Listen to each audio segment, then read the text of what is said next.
Hello everybody! Welcome back to another stream. Alright, let's get back to it. So, what have I been doing since the last stream? Well, that. We got another beacon.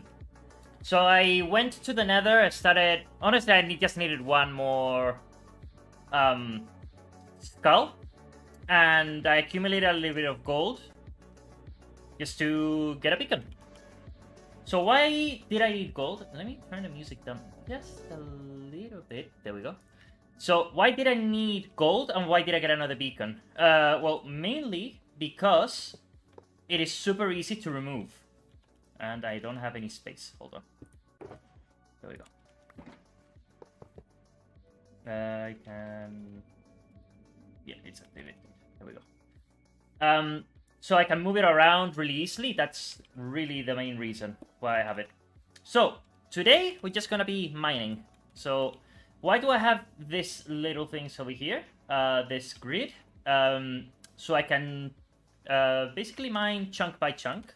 So we're gonna be structuring it, because this is a really big island. We're not gonna do hardly half of it, probably. This is like gigantic, but, you know, we're gonna try.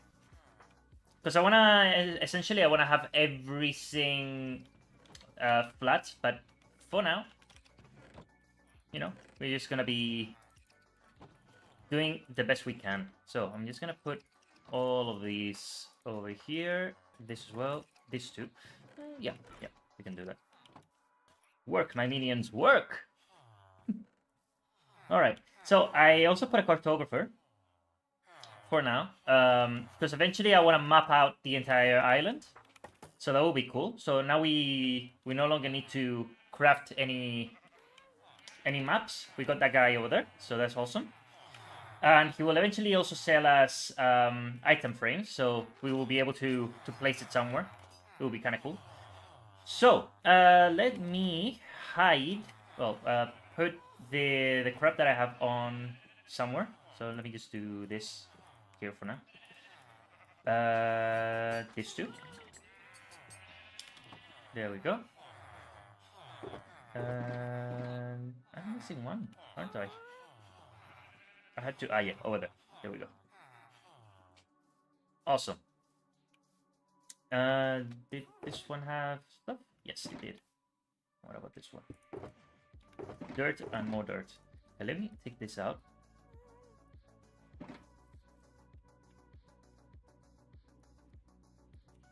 This is what we're gonna do. We're just gonna be filling and digging all stream.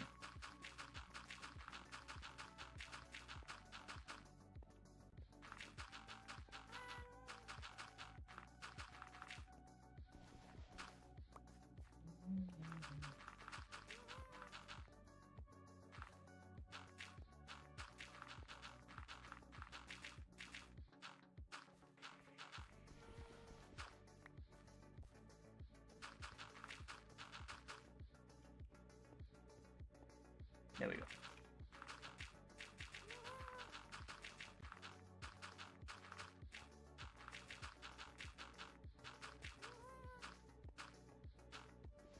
Honestly, mining and digging in this game is so therapeutic. Once I start mining again, now that we got 2 beacons, yeah, you'll see. There we go. Yeah, we got quite a few. And once we flatten everything, building stuff like farms and stuff is gonna be a blast. This is basically gonna be like a FLATLANDS map. Are you creating creative? All right. There you go. Let me give these guys the remainder so they can start, you know, placing it. There. Have fun. There we go. Let's remove this.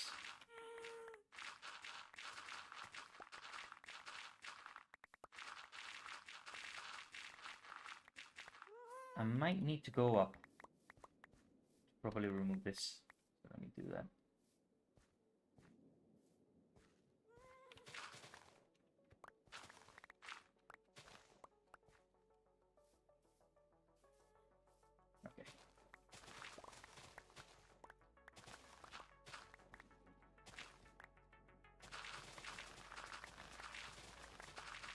Let's go chunk by chunk. That's the best way, because otherwise it's gonna be overwhelming.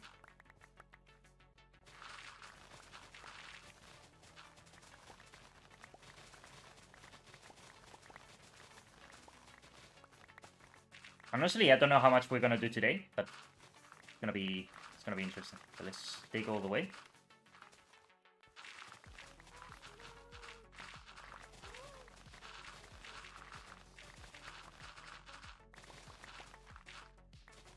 And this wasn't really the chunk that I wanted to do, but you know, let's just finish this layer, and then I'll go to the other. We're gonna remove as much as we can, and since we work really fast, maybe it was. I don't know. Was it? I think it is actually.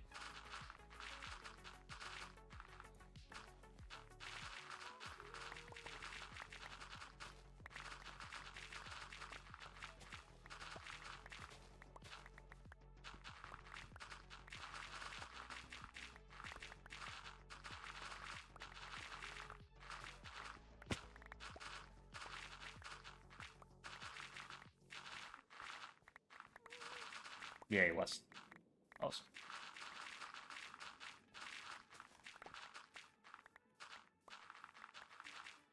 Yep, and now that we remove the top layer, all of this we can get rid of. Nice, nice, nice, nice.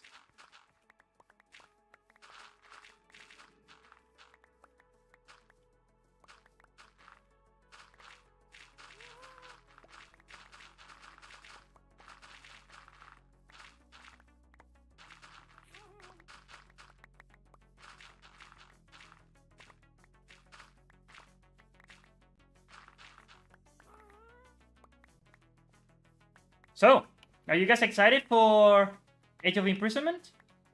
Because I am. Honestly, the more that they show, the more interesting it gets. Like right now, there's a lot of theories going around about the new Korok. What was his name? Palomo? Oh, Karamo. That was his name. He might end up becoming the Deku Tree. That's a genuine possibility. There's people on Twitter who have been analyzing, you know, him and comparing it to the Deku Tree. So they figured out that the leaf on top of Karamo is actually a blossom tree, like a cherry blossom tree, the same as the Deku Tree from Breath of the Wild. So it is genuinely possible that he might end up becoming the Deku Tree. I mean, the Deku Tree is listed as a Korok in Tears of the Kingdom, in his character bio. So, who knows? I think it might happen. Ooh. There we go.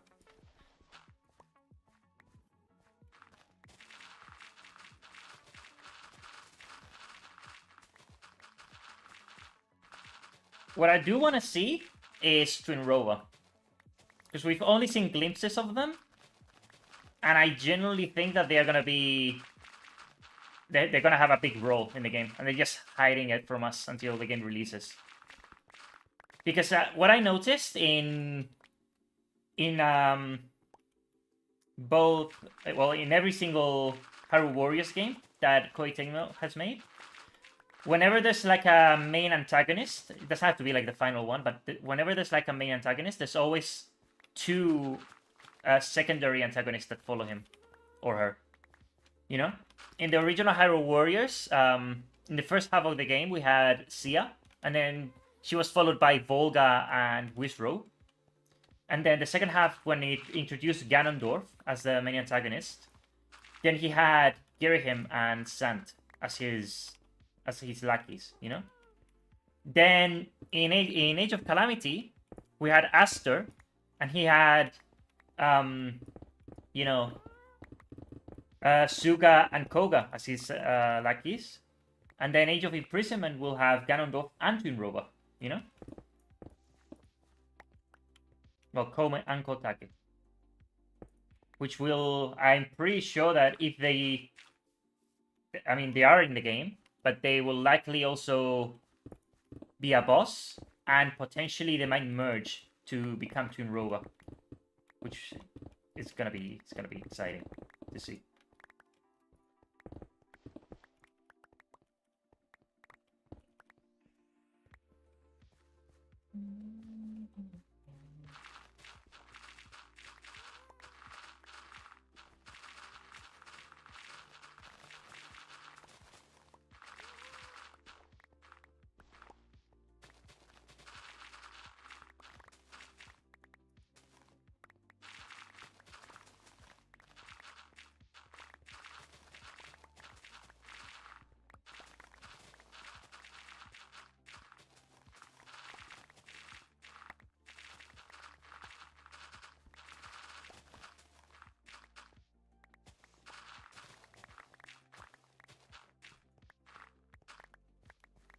There we go.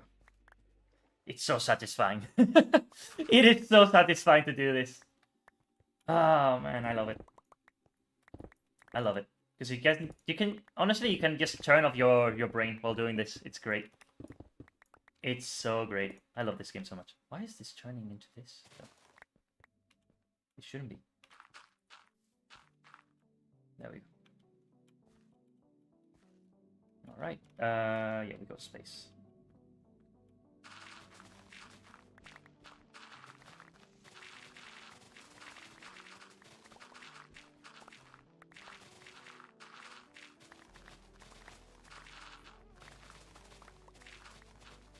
So I have the debug mode for the items as well, just so I can see where they are. It's easier, you know? That's really why I have it. It's super useful. Honestly, I couldn't imagine playing this game without having the F3 options. This game honestly is built to be played in debug mode, which is really weird for a game, but it kind of is. Yeah, yes.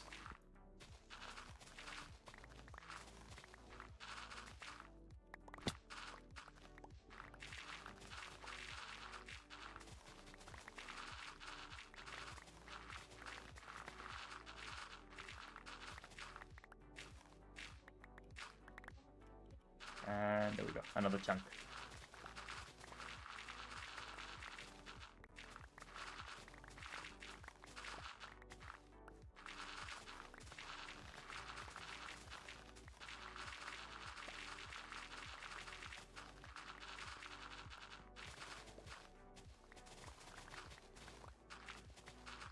I love this so much.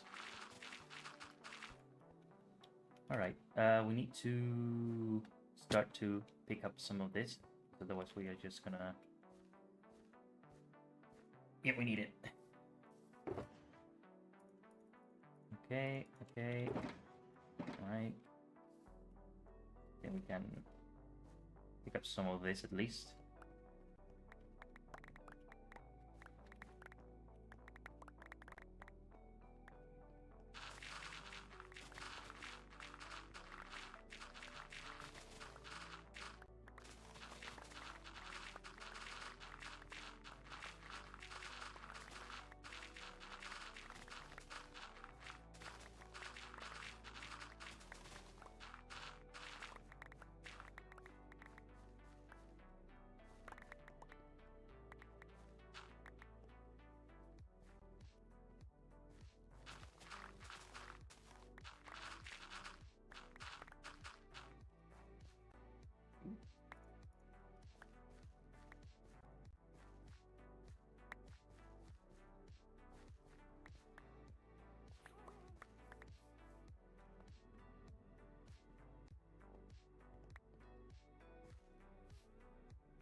There we go. Okay.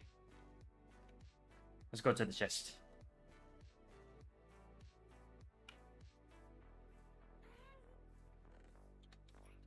We're gonna get a lot of stone. It's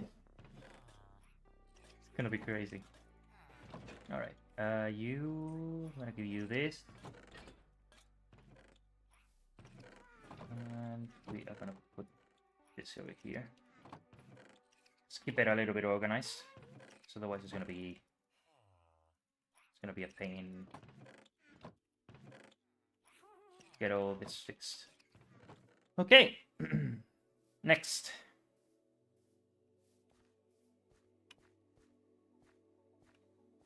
Yeah, let's go this way.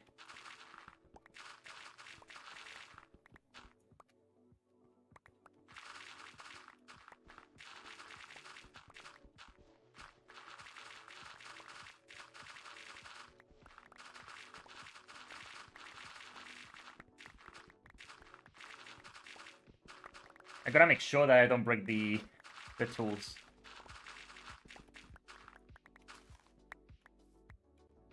So just gotta keep an eye out on the shovel.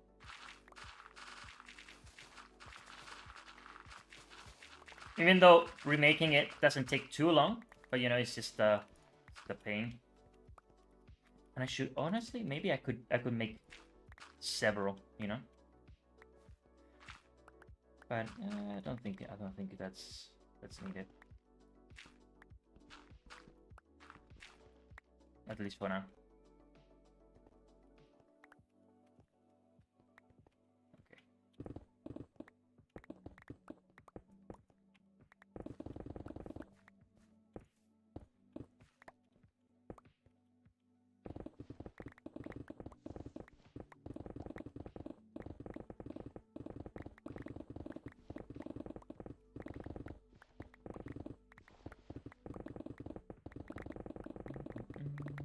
So I've been looking to see what we need in terms of resources to make the villager trader, and we need a lot of slime. So we would have to create a slime farm, but in order to do that, we need slime, which is ironic. So we should have to find slime at some point. Maybe in a slime chunk or something. I don't know. I mean, there's several ways. I think there's mainly three. Either finding a slime chunk, going to a swamp, and then being in the full moon, or finding a trial chamber, which is hard to find. I mean, we've got the map, like the external map tools if we need to. But I mean, using those is kind of cheating. But you know, we could do that. I mean, we've done it before, so fine, I suppose. But we just want to play chilling and not worry too much. Because I honestly want to get to a point where I can just, you know, build stuff, you know, have the resources that I want, and just not worry about anything else. That's why the game really gets... Well, I mean, it is fun already, but, you know, when you can have an idea and just straight up build it, and don't worry about resources, that's where it gets fun. Your title has a misspelling. It says... Ooh, God. Okay, yeah, thank you. Yeah. Thank you. Thank you. There you go. Flatlands. There we go. Oh my God. I did not realize that. Thank you for letting me know. Okay. All right. Flatlands. There we go.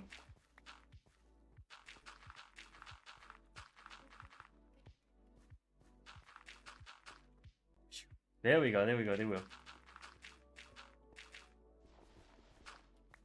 Never mind. Yeah, just the L. A single letter can change the meaning. At least it wasn't something too bad, I suppose. Alright, let's continue.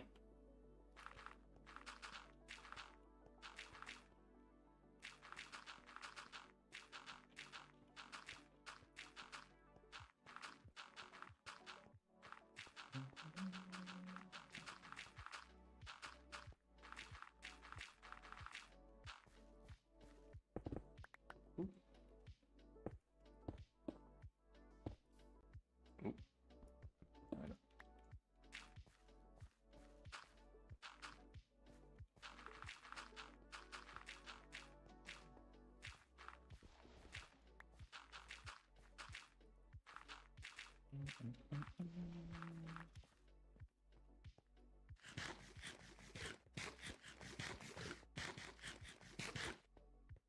missed this.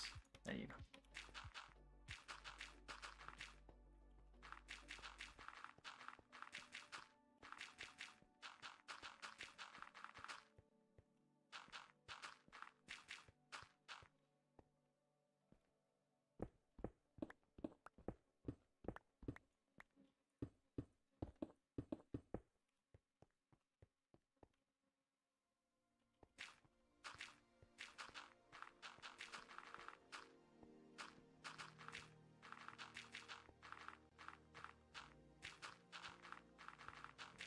So I don't know if you were there when I explained it, but we got another beacon.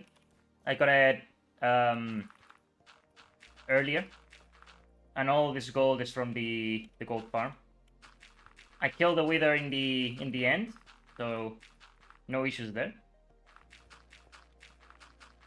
Under the portal, so now anytime that we get more skulls, we could get another beacon, and yeah, that's it. So problem solved in that regard. And we ran out of dirt. Alright. Okay. Well, we've been... But all this, in a few minutes ago, it was full of stone and stuff. So we're honestly going quite fast. Surprisingly.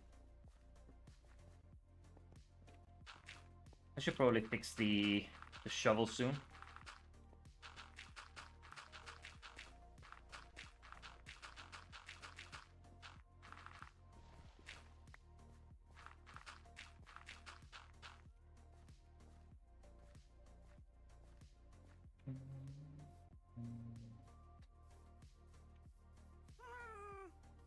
Alright. Let me go over here.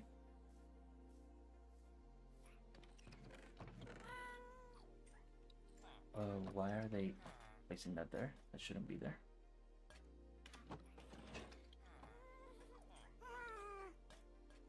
Okay. Did we place a chest for sand over here, or am I... Yes, we did. Okay. A temporary one, but fair enough. Let me give the chest over here the mushrooms. What's this one? Right? Yeah, I don't care. Okay. Oh, and the underside that I have.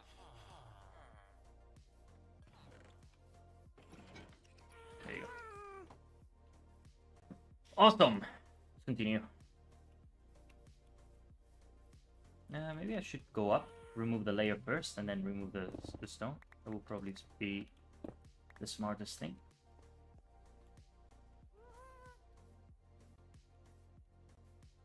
Yep.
After this, I'll go and fix the shovel, because otherwise it's gonna break.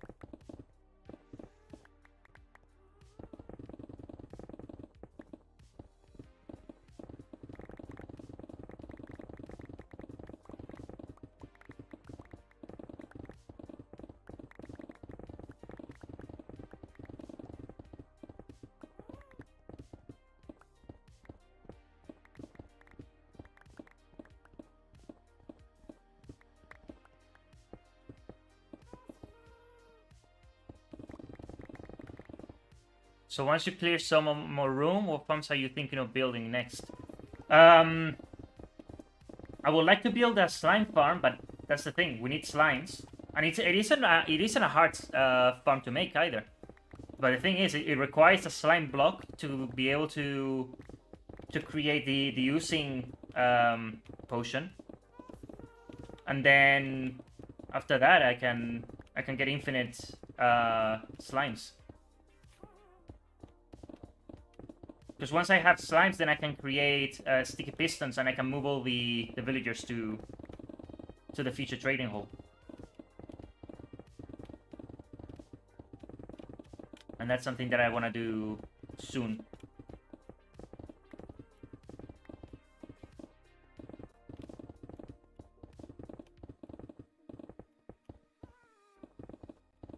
Because I could then add a zombie over there. I could transform them, and yeah. There we go. Let me go back to the chests.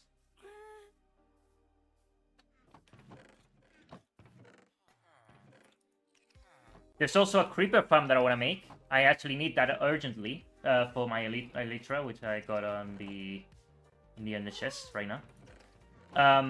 Because I need rockets, which I don't currently have.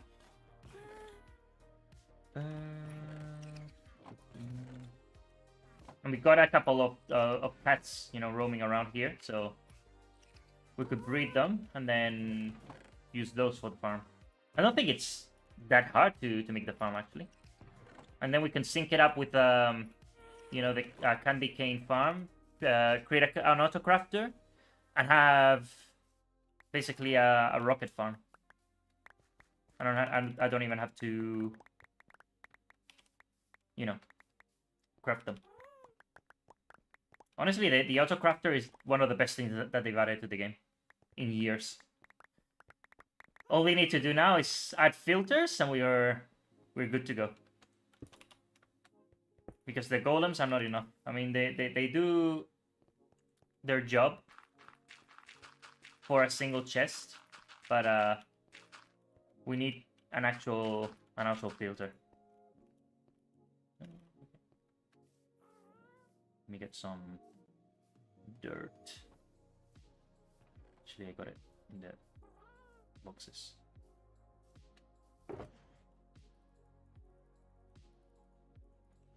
Should take them with me, actually. The best part about this island is that I don't even have to illuminate. Enemies won't spawn, so it's the best place to build farms. If I do need a farm that, you know, needs mobs to be generated, I'll just build it in the ocean, and that's it. You know.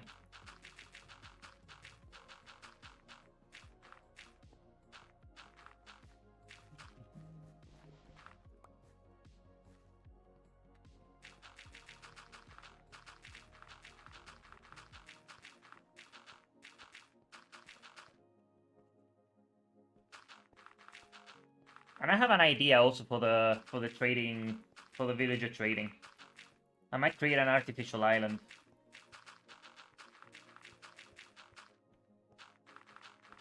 As the entrance. Wrong block. Good thing. There we go. Let me just place this.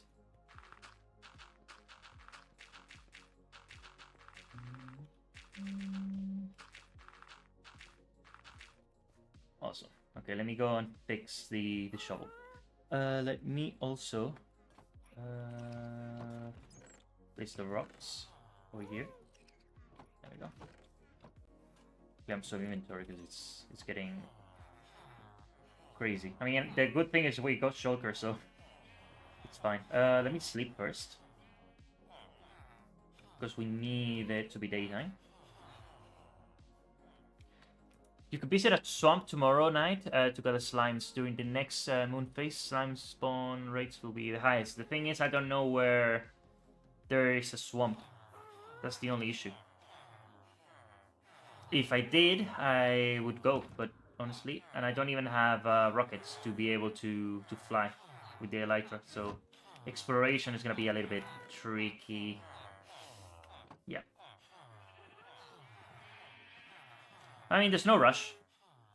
I think before we do the slime farm, we could do the creeper farm, which shouldn't be too difficult. And then after that, we can explore with the Elytra, see what we find. Just seeing which one should we dig next. Should we dig this plat or this? Oh, we can just do that and just remove that entirely. Okay, let me dig up.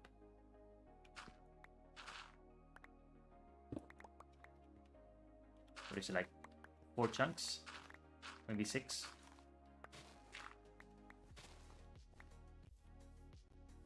Let me check.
Honestly, I just want to get to a point where I don't have to worry about resources.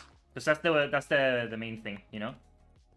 Right now, dying is like a pain, mainly because of losing resources and having to rebuild. Oh, right, I forgot about the fixing the thing. Ah, it doesn't matter. Doesn't matter at all. I can make another.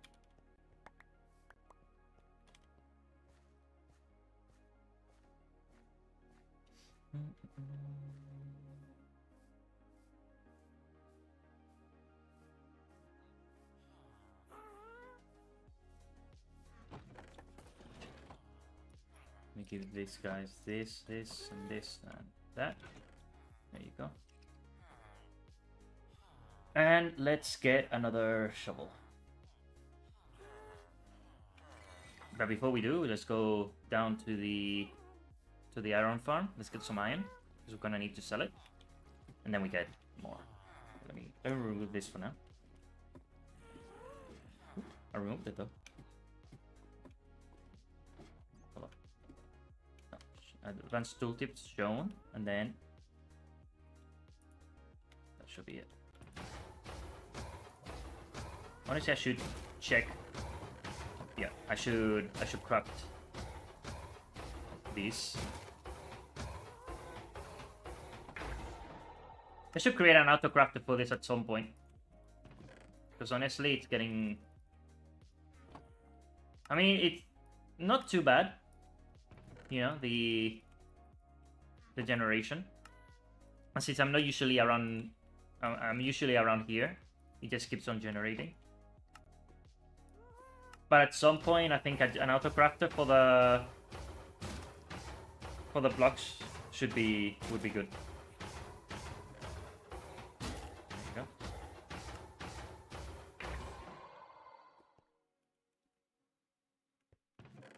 So we can just. Yeah, let's take all of this. I mean, making the show doesn't take too long, you know. I just need experience, and that's it.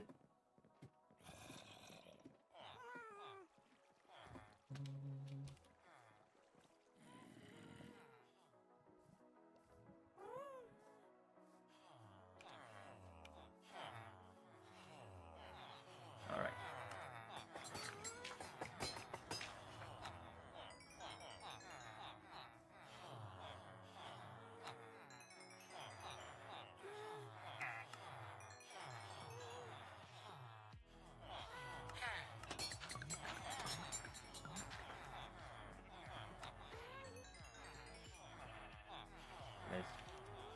that. Let me now go and get one of you. This one.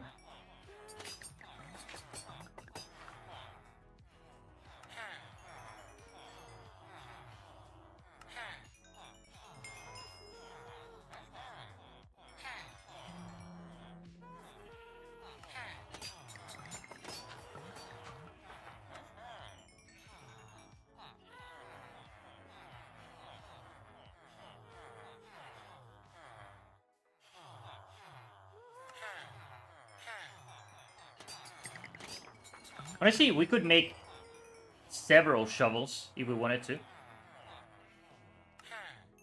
You know?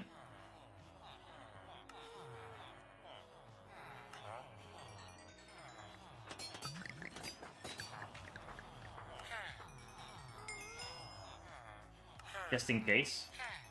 Because the only thing that they really need is efficiency and unbreaking, you know? So everything else is a bonus.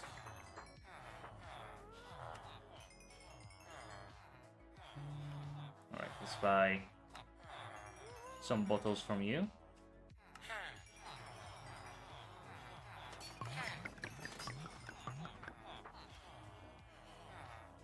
Let's get some enchanted, some mending. We need books. Do I have books? I think I do, somewhere. Ah, I do, yes, over here. There we go.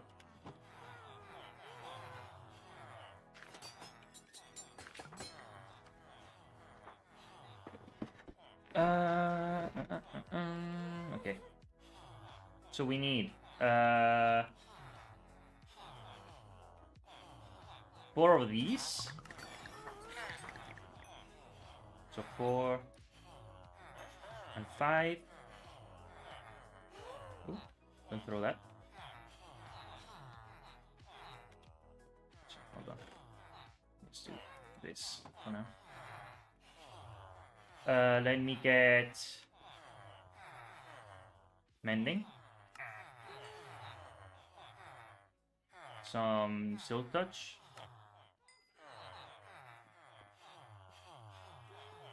Alright, hold on.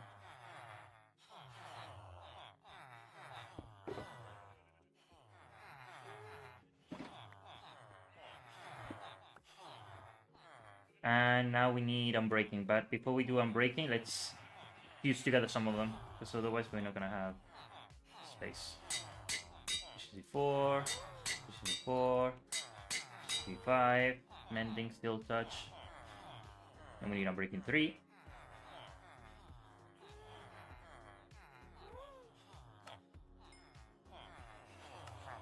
And I ran out. Okay.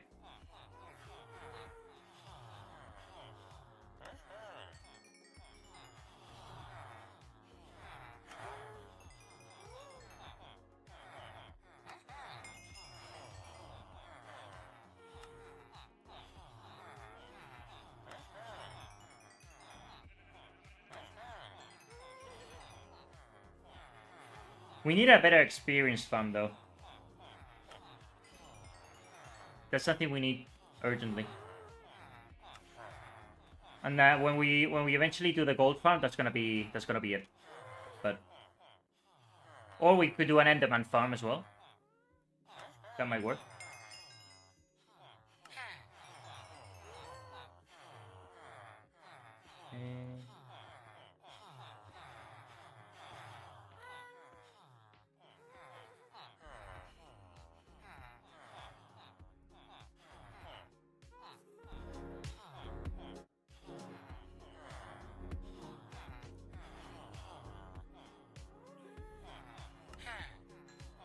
Two, 3, one more.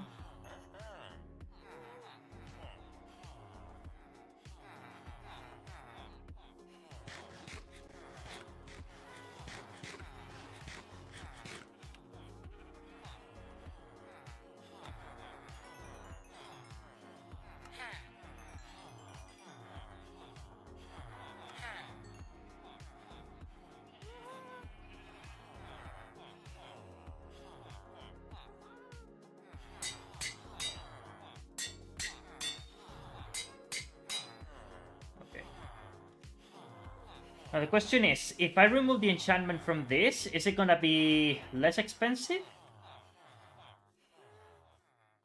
Because I've been usually I've been just enchanting them directly, but I think that would probably help. Probably. Let me do efficiency 5 and mending, and then soul touch and unbreaking. So that's 14, and this is 14 as well. Okay, yes, it's less expensive than before. All right, let's do this.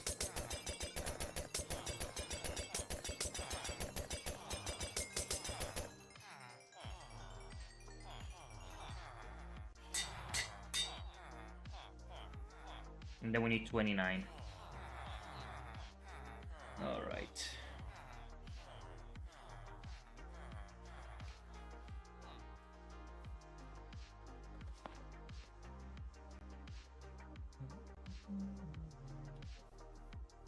I mean, it's just to get unbreaking and skill touch, you know. Technically, we don't need it at the moment, but with these guys, we can, if they restock, we can get it. So let me place this here for now. Let's continue working on flattening the area. We can come back, and then we can continue to do that. Okay, let me do that. Let me do that. There we go.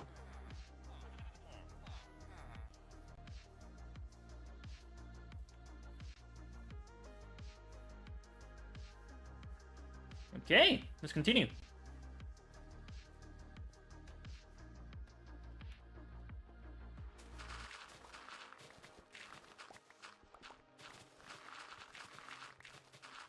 I don't care that I'm not getting the mycelium, honestly. It's fine. The only issue is that the shovel is gonna break faster since I don't have unbreaking. But, you know, oh well. We got mending, at least.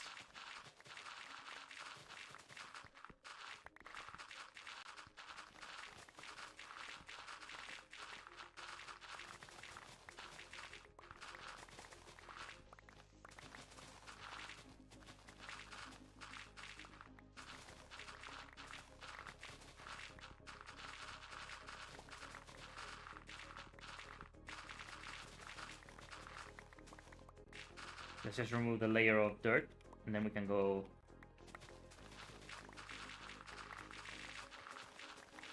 and do more trades.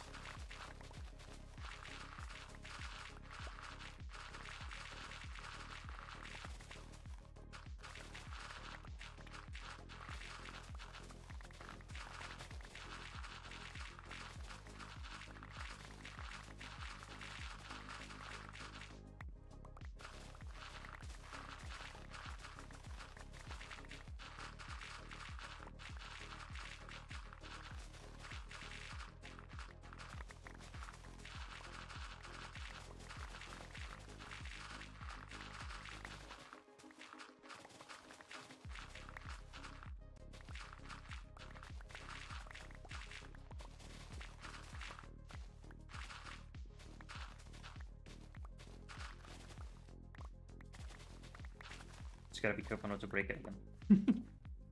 There we go.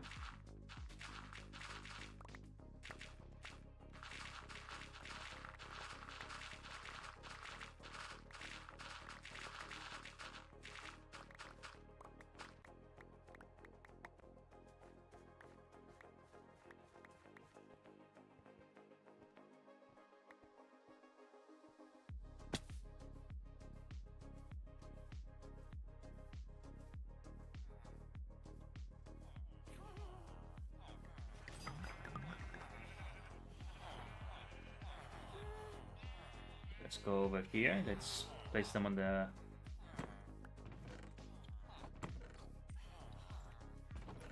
they're here.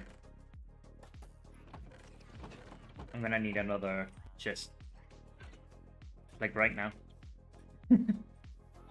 We're gonna need a lot of chests.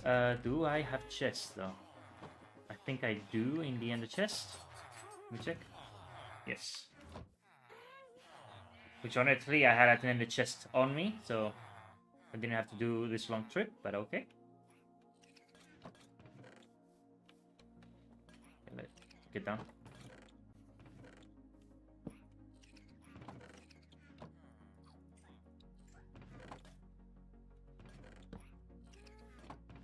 Okay.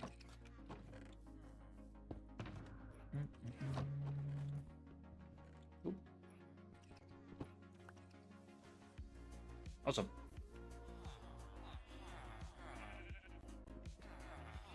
Now let me not have the shovel on my hand while I do this. Let me first just get the experience, and then I can fix it.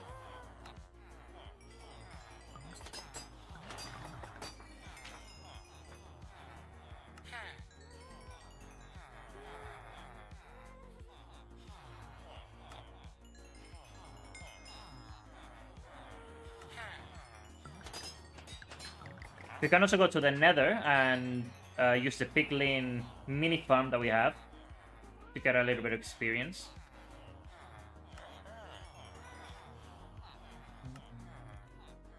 Because waiting for the villagers to restock is a pain. But the piglins constantly spawn. And honestly, I also placed some slabs here and there to increase the spawn rate of the piglins, so that should be better.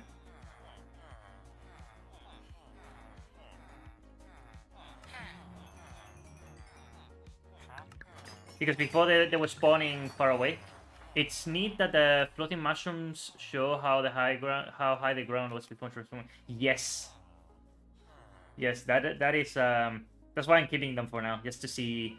We're gonna have a flat area with mushrooms flying above. It's gonna be interesting.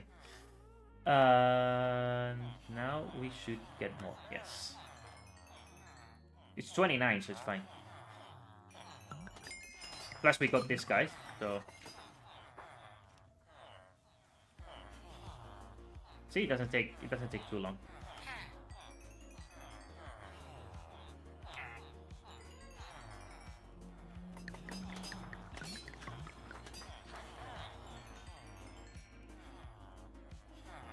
Alright. I think that's all you have now to give me. Pretty sure. Yep, okay. But we've got you guys.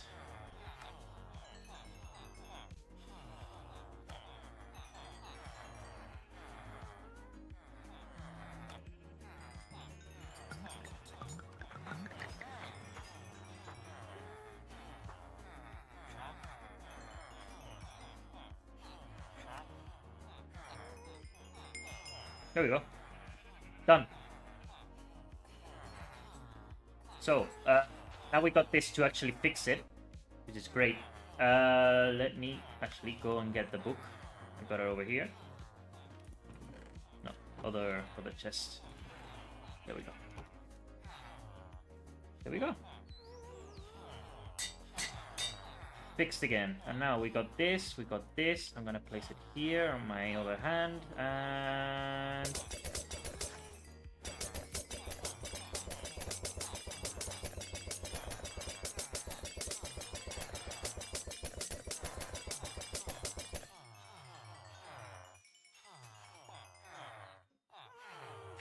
there.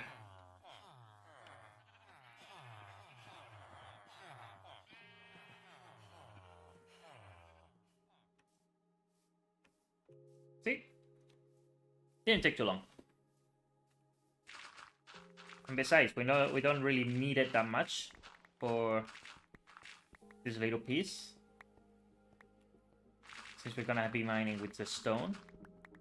And the day is gonna end relatively soon as well, so we'll sleep and then they'll restock, and then we can get more experience and, you know, keep going.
I could make post shulkers, you know? That might help a lot.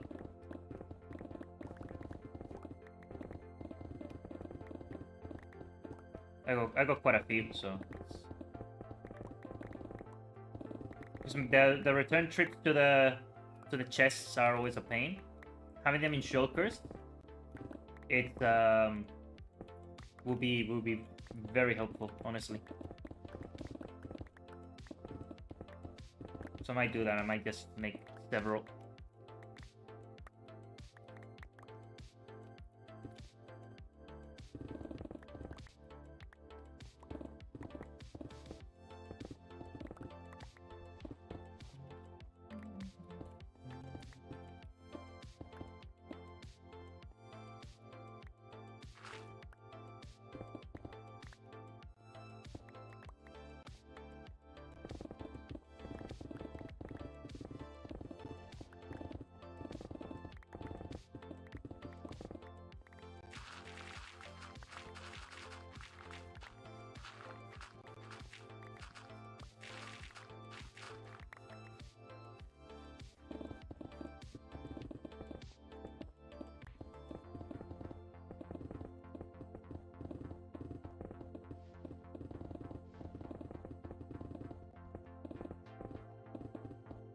Let's just break this. I mean that we can't really get it. And then we can focus on picking up the blocks.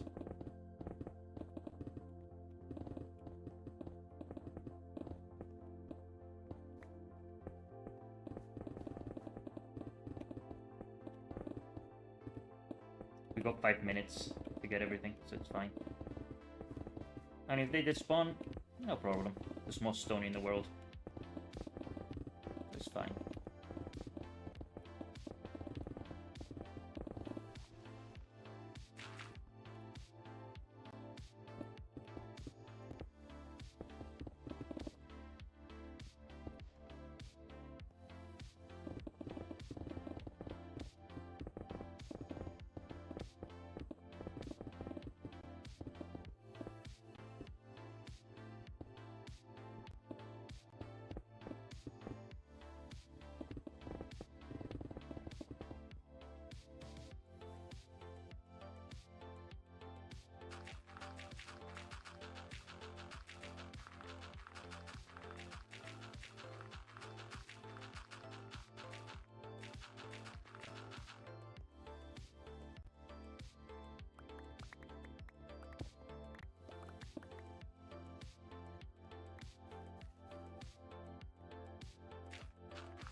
Okay.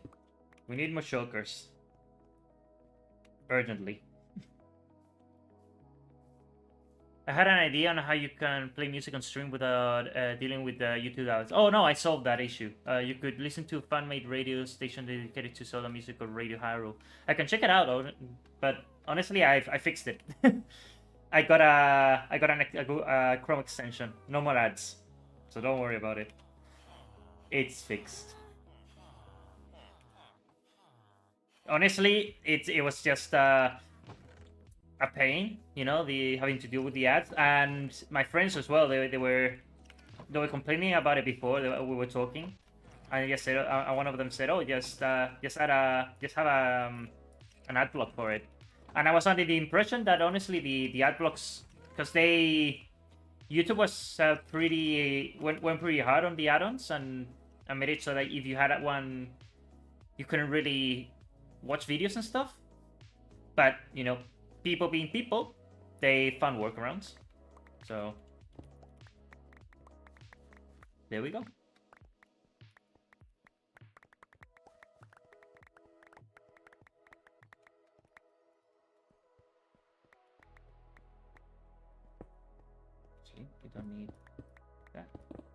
just remove it.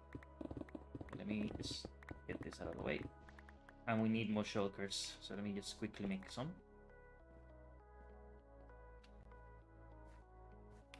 See how quickly we're doing things?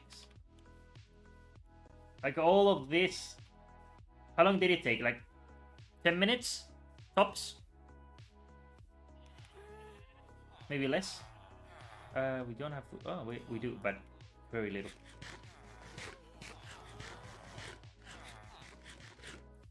Okay. So let's sleep.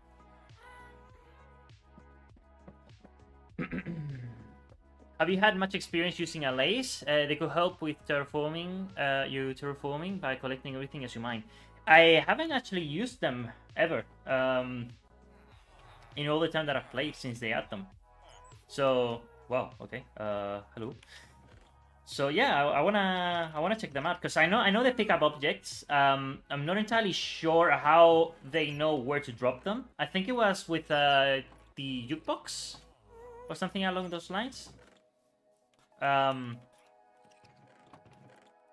yeah, I need to figure that out because they could help picking up the crap and then taking it to the chests. You know, they could take it to the copper golem chest, and then the copper golems can then fix everything.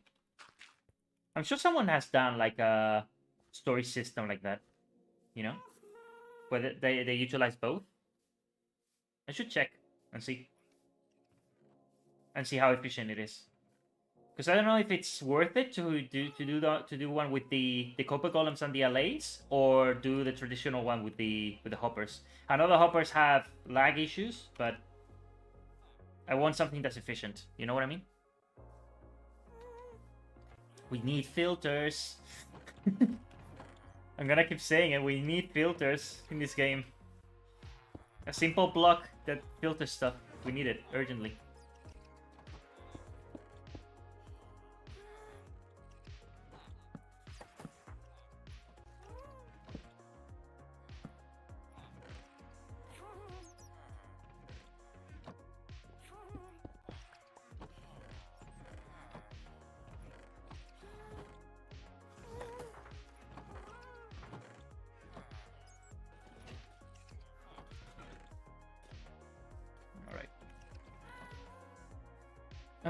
Let's go over here.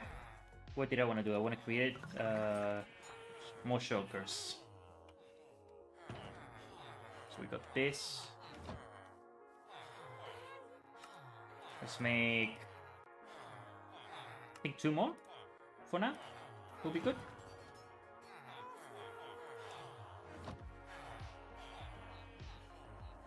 Let me place these 2. I should clean them up as well.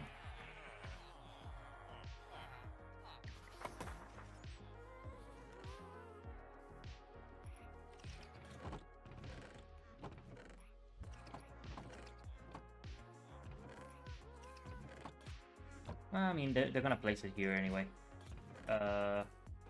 Ooh.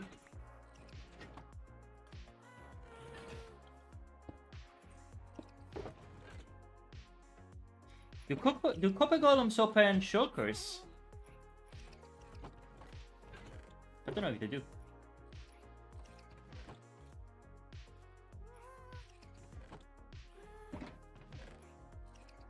Ooh, wrong chest.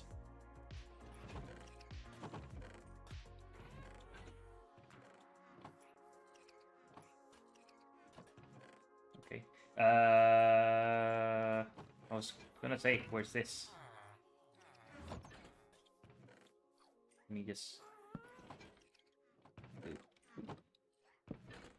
do this. Place another one of these.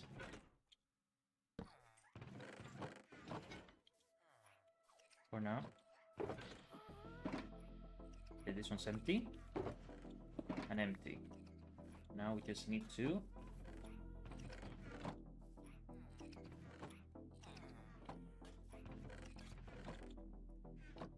honestly, I should leave this one's empty at the bottom. so the golems can place stuff in them.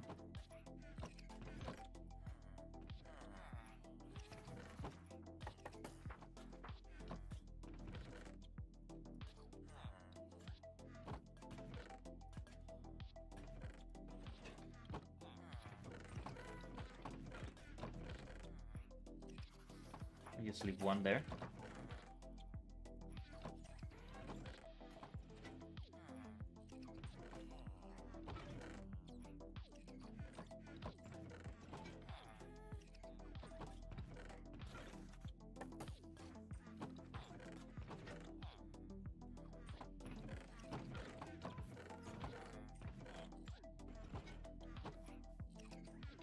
Good enough.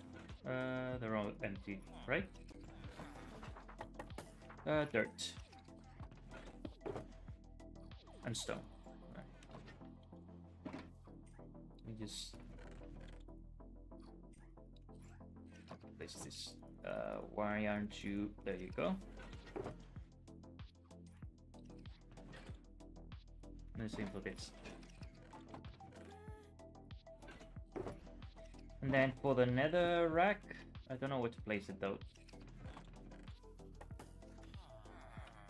One of these random chests, I guess.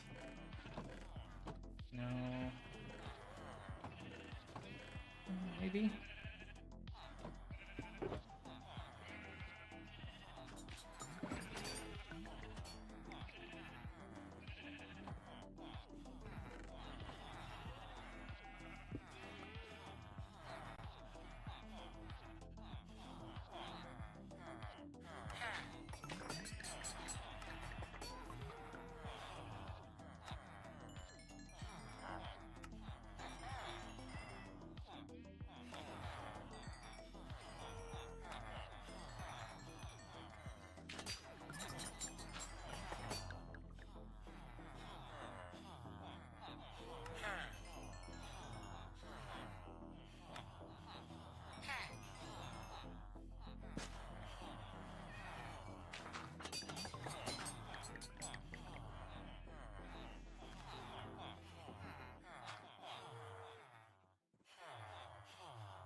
Keep turning them into this accidentally.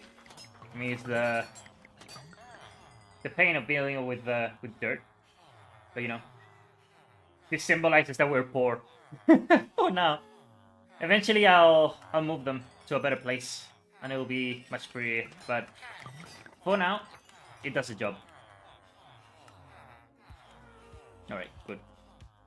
I could just place it here for the moment. We don't need the bow. Nothing like that. The chest we could leave there for the moment. We can remember that they're there. Alright, let's continue.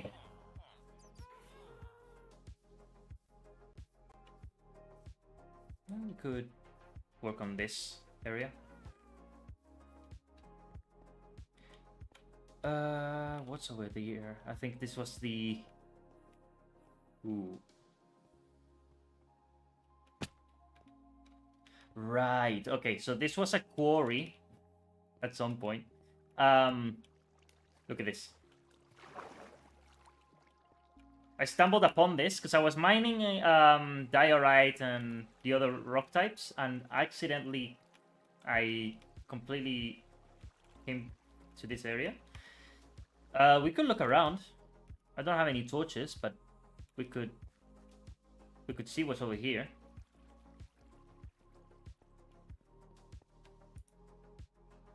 Ooh, a name tag. Actually, glowberries might come in handy. We could plant them somewhere. Let's just do that.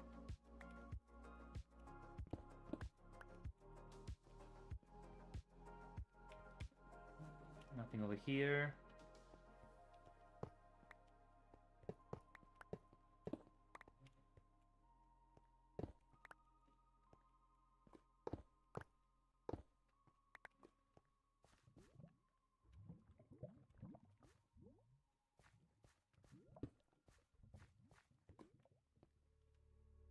Give me 1 second. There you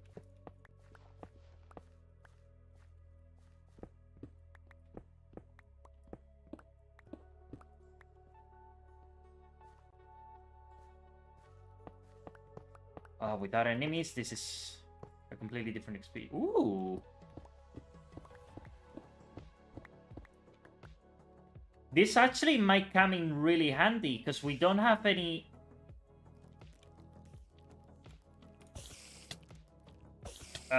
string, I was gonna say.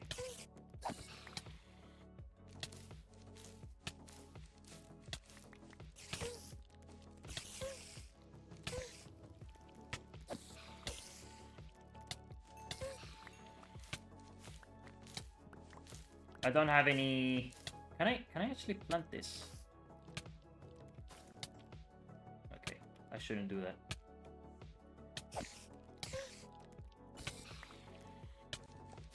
I don't have any string. And this might be... Especially for... Ooh, hold on. For the... what am I trying to say? The scaffolding, that's the one. Good to know, good to know. Alright, let's go back. Let's remember that this is here. Let's not touch the entrance at all. If I remember where it be. There we go. We'll return here eventually. We got string. Good. I was running low. Let's not plug this hole. Let's remember that that's down there. And then we can eventually, at some point, build a simple spider farm if we want to. Or we could just create you know, a grinder, which is more efficient, but, you know, it's good to have it. Okay, 42, not bad, not bad. I don't have to worry about this anymore. Nice. Let me place this around here. Okay. Let's go over here, let's place some of the ores. And then the remainder of the things in the miscellaneous chest. Not you. You do that, and here, I don't know. Okay. Let's sleep and let's continue mining.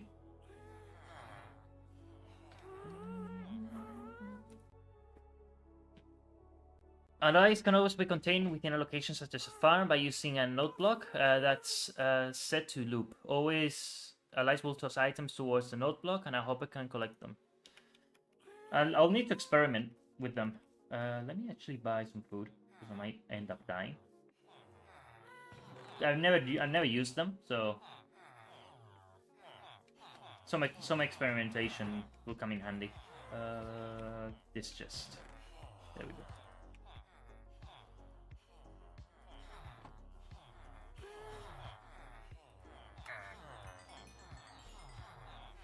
Okay. Let's again. Let me get that, and let me get this.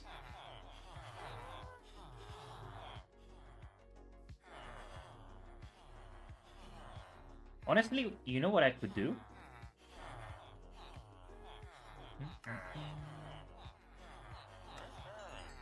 Buy more.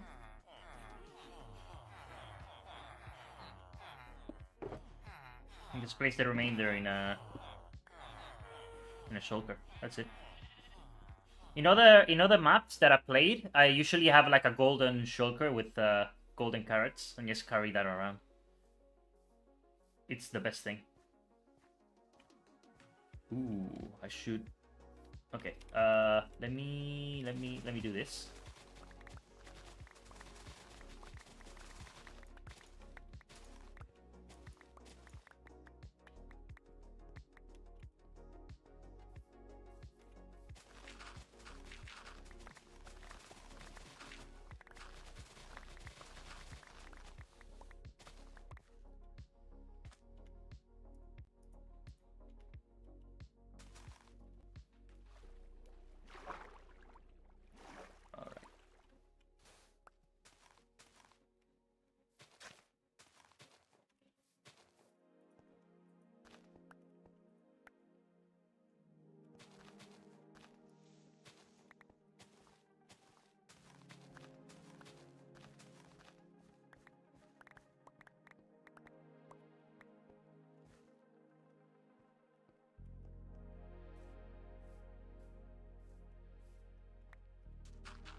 And eventually I'll fill this in.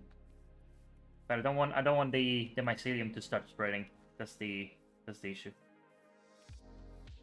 All right. Continue.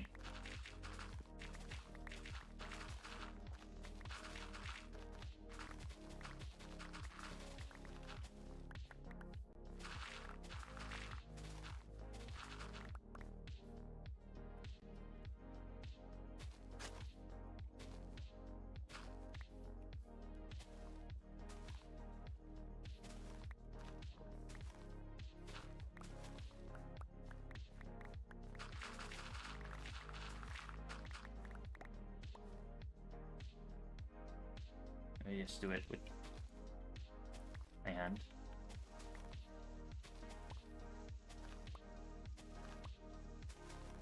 It's easier this way.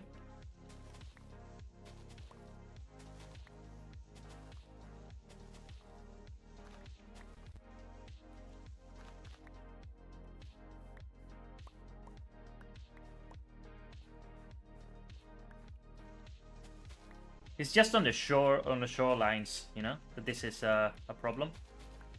Inside the mainland, this is fine.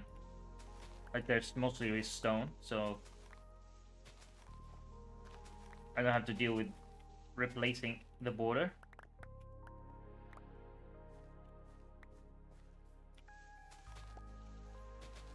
I should just go around the island and do this, get it out of the way. So otherwise, all of the placed dirt will turn to mycelium, and it's just I'll have to go around and replace everything again, and that's a pain. Although I could place blocks on top and wait for it to turn to dirt, and that's it. But you know, it's extra work that I could avoid.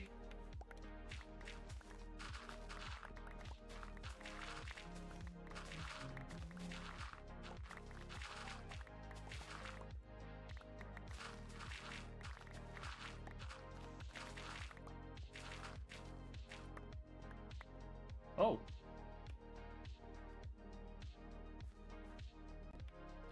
Well, okay then. All right.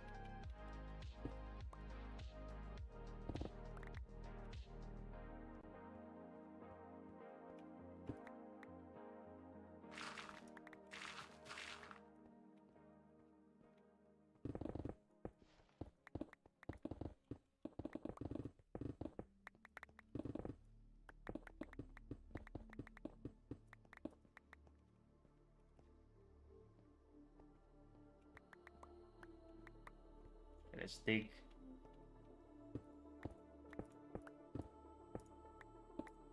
$63.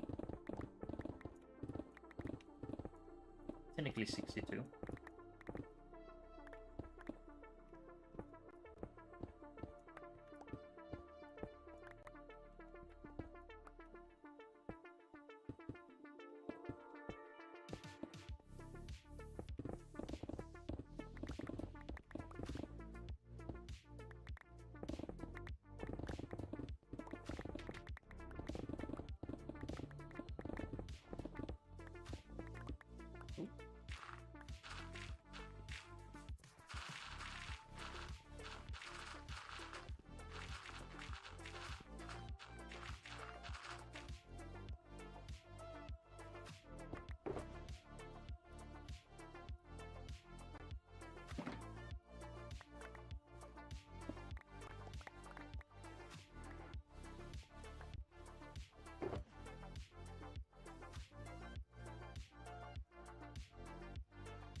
I brought this accidentally. I didn't intend to do that.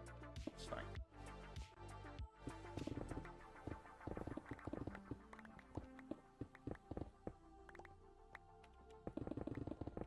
I'll get rid of it.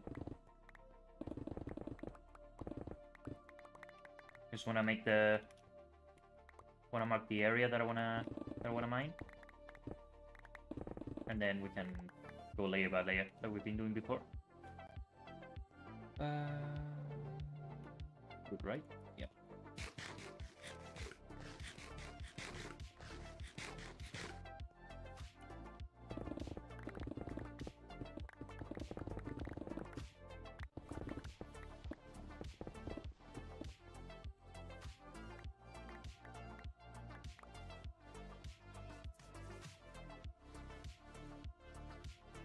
Let me get rid of the iron, and then we can get rid of that.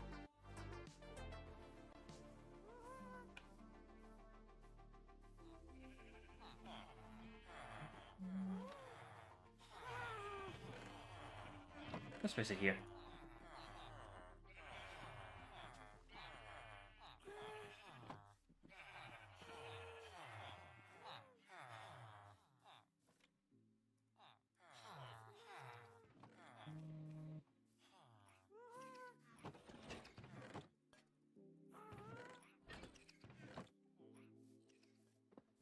Okay. Let's get rid of that.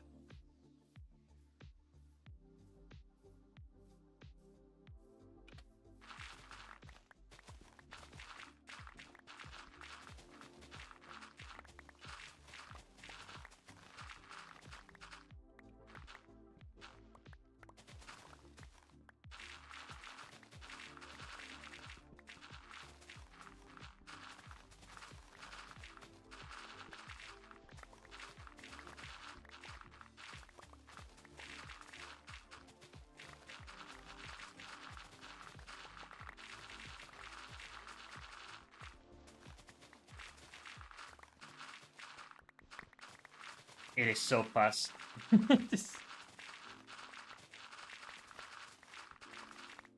And with the shulkers, we just don't have to worry at all about, you know, inventory space. It should be up to here-ish.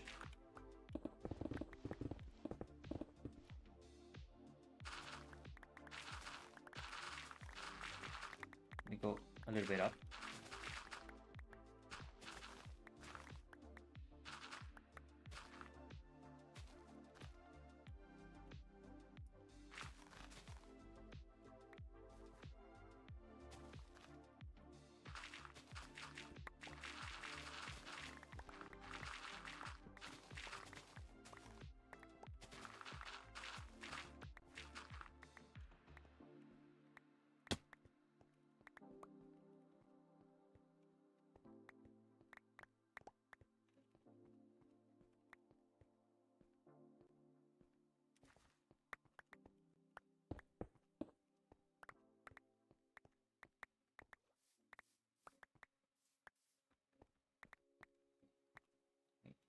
Do this as well.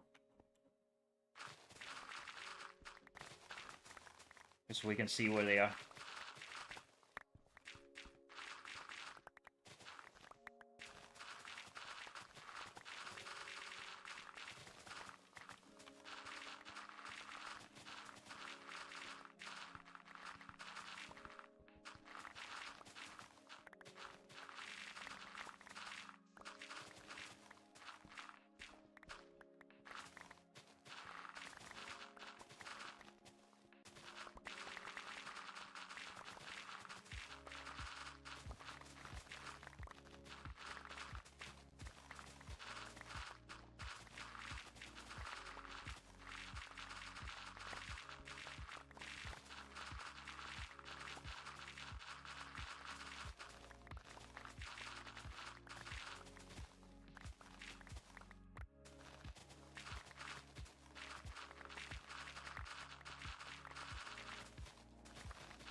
I'm in a trance right now. I'm like getting lost in the cubes. It's crazy. There we go. Done. And then we're gonna go down.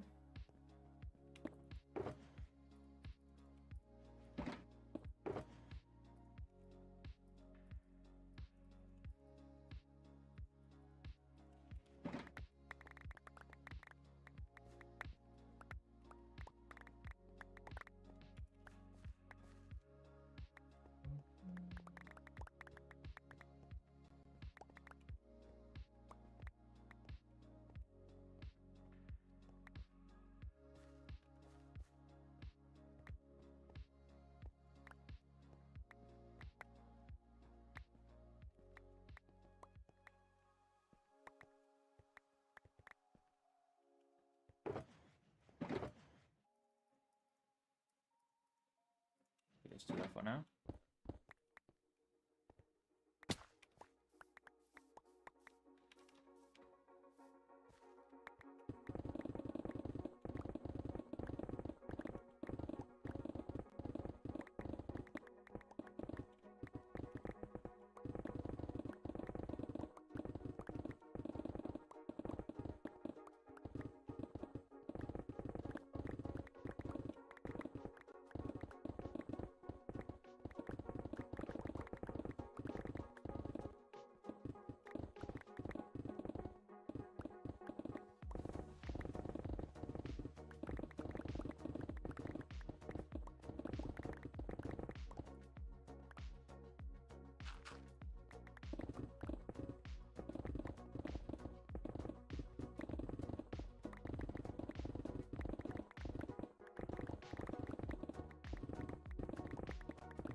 I am completely entranced.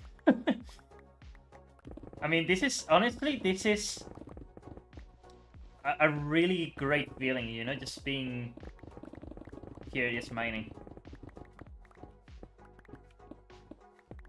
That you can just completely turn off your brain and just be like this, you know? It's surprisingly relaxing.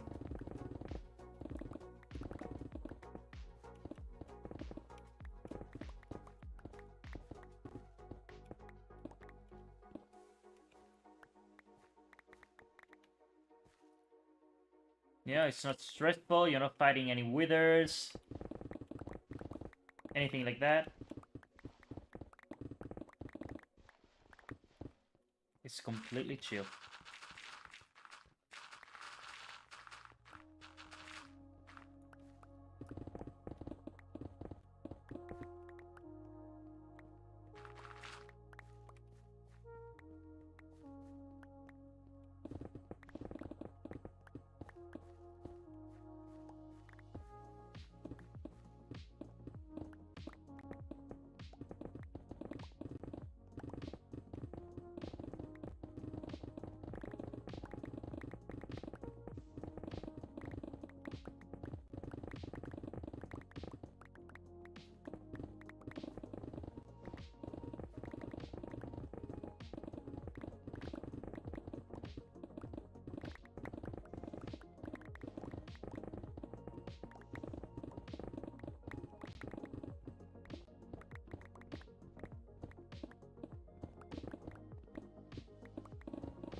I want to get back to making videos, but right now I can't.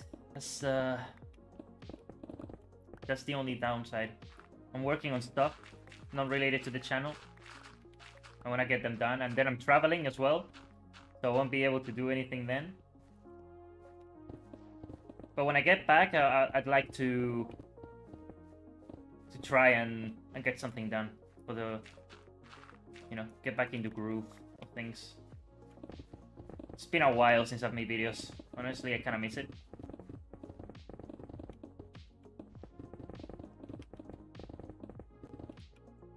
Alright, let's...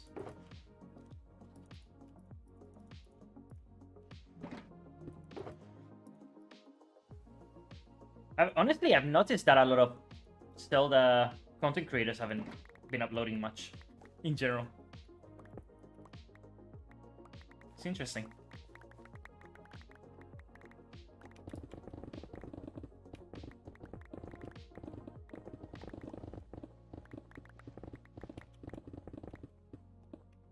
The Mushroom Island feels so isolated and calm, unlike any other place. Fun is going to become the busiest place in the world. Yeah, this is gonna be completely industrialized at some point. It doesn't matter if I place that. It's fine. But we are going to be building a lot of different farms over here. It's gonna be great. You'll see.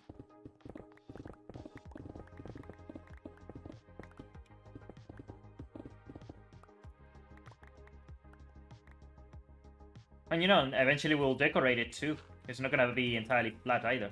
I mean, we're just making it flat to have a canvas, and then we can build our own stuff. Other people like to just replace the mycelium with the green dirt, with the grass. Green dirt. With grass. I did not choose you. And then build on top. But I like to have a flat surface to build stuff. For the rest of the world, I'll keep it as it is. You know, I won't flatten anything. But for my island, I like to keep it completely flat, and then eventually I'll build stuff. All right, let me first of all eat, because I can't run.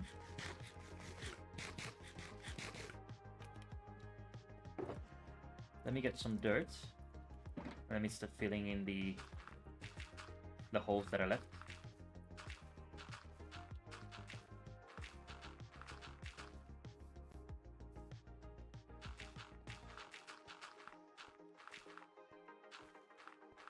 I'm gonna replace that also, the sand.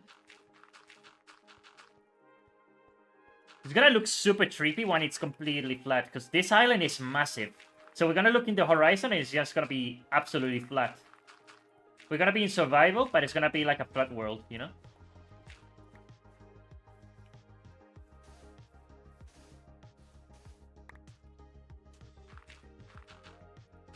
But right now we're starting, we're not even remotely close to finishing. Not even close.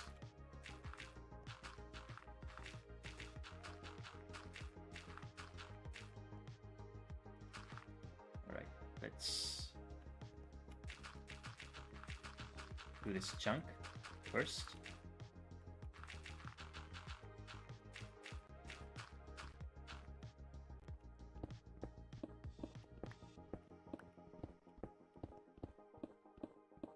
Okay, nice. And just getting the blocks, because at this point with the withers, we don't need coal, you know. I'll hunt some, and that's it. And eventually when we do make the wither farm, I don't know what resources it needs actually. We'll have infinite coal.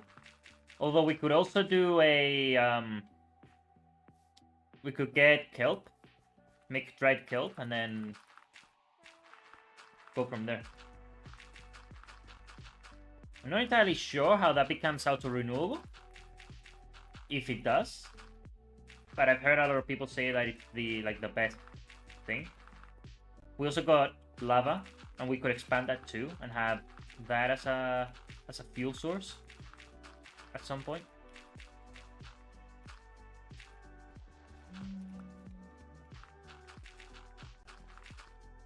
Lots to do.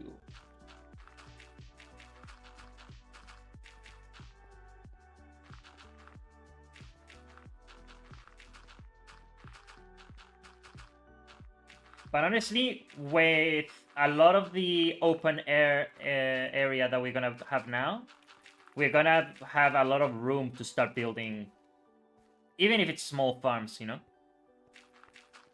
But it's gonna be great. Because before we didn't honestly, we didn't have any space to build anything. So doing this, it's gonna help significantly.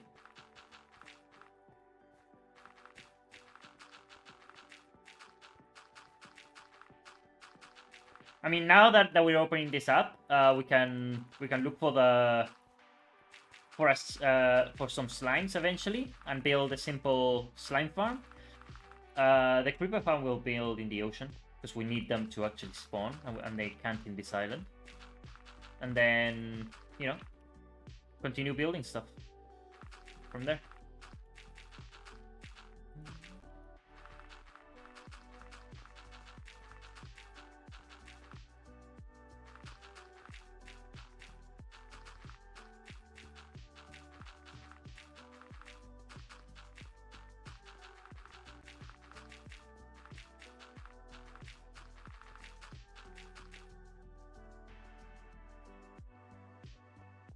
But things are very, very, very, very slowly ramping up. Eventually, we'll be making bigger and better things. That's what things are gonna get. They're gonna get cool. Trust me. Right now, we're just starting technically. We're on day 6 and we're still starting.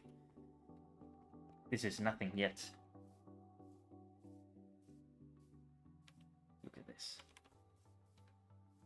We'll remove. I don't know how much left I have. Oh yeah, it keeps going. So maybe we should start removing this. I don't know. Yeah, we could expand this way next. What was I trying to do now?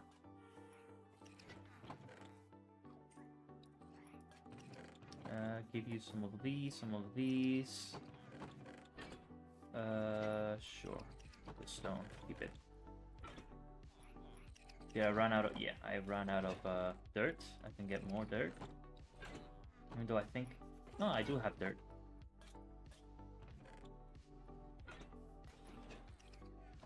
Alright. Where are my other 2 shulkers though?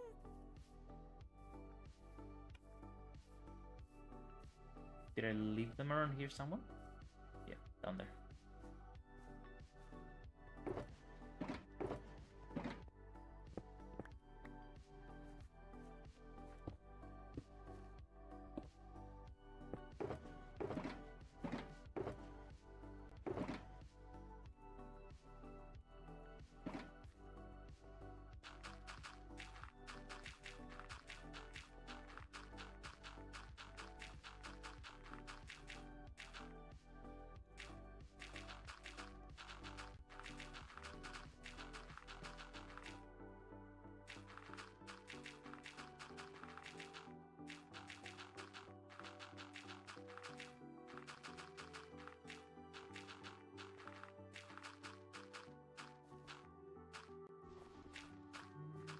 I also looked in the screenshots folder, and I saw some screenshots of my previous worlds, and I have screenshots of the autocrop system that I want to make, because for some reason it's not on the flat world creative map that we have,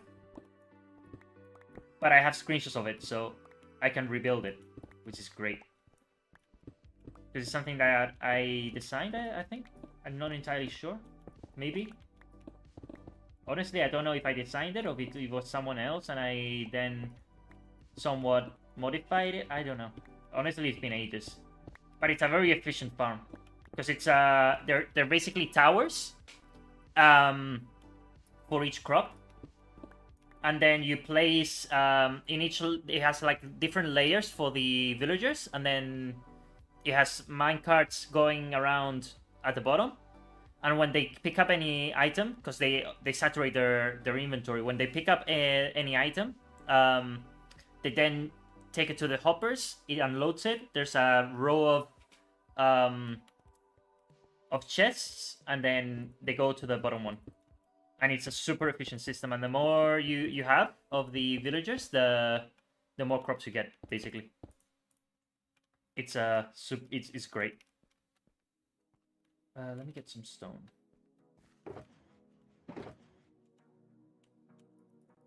And then you just do that. You forget about the crops, and if you need them at some point for the villagers to sell them or whatever, you just go get them, and that's it. And it's also a bone meal farm as well.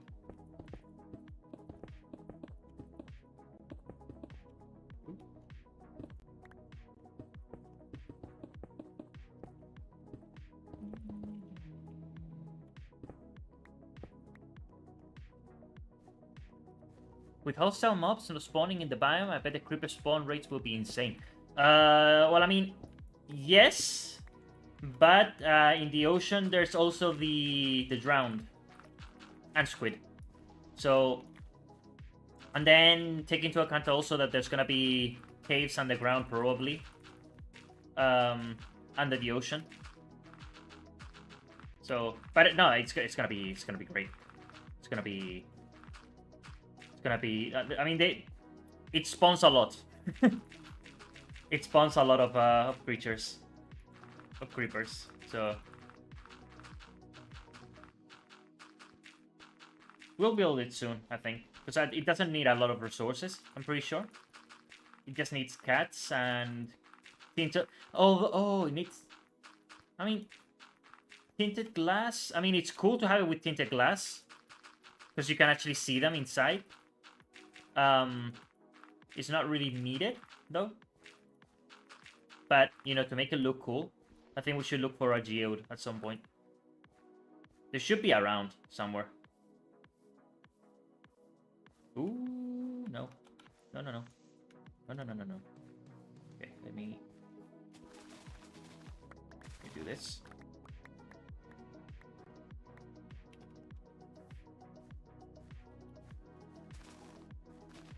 Why is it spreading though? Shouldn't be spreading.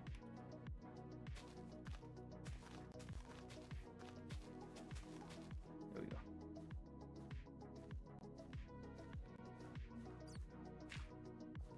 Let me do something like this. So it spreads faster.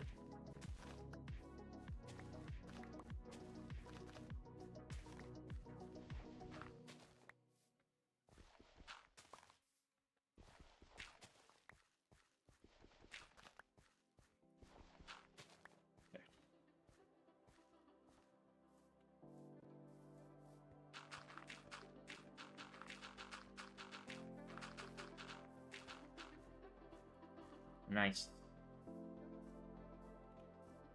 Oh, it just keeps going. It's so big. It's so big.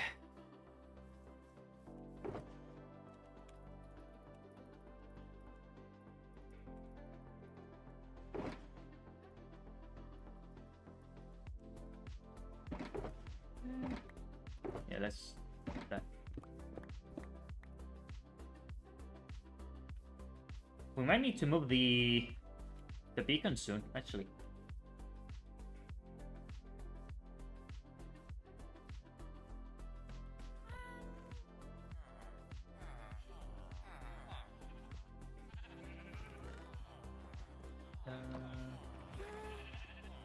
Let me get this.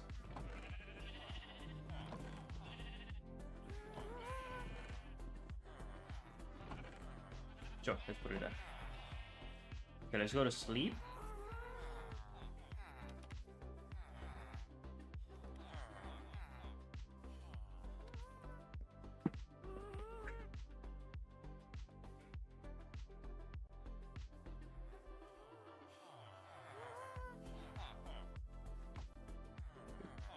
Look at this. Alright. We said we were gonna do this, so let's do that. Because we said we weren't gonna touch this either. So let's leave it open for now. And we are going to...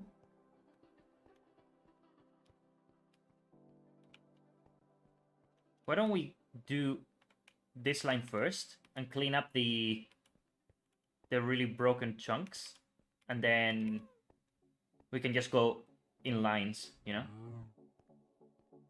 Let's go over here.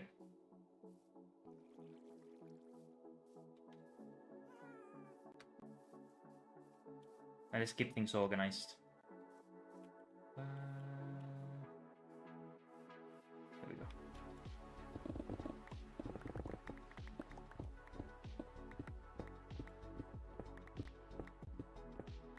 We're out of range, which might be a problem, but we can move the beacon if it's needed.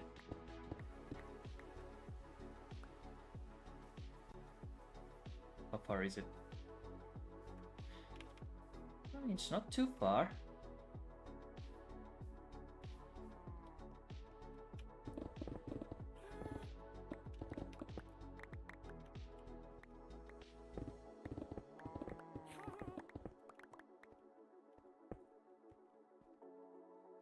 Actually, we don't need to do this.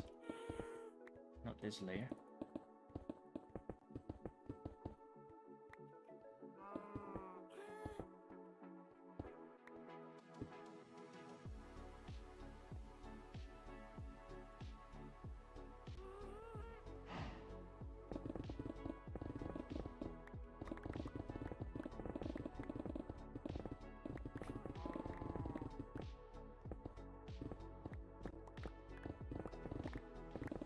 we should probably do it from the top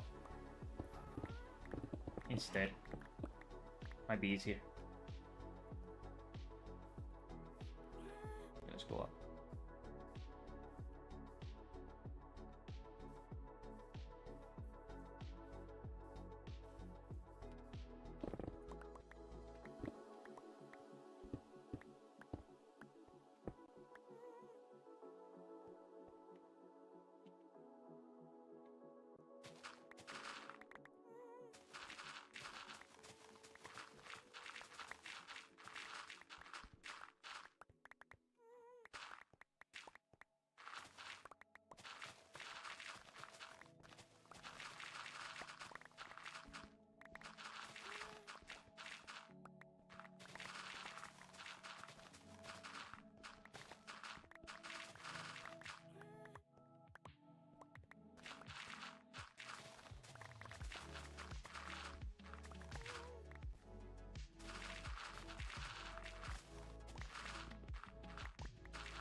Let's focus on removing dirt for now, until we have to repair the shovel. And then we can focus on the stone removal.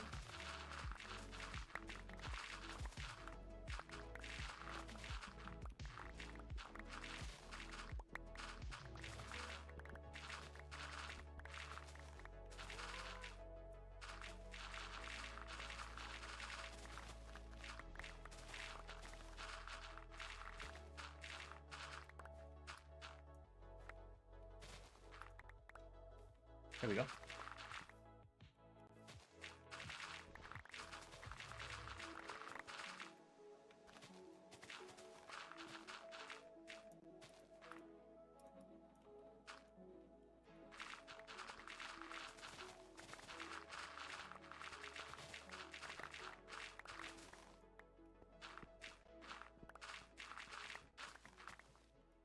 Ooh. Okay, no problem.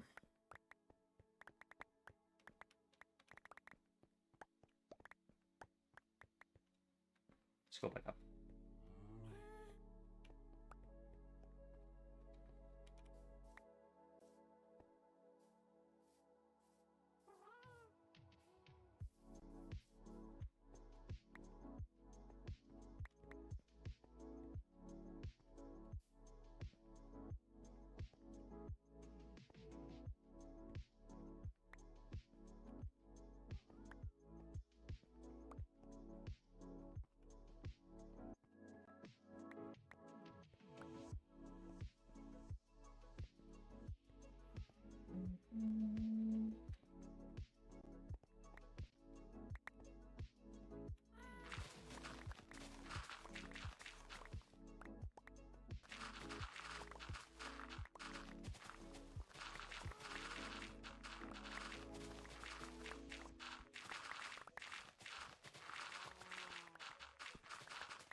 It's so therapeutic. I love it. I love it so much. Alright. Let's remove this now.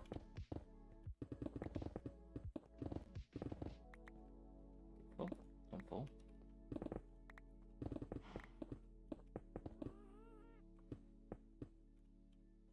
Alright. So, here, just to remove this. There you go.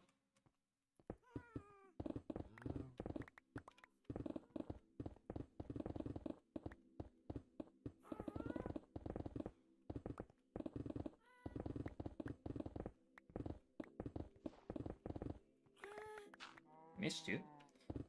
There we go.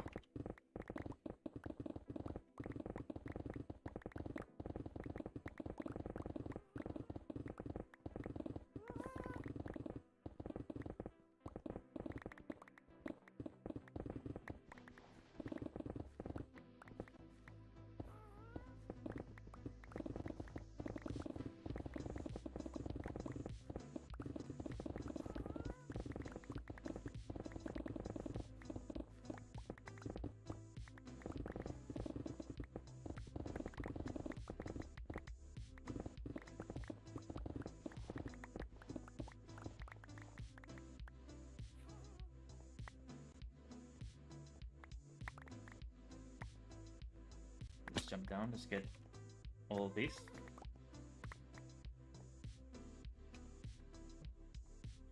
You might still like the Radio High Room, and though you have a good ad blocker, I still think it's cool because they also play remix songs and have nostalgic ads for Zelda games in place of commercials. I mean, let's check it out. Why not? Let's see. And if not, I can just put back the music that I have. Let's see. Radio High Room?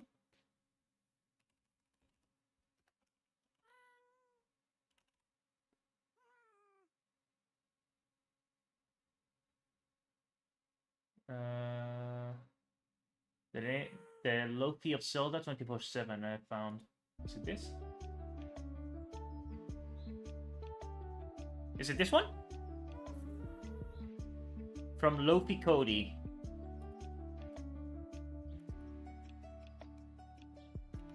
I assume.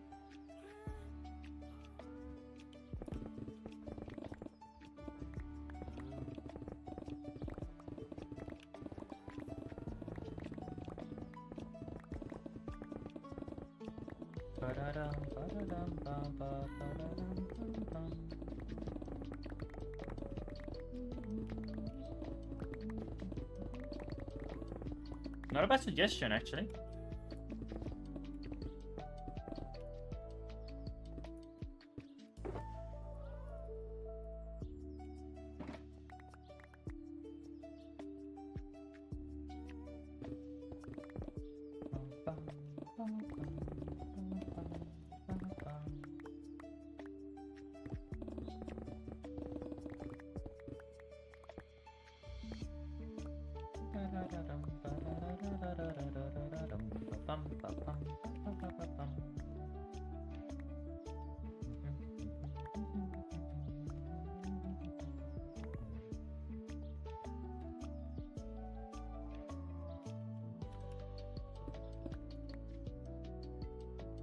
Let's head back up.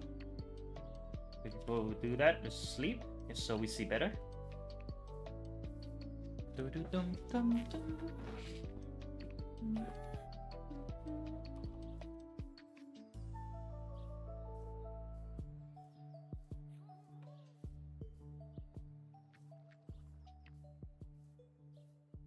That instrumentation that they used at the end, it kind of reminded me of Terraria. Which honestly is quite fitting for what we're playing now. Oh, Midnight's Lament. Or Midnight's Darkest Hour. What's the actual name of the song? Because it depends on who you ask.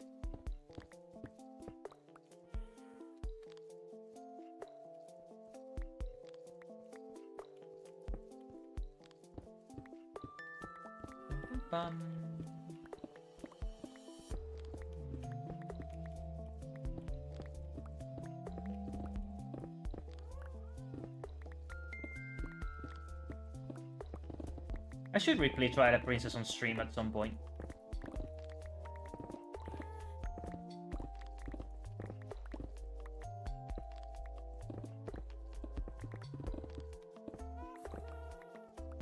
A lot of Zelda games, to be fair. It's been a while since I played Wind Waker, you know? I'd like to replay it again. So I might. At some point. No.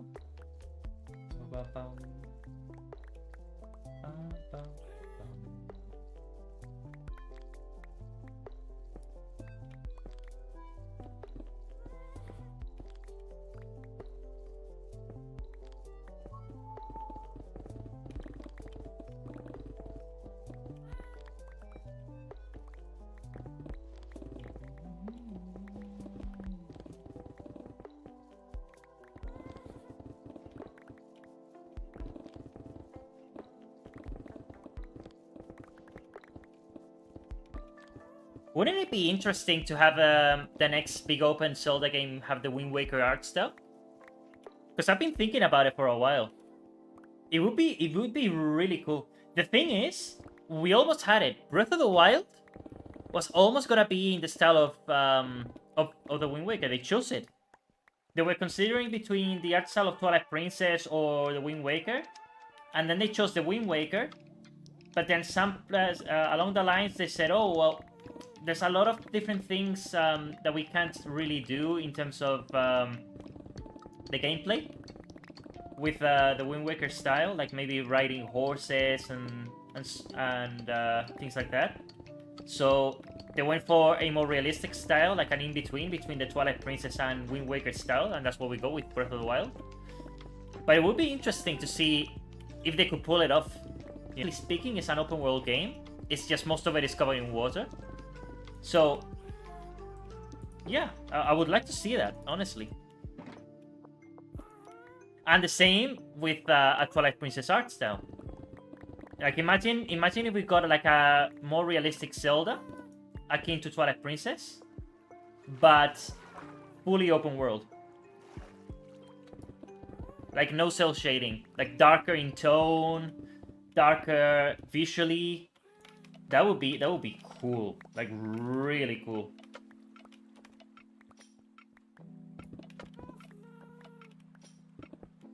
Like imagine a spiritual successor to Twilight Princess, but open world. One day, they'll do it. I'm sure they will at some point.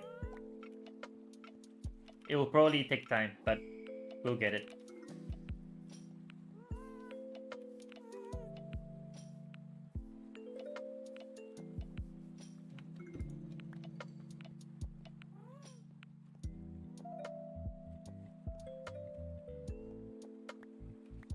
There is a genuine possibility that we might get an Ocarina of Time remake sometimes along the lines at some point. Because not only did Aonuma tease it, like, so when there's a thing with Aonuma that in interviews, whenever he laughs, he does it very intentionally and deliberately. And if they ask him about a game, like, are you making this game, or are there any plans on making this or that or whatever? If he laughs, that is a yes. YouTube is not receiving enough video to maintain smooth streaming. As such, viewers will experience... Oh no. Why? Why? That's not good. Hopefully it's fine. But like I was saying, whenever he laughs in interviews, it's because he is doing something. And one of the interviews of Tears of the Kingdom, they asked him if he would consider making a modernized remake of Ocarina of Time. And then, of course, he laughed and he said, no comment. So there might be something in the works. We don't know. But honestly, it would be cool. It would be interesting. Because with the way that the lore of the my throat, with the way that the lore of Tears of the Kingdom is, if they really want to have it be before Ocarina of Time and all that, which I don't really like it, but you know, it's not my decision to do to make. It's theirs, and they have a plan, I suppose. If they do remake Ocarina of Time, they might be able to revise. They might be able to revise the lore and incorporate new things, you know, which would honestly be refreshing. You know, like imagine seeing statues of Goddess Hylia in the era of Ocarina of Time. You know, because they, theoretically speaking, they never stopped venerating her, but of course they didn't think about her or invent her back in 1999. You know, so of course there's not gonna be any mention of Goddess Hylia back then. But if they were to remake the games, then yeah, they could add that, you know? And more. Okay, let me do this.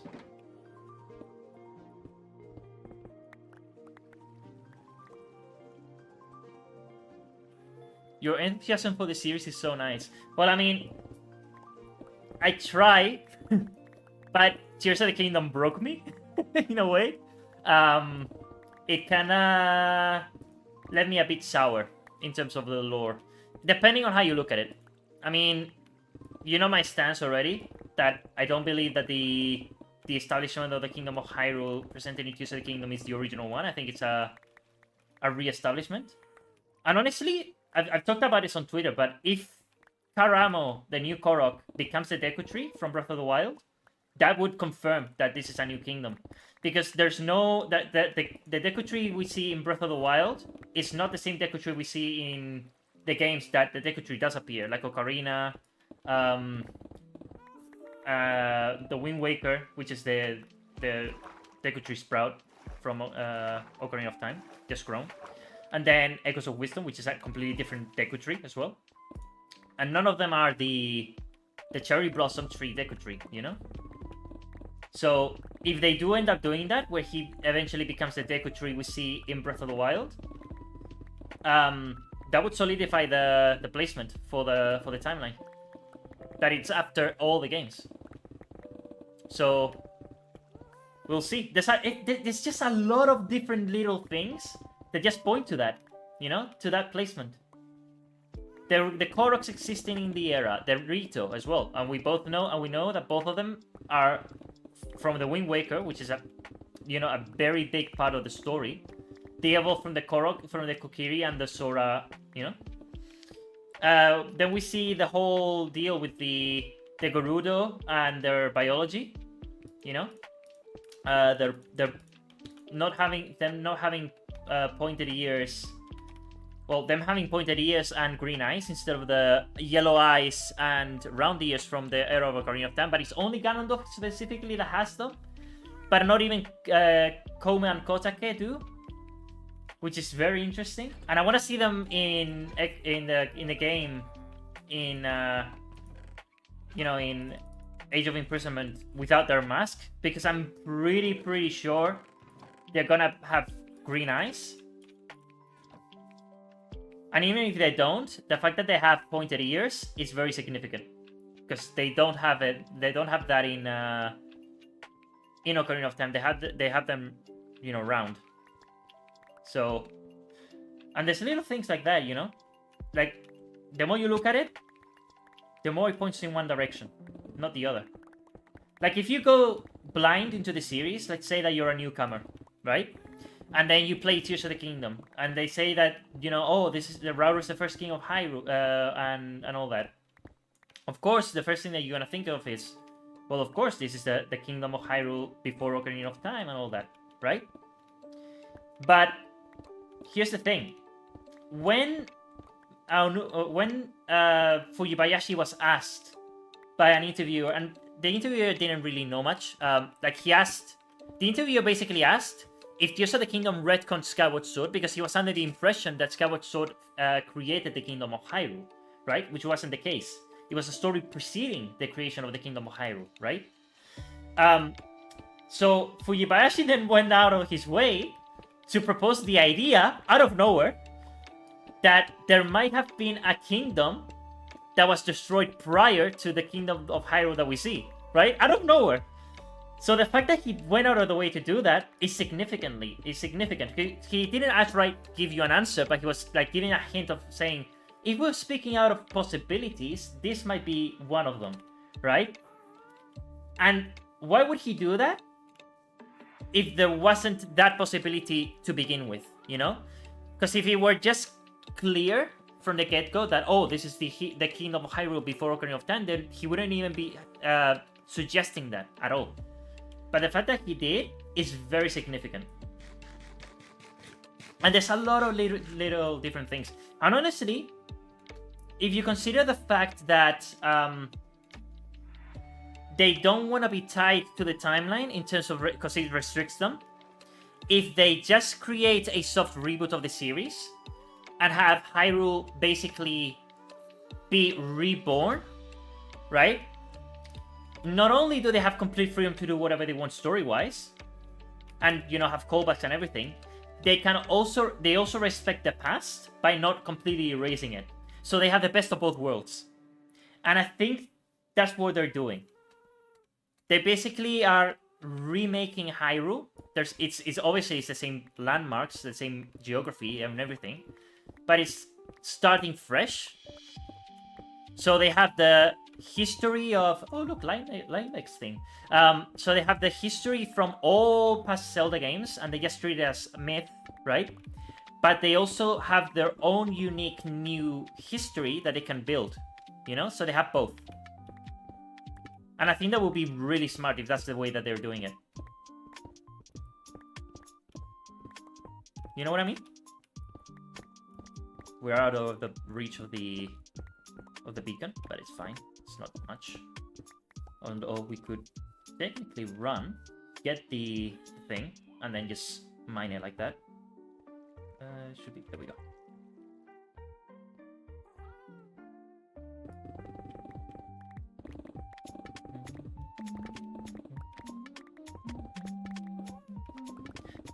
Fun fact, the Phantom Hourglass was actually my first Zelda game. It introduced me to the series. So imagine me playing the game, not knowing anything about the lore or that there was a series. Oh, I need to fix the pickaxe. And then playing Spirit Tracks after, you know, because it released shortly after. I was like 8 when I played them. And then playing Wind Waker and having my mind completely blown by the fact that I was playing the story of the prologue of the Wind Waker of Phantom Hourglass. You know? That was wild. That's when I think when I started to fall in love with the series. You know, then I played Twilight Princess and that game blew me away. And then, you know, I kept going. It was an experience. Isn't it correct that the Wind Waker Hyrule was destroyed by the flood at the end of the game? They had to rebuild a new Hyrule? Yes. So, the king at the end of the Wind Waker, which, by the way, the music is from the Wind Waker, so, I think. He made a wish, because Ganondorf was about to touch the Triforce, so he made a wish at the very last second, and he said, wash away this land of Hyrule and give the children a future, right? So they can build a new kingdom, or a new land. Which wouldn't necessarily be Hyrule, but, you know, they renamed it Hyrule, you know, as an homage to the past kingdom. But yeah, the old kingdom was completely washed away. It's underneath the waves, so if you went scuba diving, you might find it, but it's completely submerged. Like the bubble was popped, essentially, right? Could it be returned? That's the thing. Probably, yes. Because the Koroks were planting seeds around Hyrule, around the islands, and the plan of the Deku Tree was to eventually create a forest and reunite the islands once again, right? So the land the ocean could be drained. And you know the thing? There's a mention in Tears of the Kingdom itself that the kingdom was once underneath the ocean. Is it the ocean from the Wind Waker? Probably not. But all the bones that we see scattered across the land, they are whale bones, right? Well, technically they're dragon bones, but it's they're synonymous because leviathans are kind of dragons and whales, and it's kind of like a synonymous sort of vague term for all of them. So, but the Zelda theorizes that they are bones from underwater creatures. So it basically says the game practically tells you, it's Zelda notes, the new stuff that they added, that Hyrule was under the ocean at some point. But it's likely that it isn't the Hyrule from the Wind Waker, because rock salt is found in not just high elevations. I mean, it's found everywhere because it's a random drop from an item, you know, like a prefab item. So it doesn't really matter where they're placed. But they are also found in another timeline, which is in Echoes of Wisdom. You know, in the Downfall timeline, we find rock salt. So the fact that we do is significant because of the fact that it's a different timeline that didn't have the flood as well. So this suggests that the flood that covered the kingdom completely in the ocean was very ancient and potentially preceding Skyward Sword, right? And that's something that Monster is talked about, and it kind of ties as well with our history in the real world, because long ago, when the Earth was forming, the Earth was completely submerged in. It was basically, it's what the term that they use is called a water world, and everything was completely covered in water, right? And then if you go biblically as well, there's in many different, not just the Bible, but in many different mythologies and everything, they talk about a primordial ocean, right? Where there was leviathans and things like that. And in the Bible itself, they talk about God defeating the leviathans in the primordial ocean before he created the world, or something along those lines. Which is interesting, very interesting. Or it was in the early stages when he separated the oceans from the skies and things like that before the land was created. Something along those lines. But the series takes a lot from different mythologies here and there. So they could be doing that, where there was a time where there were leviathans living in a world that was completely submerged in oceans, and then obviously the oceans eventually receded. Those leviathans died because there was no ocean, no water, and then maybe some of them were blessed by Goddess Hylia to be able to live in the skies, and that's how we got Levias, and we got the windfish and other leviathans that live in the skies. That could be it. That could be the early history of Hyrule before even the races came to exist. And that's really interesting if you think about it. You know what I mean?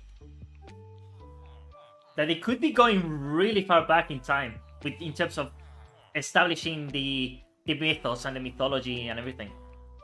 They might have that planned, or they might. I think they might have notes somewhere of roughly the ideas that they want to have. Like nothing is set in stone, but they might think of, okay, maybe long ago this happened, and maybe there's like an ocean, and there were the leviathans and everything like that. Like little ideas that they might flesh out in the future. I think that's what they kind of have, probably. It would be smart if they do, and then eventually, when they create games, they can look at those notes and say, oh, well, we could add this in this game, and kind of hint at this in the future, and sort of mold it that way. I think that's kind of how they work, maybe. Not entirely sure. That's how I would do it, though. Because, when you're making games and developing the stories, nothing is set in stone, and a lot of the things change. Look, for example, Ocarina of Time. It started as... well, technically, it started as a remake of Zelda 2, but then they changed the idea to have the story be centered around the imprisoning war mentioned in A Link to the Past manual. And early in development, it was very close to it. But then they kind of just changed their minds along the way. Like if you look at the concept art for Ocarina of Time, like the early concept art, there's actually River Sora, for example. There weren't the Sea Sora, and they did mention in an interview that they changed the design for a more peaceful Sora variants when they decided to have Ruto be one of the sages. So they wanted the Sora then to be more peaceful, and that's how we ended up with the silver scaled Sora that we know and love today, which is cool. And now they kind of just coexist, which is awesome, thanks to Echoes of Wisdom. And honestly, I hope they maintain that the River Sora and the Sea Sora continue to coexist. Which honestly, I don't know how exactly they could do it, given that honestly, both of them, depending on the game, live on the river source of Hyrule, like Sora's domain as we know it. For example, if we look at A Link Between Worlds, Sora's domain, the river source, is inhabited by the River Sora. But then we look at Ocarina, Twilight Princess, Breath of the Wild, etc., and they live, and it's the Sea Sora that live in that place, right, in the river source. But then we look at Echoes of Wisdom, and then the River Sora live on like a swampy river source, but it's not like the river source with the waterfall that we know. And then the Sea Sora live on a bay, right? So if they wanted to have them both and have the Sora's domain or whatever, maybe they could like have two Sora's domains, right? So say for example, the Sora domain that's to the east of Hyrule that we know from Ocarina of Time becomes the one for the River Sora. But then there's one at the top that could be like the Sora's domain that we saw in Twilight Princess, for example, right? That's further north. That could be the one for the Ocean Sora, right? Like their throne room sort of place. And then they could have like a city in the ocean as well, right? So they could have both. Or maybe the ones that live in the ocean are more like fish people, sort of more like themed around oceanic life. Like think for example Musu, sort of thing. While the ones that live higher up on the mountains could be more like freshwater sort of fish, you know, but still fish. And then we'd have the River Sora as a separate sort of thing. An idea, I don't know, because it's kind of inconsistent for the Sora in general. So trying to tie it out together and make it work would be cool. I don't know. Oh, I shouldn't mind. I need to fix this. I need to fix this. Isn't it correct that the... Oh, yeah, I already read that. Woo! We got the ball rolling. Now we're talking about Zelda. That is cool. But yeah. Honestly, in concept art of Breath of the Wild, the Sora and the River Sora were both conceptualized to be races that we would encounter in Breath of the Wild's world. And then they changed the designs for the Sora and they scrapped the River Sora, but they could bring them back, you know? Nothing's stopping them from doing so. And now with Echoes of Wisdom, they could really bring them back. Because they now opened that box. Where I was? Yeah, okay. I need to eat and get some iron and then just fix the tools. But they could really, you know, get the both the races and add them in Hyrule, you know, and just have them coexist. It would make the world feel a lot richer, honestly. And now that they included the Deku, I would like to see them just continue to exist, because they could just exist in Faron, you know, and just be there, chilling, and we could have like a jungle dungeon moving forward for like the series and all that. Honestly, I want them to just, instead of just having like 4 dungeons, I want them to make more in future games.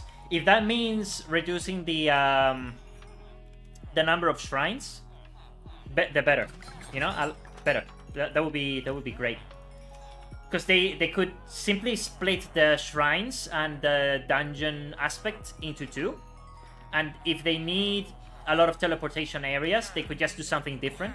I mean, look at Echoes of Wisdom. They just had stones, right, that you would teleport to. They could do that. Something similar, you know, something that you have to activate, reach the area and activate, and then once you do, you just can teleport to. But yeah, and then the dungeon aspect themselves, they could split it into mini dungeons that are scattered across the world, which eventually, essentially, the shrines are mini dungeons, you know.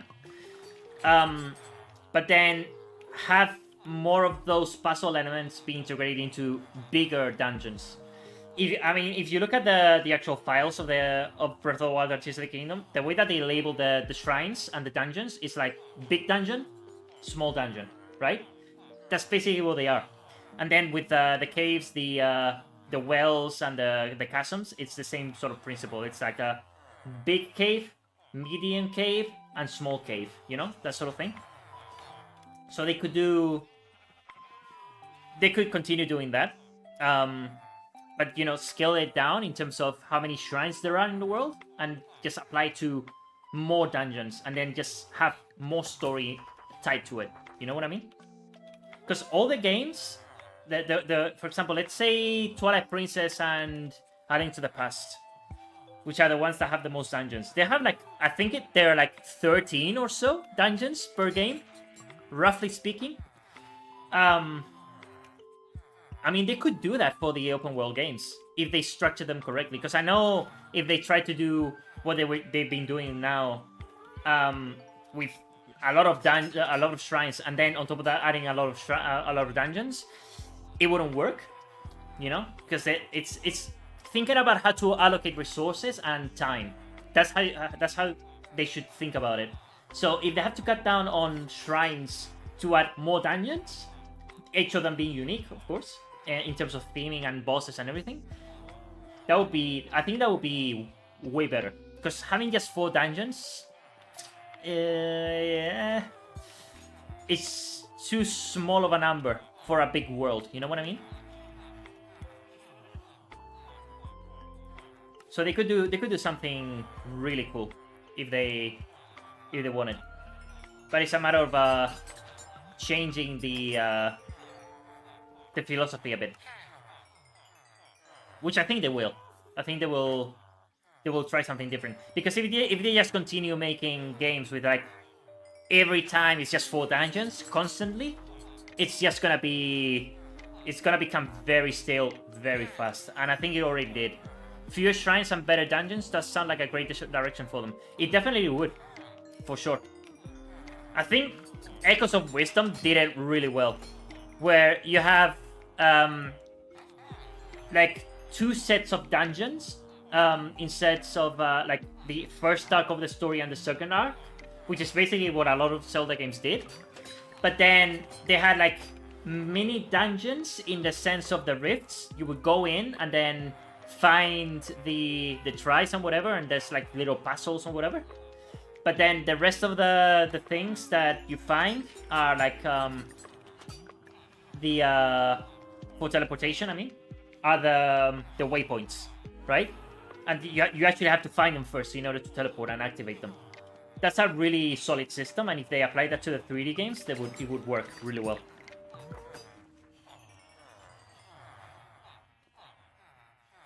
But we'll see what they do. Because honestly, I don't think they should just continue making shrines for every single game. I think at some point it just gets ridiculous that every new civilization that they include just has shrines all of a sudden.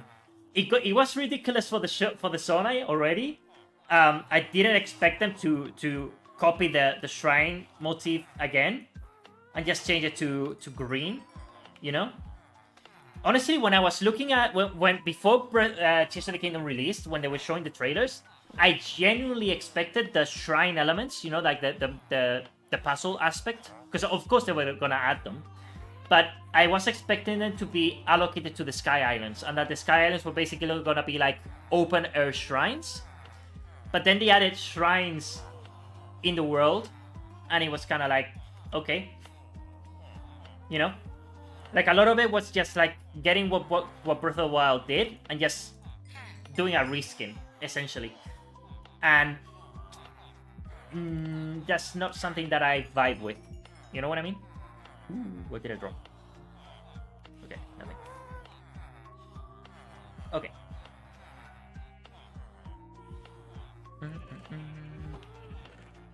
Like, if the next game has Koroks again, I mean, it will, probably, because they're part of Hyrule, they're a race, they exist, they live in the world. But if they do the, oh, yeah, you found me again, I'm gonna be mad. Do something different. It's anything. You know what they could have done in Tears of the Kingdom? If they really wanted it to, if they really wanted the Sonai to be before Ocarina of Time, because, you know, we've got the Uka as well, and they also tied to the establishment of the Kingdom of Hyrule. You know what they could have done if they really wanted to tie everything together? They could have the Uka be the collectible this time around, not the Korok. The Korok could have done something different, but they could have had the Uka be scattered across the Sky Islands and the land or whatever, and then they could give you like Uka eggs or whatever, you know. And it would serve the same purpose, but just giving them a different twist, you know? And then, of course, you will have the nostalgia value of having the Uka back, and it will be like, oh, that's cool, so we have two civilizations that work together to create a kingdom. Something like that, you know? If they wanted to go that route, they didn't, which I think is significant. Speaking of which, Echoes of Wisdom. It's interesting how, even though they had Hebra Mountain be covered in snow, they didn't include the Rito as part of the races. Even though there's a heavy lore emphasis in Breath of the Wild, of bringing a lot of elements of the lore into it, you know, like Goddess Hylia statues, the races and everything. It's interesting how they didn't include the Rito of all the races. Very interesting. Because if they were supposed to be in Hyrule from the beginning, right? Hypothetically speaking, if it was, if Hyrule was established before Ocarina of Time, right? Hypothetically, the Rito technically would exist all throughout the history. But the fact that they didn't include them in Echoes of Wisdom and instead included the Yeti, and again, very cool additions. Since the last time we saw the Yeti was in Twilight Princess. The fact that they didn't include the Rito, I think is very significant of where they're taking the series. You know? What am I doing? I need to... Yeah, okay. There we go.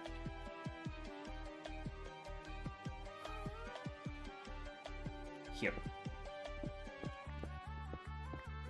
I need to move the beacon, I think. Because I am out of range. So let me get probably the gold one. That one's easier to move.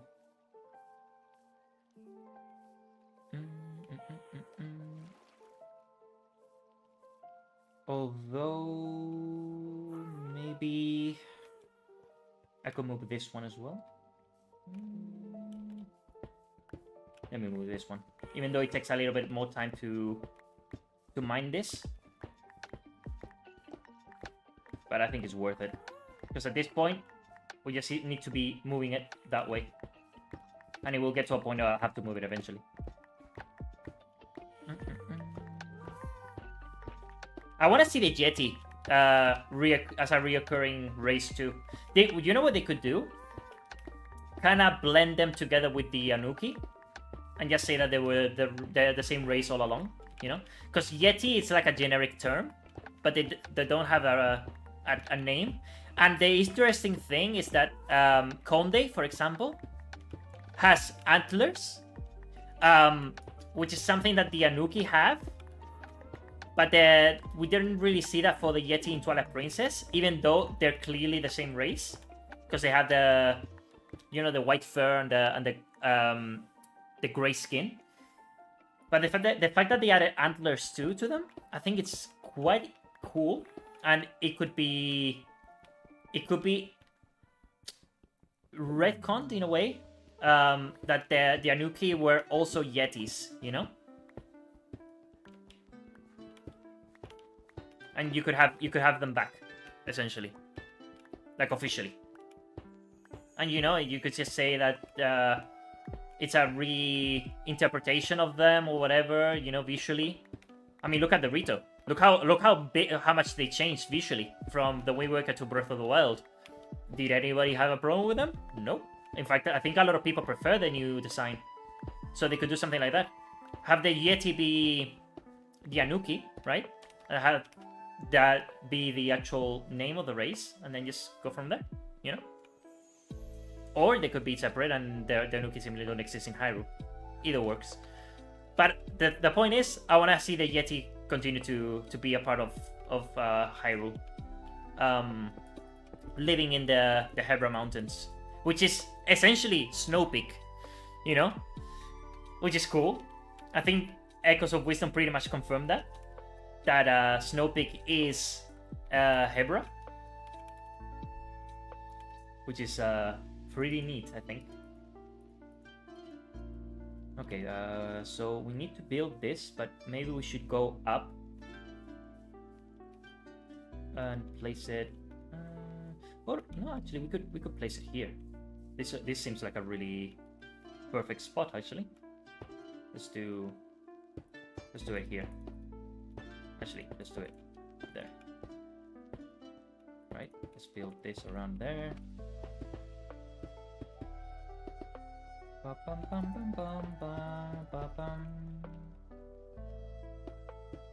do this. I miss Fi, although it's bittersweet that technically she is with us throughout every game that we have the Master Sword.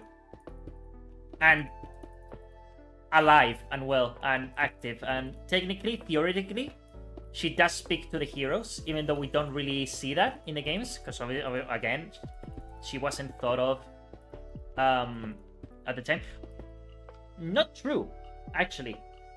Beta of Ocarina of Time, they do mention that there's a spirit inside the sword. So even back then, they did consider something along the lines of Fi, but they never really fleshed it out or did anything to it with it until they got to Skyward Sword. But they did play around with the idea that there was a spirit inside the sword, even back in Ocarina of Time. When I learned about that, I was blown away. So that's really cool. Really, really, really cool. But the fact is that having Fi be alive and well in Breath of the Wild and Tears of the Kingdom, and you know, the whole thing that the heroes can hear her across history, means that every hero that we played across the series can hear her, even though we technically can't. So if they do remake, for example, Ocarina of Time, like I mentioned before, they could have Fi in the game as well, in Ocarina of Time, like a remake, like a full remake.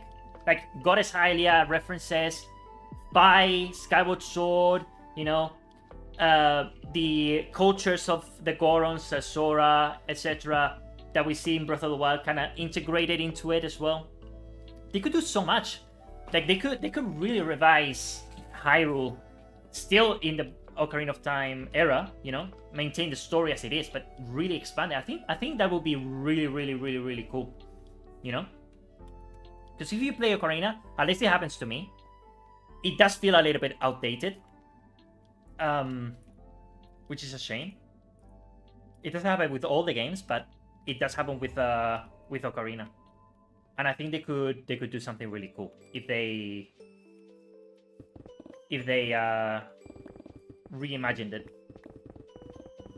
but still being faithful to what was before. Because obviously, if they completely change it entirely, Ocarina, that people are gonna be pissed. they're gonna be really mad, you know, because that game is very important to a lot of people, and if they do end up remaking it, they have to be very respectful of how they do it. You know what I mean? because there's a lot of purists in the series.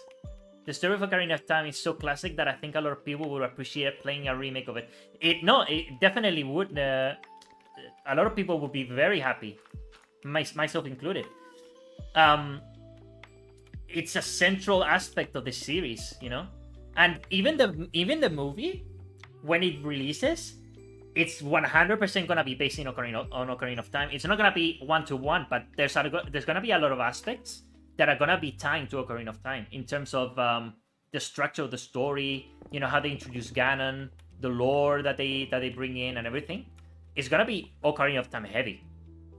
Like, there's no way that it isn't. They're probably gonna be including aspects of the imprisoning world from A Link to the Past as well, and maybe Breath of the Wild, things like that. Like, it's gonna be an amalgamation of different things, but like the core story is gonna be Ocarina of Time. You know? Ganon introduced as the king of thieves of the Gerudo, you know, the races, the Gorons, the Sora, and everything, the sages. There's gonna be an imprisoning war, clearly, right? Like all of that. And if it's gonna be a trilogy,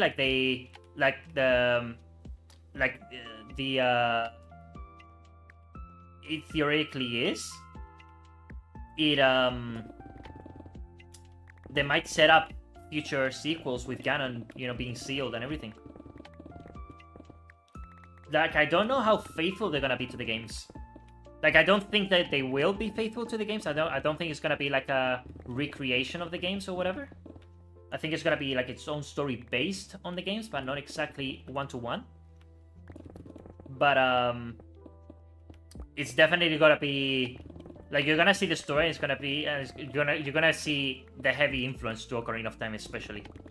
You know, like if they introduce the Master Sword in the story, that obviously they're gonna reference Goddess Hylia and Fai and all that. You know, like obviously.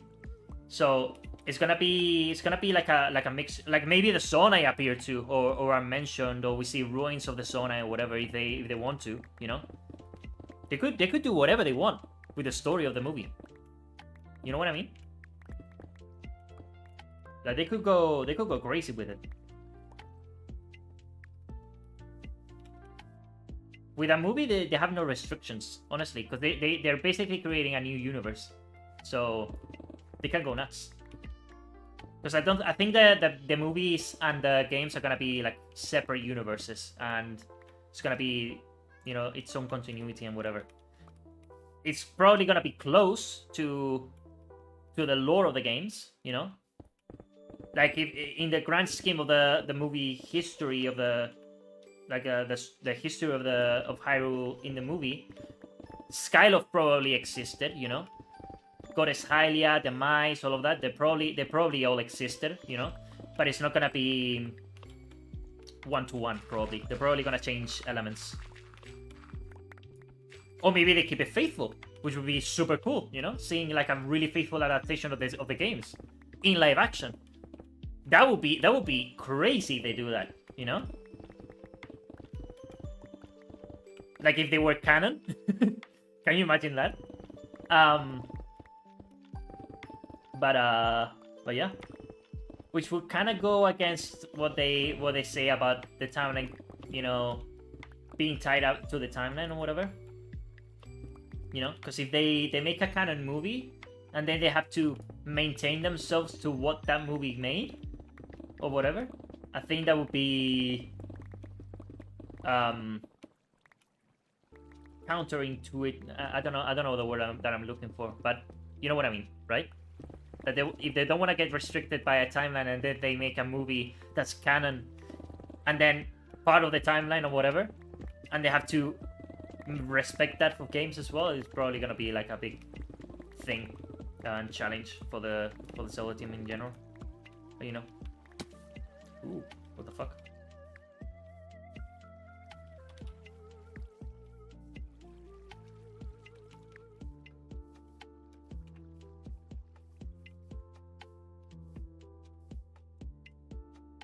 Okay. I'll deal with this another time. Once everything is removed. So how do I get out? Counterproductive, I think. Yeah, exactly. That's the word. But you understand what I mean, right?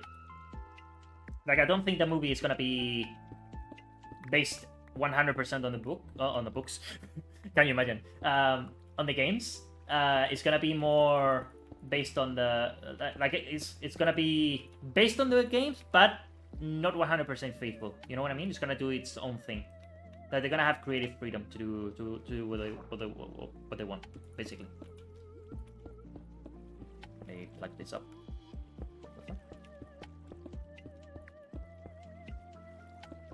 But they're gonna have it's gonna have references to everything. Like, they're gonna go crazy with the references. If they did that with Mario, they're gonna do it with this with the Zelda movie, for sure. We're gonna see probably the Rivesora, the Scizora, maybe the Rito in there too somehow. We're gonna see the Koroks, potentially the Kokiri. I don't know. You know, they might do like the I don't know. I genuinely don't know. They could do virtually anything, and that's exciting. I think, you know.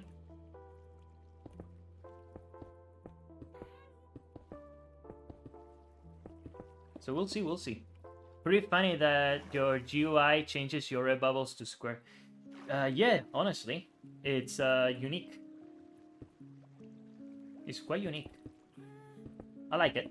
I don't know.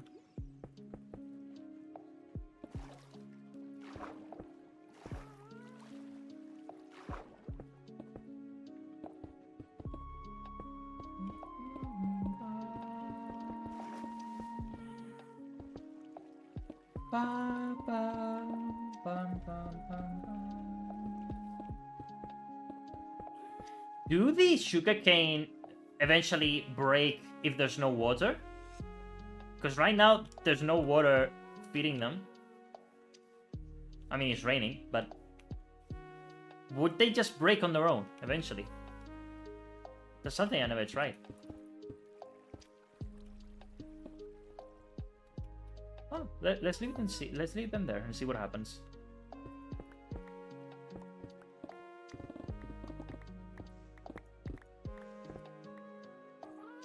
It's not like we're gonna miss anything if they just despawn or whatever.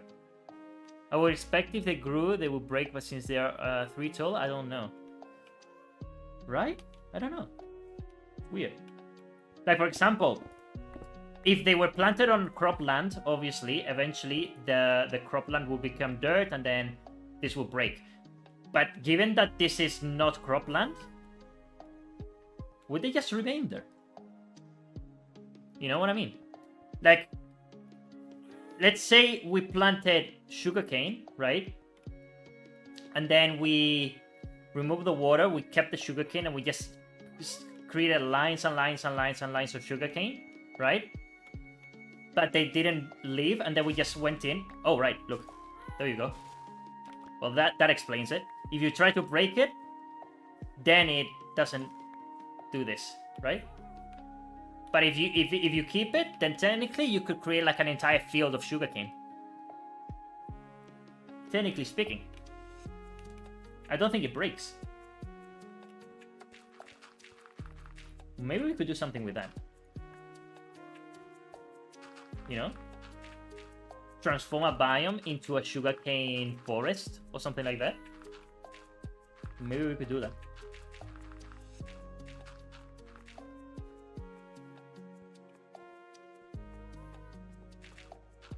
Might be cool. You know, like how people do sometimes like an entire biome that's like wheat or whatever? We could do something like that.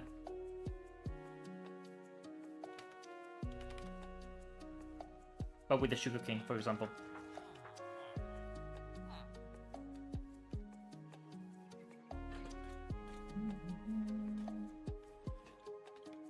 I think it would be a challenge, because honestly, you have to be very strategic of how you place it, especially with the different elevations.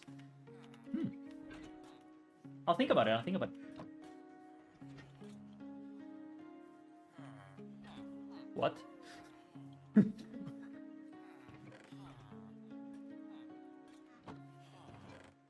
right? Okay.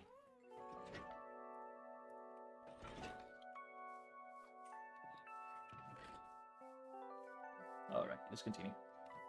I found out it's possible to put a horse in a boat. It's a bit of a joke though. You put a baby horse in a boat and it will grow up and still be stuck in that boat. Nice. I mean, they're entities, so shouldn't they be able to go on the boat on their own? Like when they're adults? Or is there a mob that can't go on a boat? Code-wise.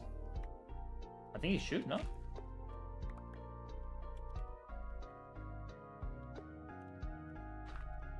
It should, right?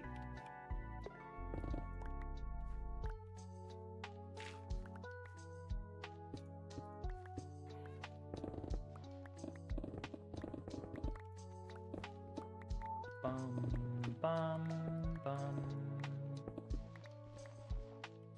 Bum, bum, bum, bum. Bum, bum, bum. I love this music, honestly. The Legend of Zelda, Lofi and Chill 24/7. If you haven't seen, if you haven't listened to this, it's by a guy called Lofi Cody. We just found him randomly. And honestly, it is great. Super chill. I love it. You should honestly, you should subscribe to him. It's a small channel. 1.4k subscribers. So go over there and just say Zelda Lord sent me or something, you know? It'll be cool. You know, show some support for little content creators. Especially if they do music like this, which I'm probably gonna be listening to more often. So a little thanks would be pretty cool. I don't know if they have more music on their channel, but we can check out another time.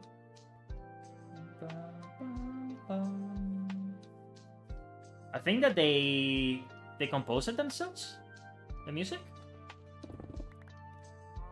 I would expect so, right?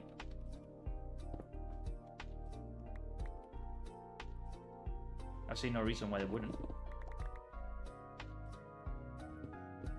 YouTube is full of very talented people. Oh, right. Don't have the beacon anymore. So we have to mine until we get there.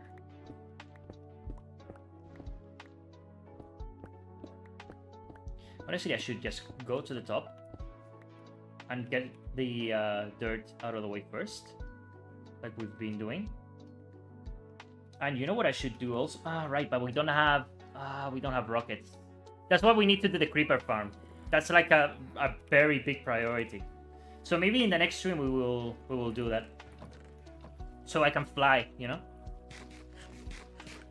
Because I'm out of powder. So until I mean I have 2 wings, right? 2 elytra, but without powder we can't really fly. So that's the only thing. Bum, bum, bum, bum, bum, bum, bum, bum. So let me just I don't know, make a stair or something. It's just so high up.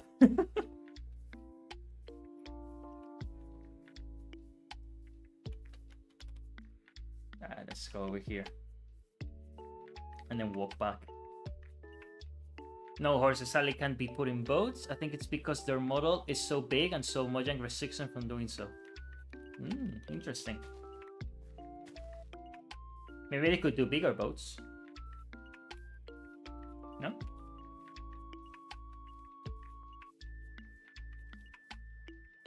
I mean, we have rowboats, right? That's basically what the little boats we have. But what if we could customize them, you know? And maybe if we put a banner on them, right? We get the boat item, we put it back on the crafting table, right? And then if we get banners or whatever or other items that we craft, we could then create like a sailboat, for example, and then it goes faster, you know, something like that.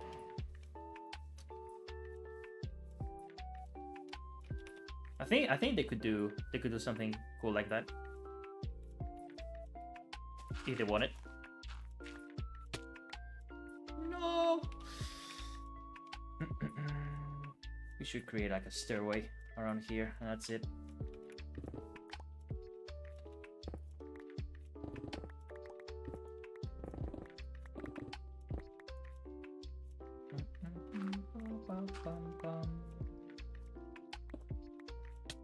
Woo!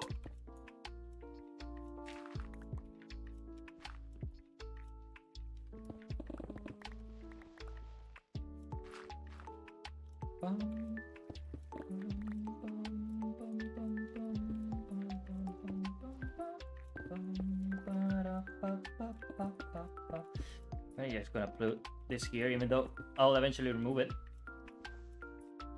Just so I can get to the top. There we go.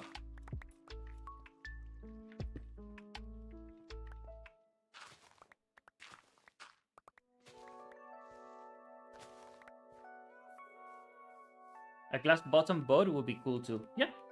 Yeah, so you can see what's underneath.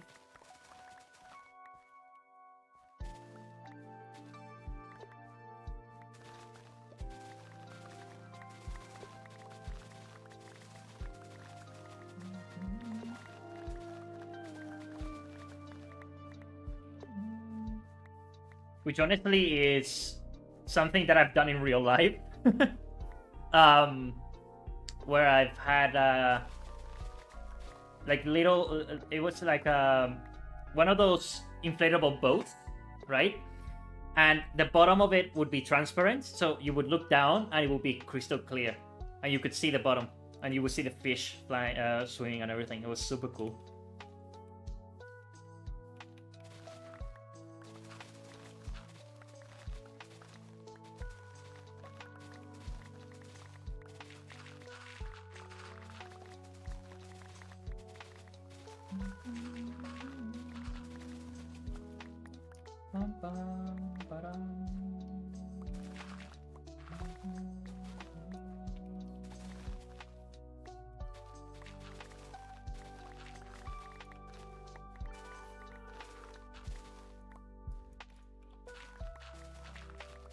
I will never get used to the gas being on the overworld. I see them and I panic. Like, dude. I have trauma from the nether.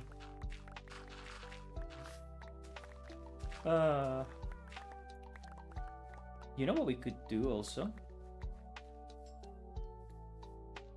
No, let's keep doing what we're doing. I was gonna say that we could just flatten everything, but this is just too big of an island. We shouldn't do that, because it will be too overwhelming. Let's go little by little, because otherwise it's gonna be too much.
Have to check that I don't fall.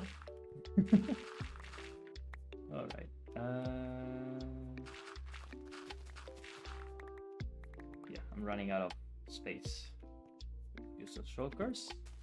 Should be empty, theoretically. No, they're full. Okay. Then that's a problem. we need to go down and empty them.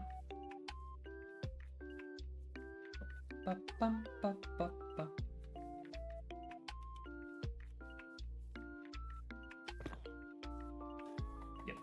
All right. Okay. You go there. This.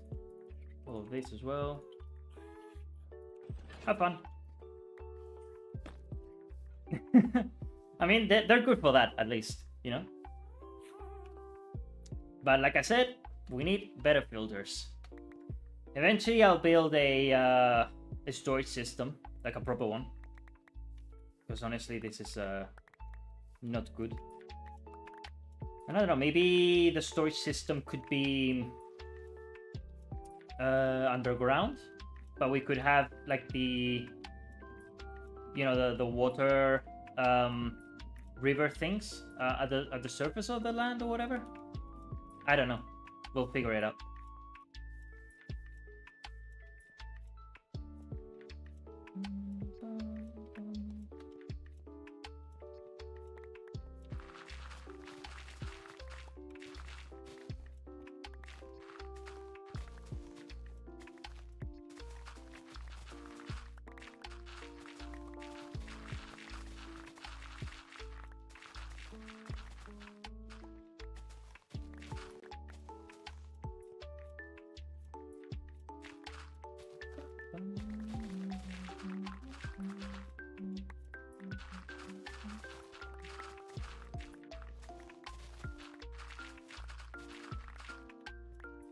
When do you guys think we will see news of the next big Zelda game?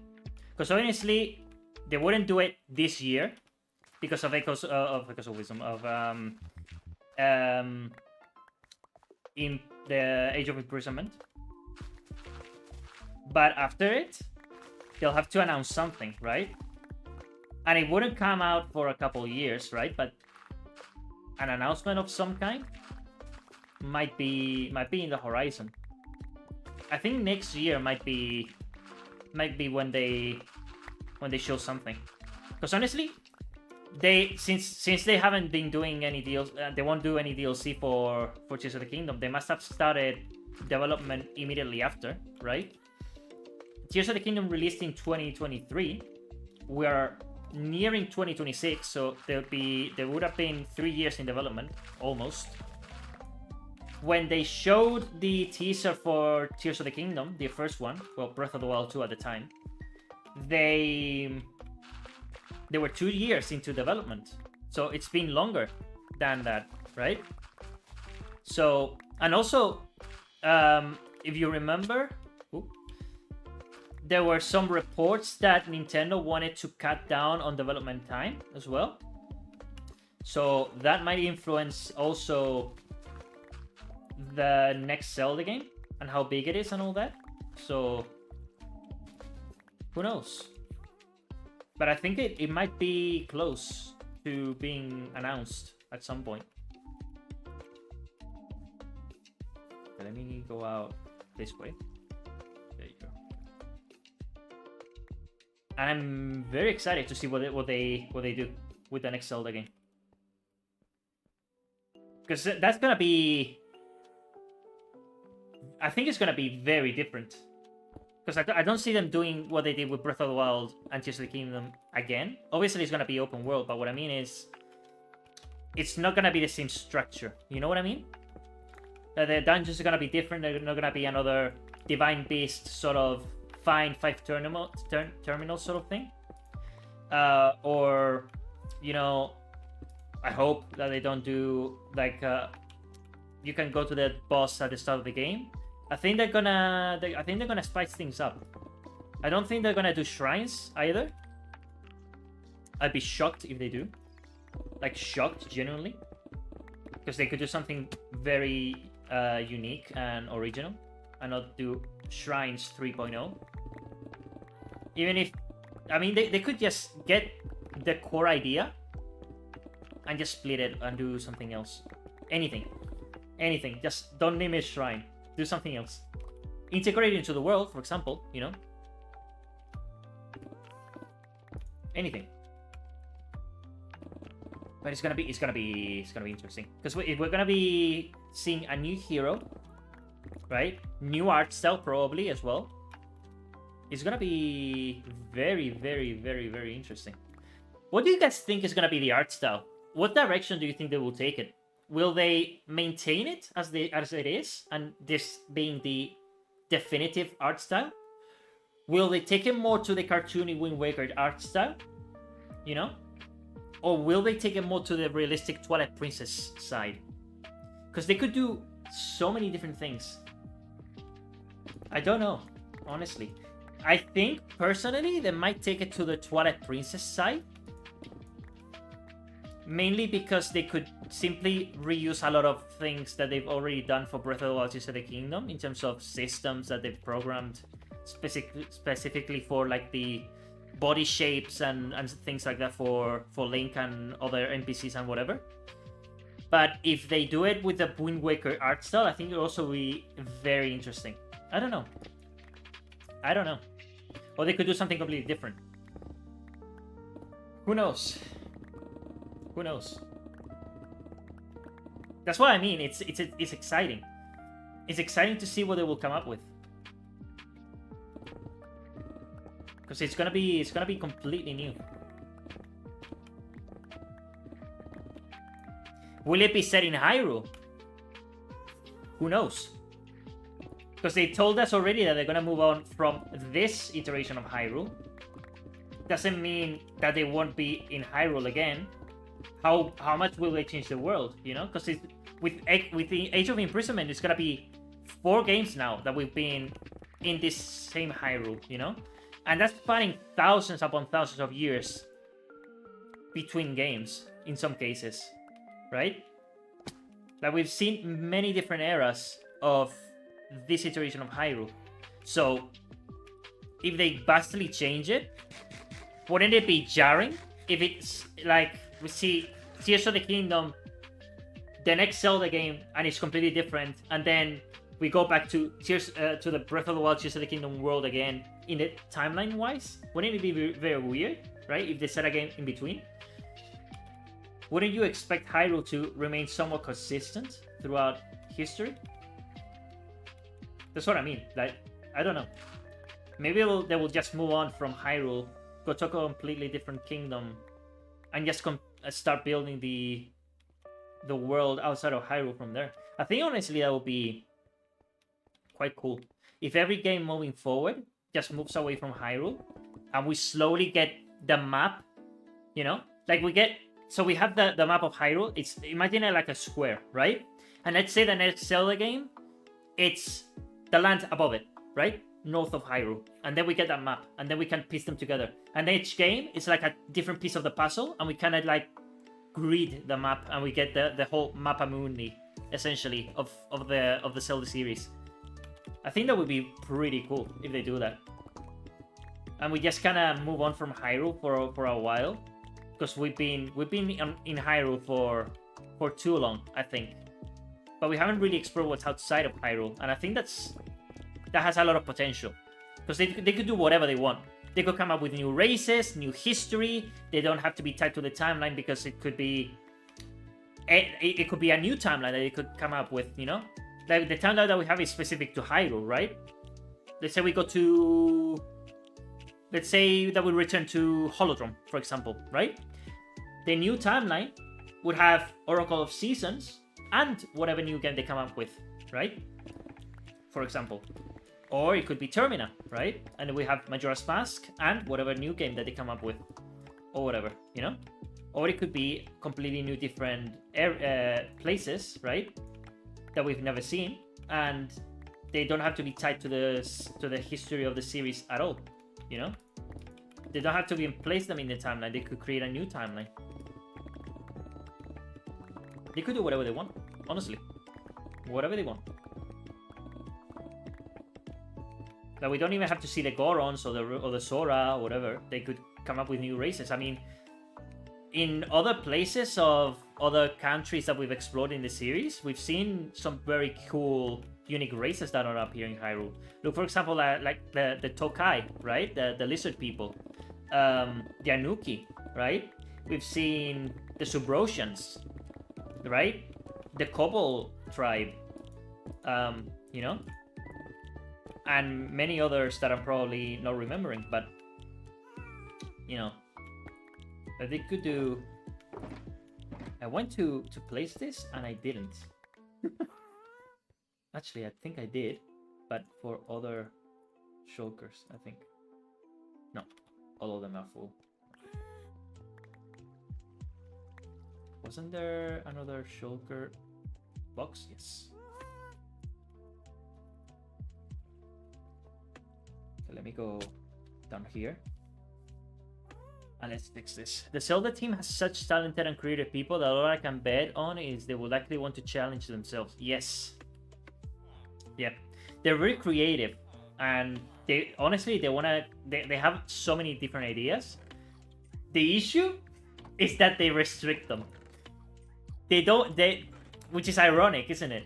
They have a lot of ideas, and then the higher ups say, no, let's tone it down, or no, let's not make Twilight Princess 2, or let's make Link's Crossbow Training, right?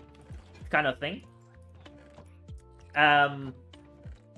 But they have a lot of ideas, and honestly, if they went outside of Hyrule and just kind of went nuts with the history, they could do so much. They could do so much.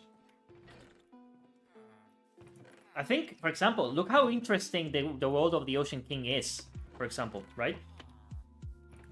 With Bellum as a villain, and the Kobold Kingdom, and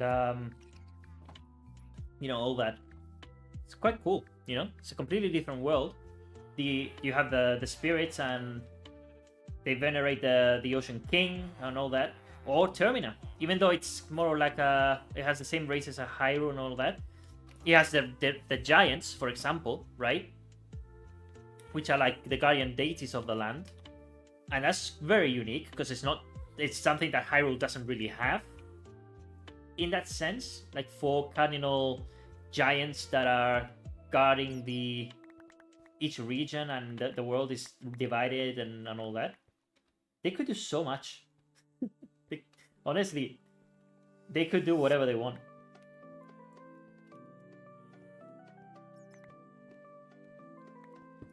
Like, if they wanted, they could make a kingdom that's, I don't know, themed around food, for example. I mean, they made Hytopia that's themed around fashion, so they could do one that's entirely culinary, you know? And just go nuts and create races that are themed around food or whatever. Vegetable people, who knows, dude? They could go nuts. I just came up with that idea on the spot, but imagine they could do whatever they want. They could go really surreal if they wanted to. You know, they could do absolutely anything.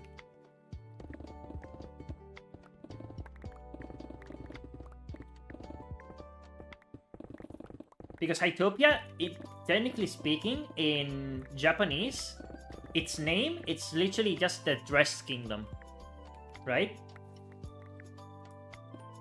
And Hyrule, technically speaking, I mean, even though it's called Hyrule, right? The Kingdom of Hyrule, it is, technically speaking, the Kingdom of the Gods, right? It's a kingdom that was created in the land of the gods. So it's that's like the whole thing with Hyrule. It's like the land tied directly to the gods. That's where the Triforce is and all that. But all the kingdoms can do whatever they want. Like they could be very different from Hyrule. You know? It doesn't have to be tied to... Why don't we... like this? To the gods or whatever. Like it could be anything, really. A kingdom devoted to art, you know? Who knows? Music, you know? Anything that they want.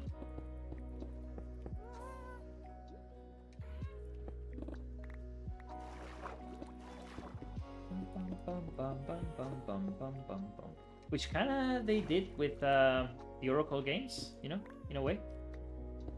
I mean, mainly the Oracles, not the world building. Because you had Din being the singer. No, the other way around. Nehru being the singer, and then you had Din being a dancer, and then for the third game, well, I guess Feyror would have been the painter, but originally it was swapped, and Feyror was gonna be the singer, and then Nehru was gonna be the painter, and this the whole idea was that there was gonna be the whole idea with the third game of the Oroka games is really interesting. Like, there was gonna be a paintbrush, right? A magic paintbrush instead of like the Rod of Seasons and the Harp of Ages. We were gonna have a harp, and I presume that we were gonna have a world. Well, we were gonna play with the different colors, right? And what I theorize is that the world was gonna be monochromatic, like Link's Awakening in the Game Boy version, not the Game Boy Color, like the original Game Boy version. And then, as we progressed in the game, we would have basically been restoring the color to the world. And I think also the dynamic would have been between the sky and the surface, because if you remember in Oracle of Seasons, we had a dynamic between the underground and the surface world, and then in Oracle of Ages we had the past and the present, right? So it's kind of like Ocarina, where we had the present and the future, but in reverse. So the third game would make sense for it to be the sky and the surface, right? I think. And it honestly would make sense if the villain for that game, when they were conceptualizing it, was what eventually would become Vati in the Four Sword game, considering that the Four Swords games, well, the Four Swords was developed by Capcom and also directed by Hidemaru Fujibayashi. So they might have reused the concept for Vati for Four Swords, potentially, right? If the concept was that Vati was gonna be like a villain, much like Veran and Onyx, you know what I mean? Because Veran and Onyx, right, Onyx had a castle, Veran had a tower, Vati had a palace, right, high atop the clouds. It would have made perfect sense thematically, right, to tie all three games together. But of course they canceled that idea, you know, the third game. And all of this is speculation on my part, like we don't know. But it would make sense if Vati was like the third villain of the third Oracle game, you know, or someone completely different, you know, something like that. You know, that whole concept would have been really cool, I think. Maybe one day they will do it. Who knows? It would be cool though. They will have to reinterpret a lot of things of the Oracle games and change a lot of aspects of the story to make it work for 3 games. But they could do it, I think. I think they generally could do something really cool. Remember the concept art of Link with a motorcycle? Yes, that was very weird. But they did end up reusing that idea for Breath of the Wild, right? There was also a concept of Link, for example, having a robot arm, and that ended up becoming what we see in Tears of the Kingdom, you know, with Rauru's arm. Link would use that arm to summon different powers and tools. So it's not quite the same, but similar. You know what I mean?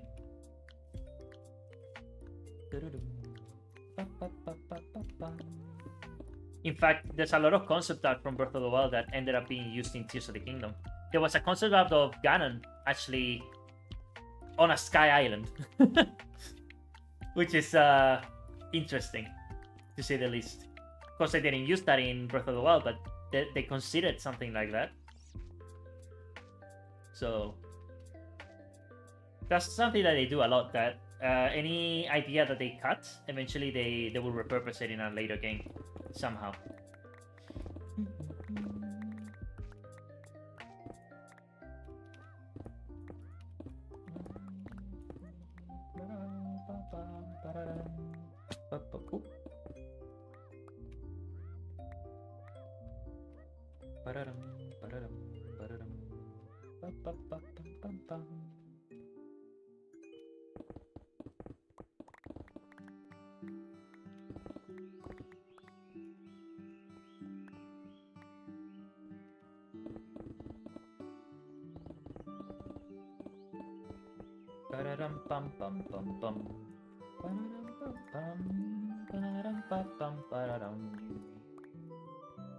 Ah, the music of the Legend of Zelda.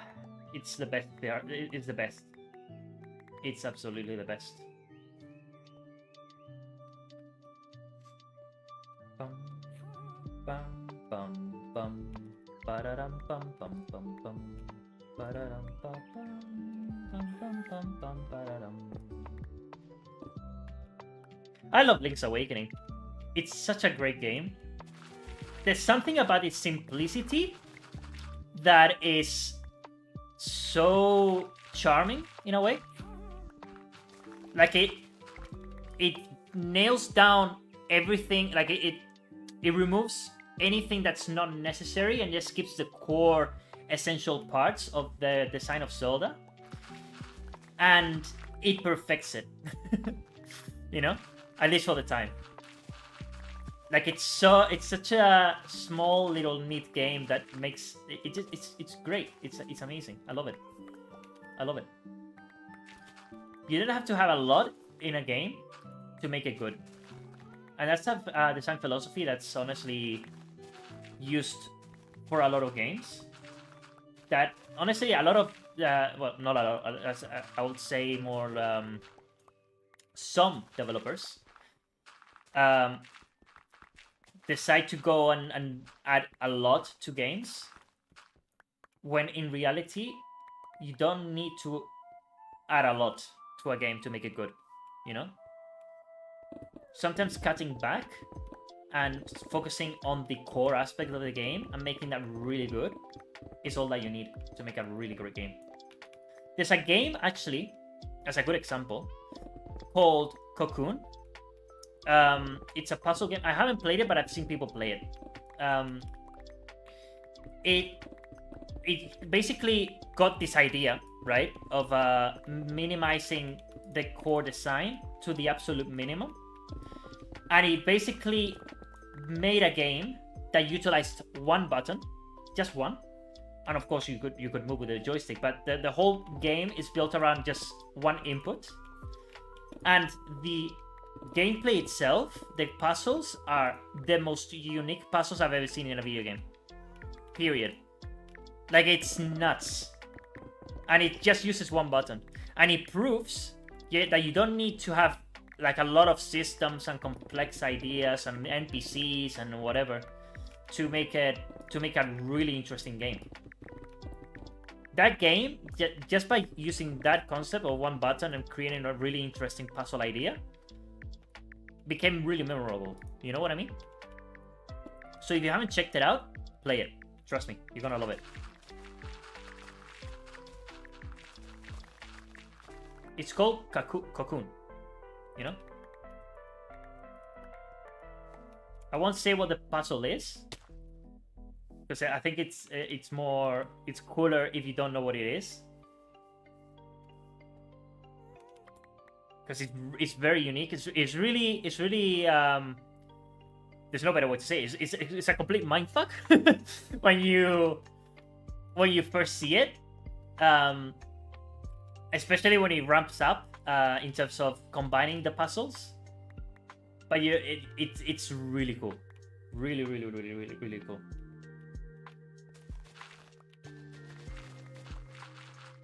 Bum bum bum. Bum bum bum. Bum bum bum bum. Ba-dum bum. Bum bum bum bum.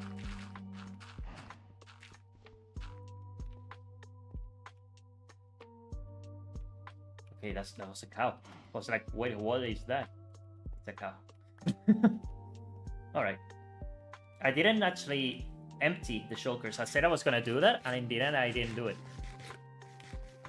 Out of limitations comes creativity. Yes, 100%. Yes, that's 100% true. And the best example that I can give you regarding that is, let's say that you have a canvas, right?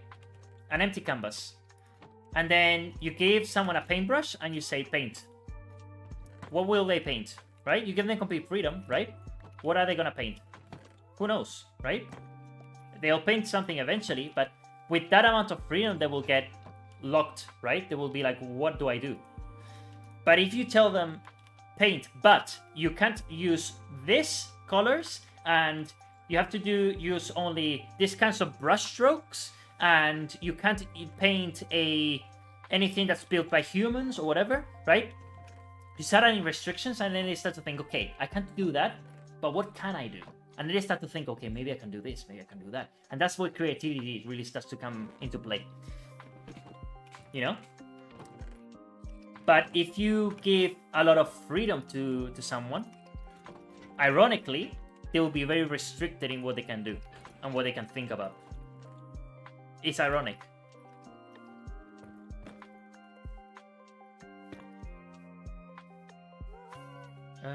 Actually, no. Hold on. I want to do this and this. This and this. Bum bum bum. Bum bum bum. Alright. And all of them there. Here.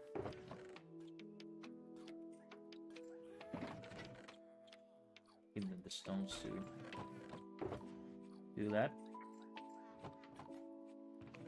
Although, actually, I could focus on the stones because there are a lot, and I could give them the smaller stuff. Gravel over there, right?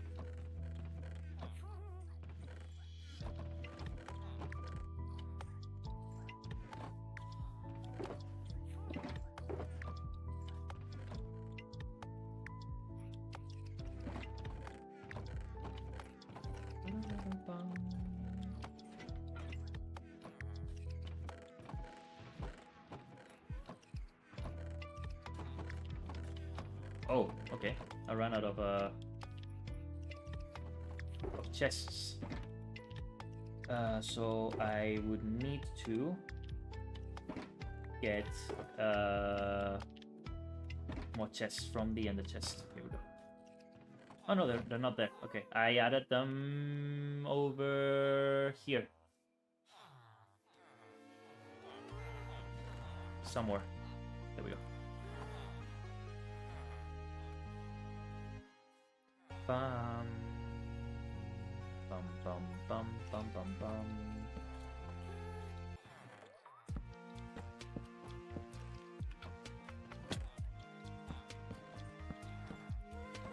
Ooh. I just realized I didn't place them correctly.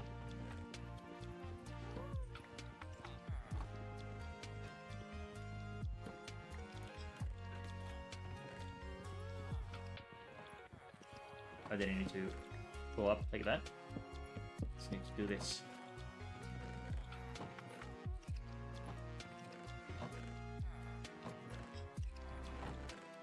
Let me just do that, just in case.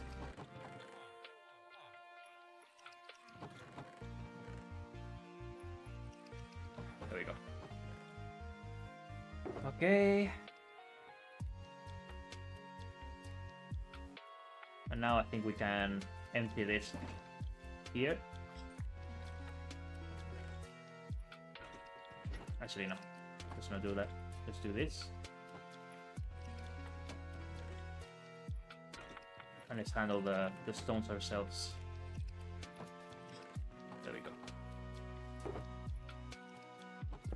Perfect. Okay. You go there, you go there.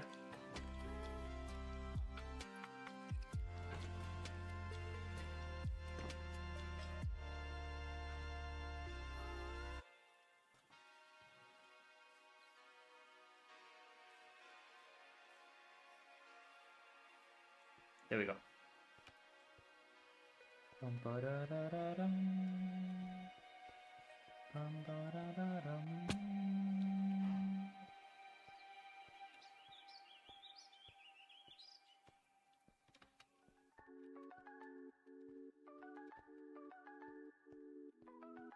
I'm surprised that nothing of the Gerudo in the latest entries has used at all the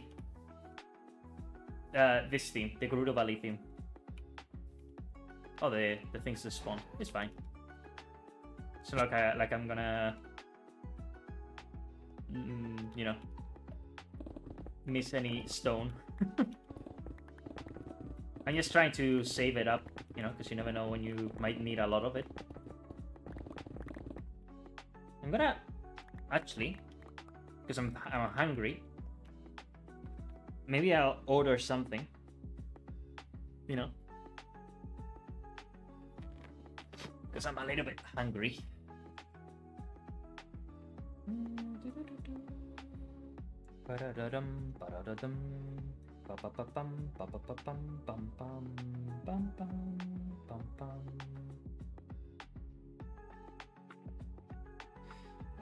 Not from Globo.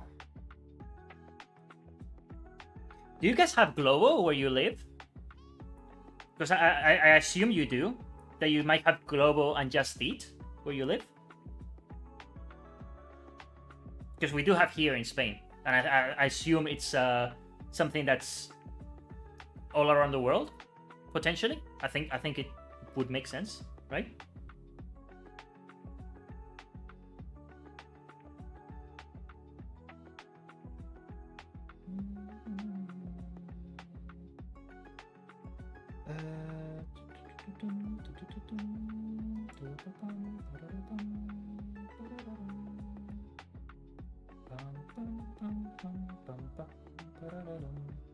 I feel like McDonald's.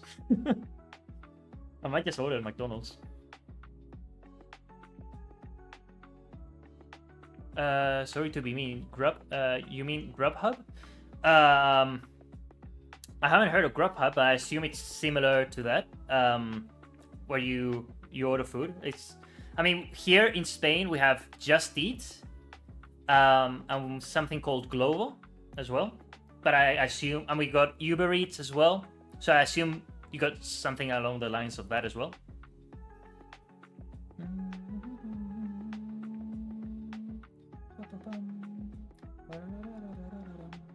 Let me see what I order. And we take a little bit of a break because I've been mining for like 3 hours non-stop. And it gets tiring. I mean, it's really fun, but it gets tiring. And if you wanna eat something too along the way, yeah, feel free. Let me see. I'll order this.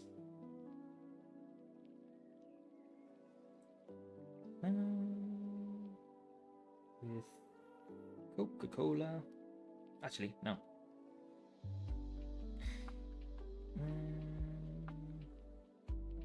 I'll order a gazpacho because I got Coke here and I can get some.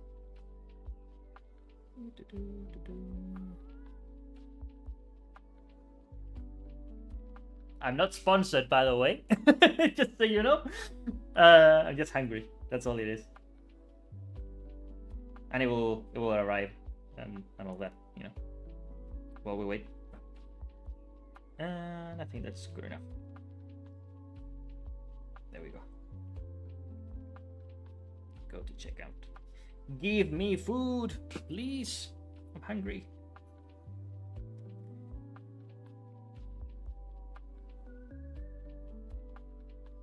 Let's see, hold on. Okay, there we go.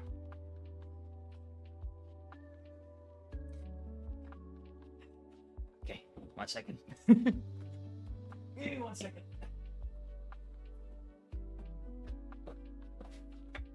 I don't know why, even though I added my card details and everything,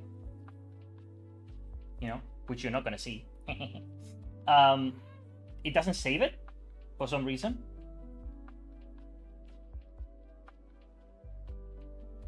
Oh yeah, okay, got it. There we go.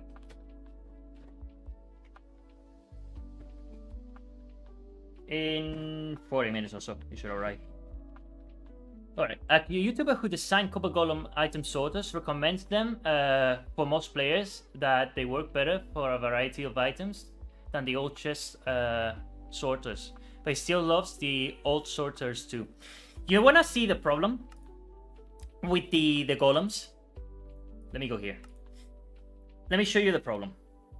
If I create a hopper system, right? That's basically like this.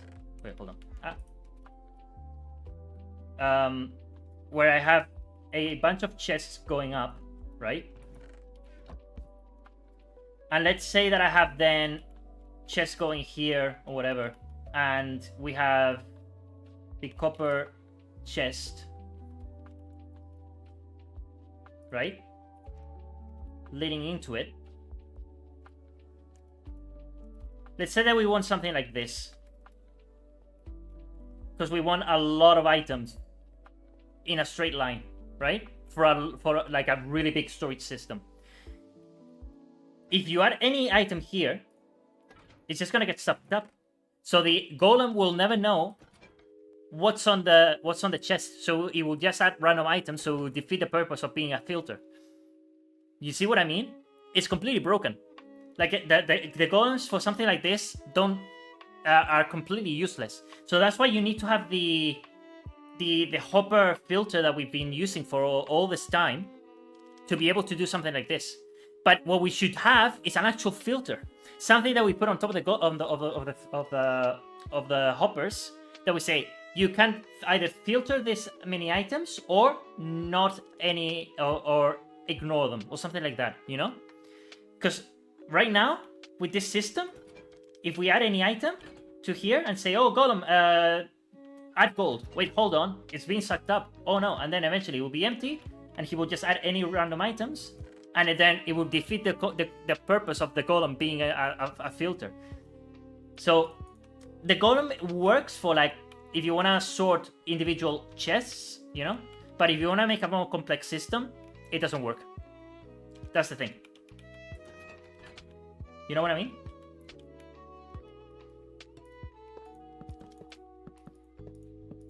Maybe there's a workaround, but honestly, I can't think of it. I can't think of one to make them useful, so that they can filter an item that goes into multiple chests. I mean, sure, you could maybe do a system where you get a chest, right? You get a hopper that goes into a chest, or no, you get a chest that then goes into a hopper that goes into like a dispenser that then throws the chest, the items, into another hopper that then goes into the line. Maybe you could do that, maybe, and that might work as a filter.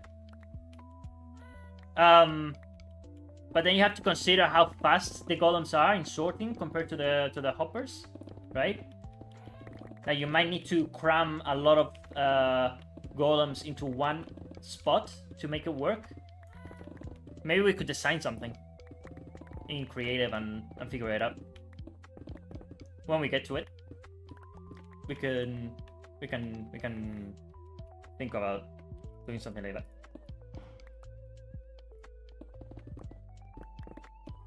But maybe that could work, you know, using droppers. But that would be noisy too. But you could create a non-noisy dropper. I think that there are designs for that.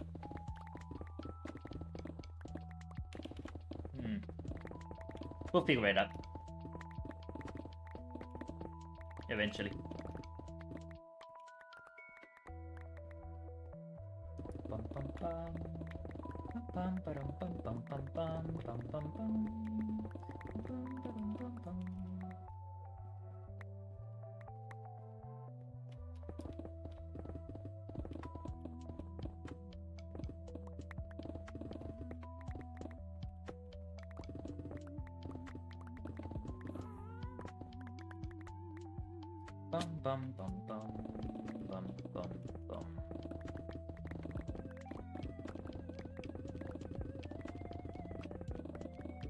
It's so satisfying.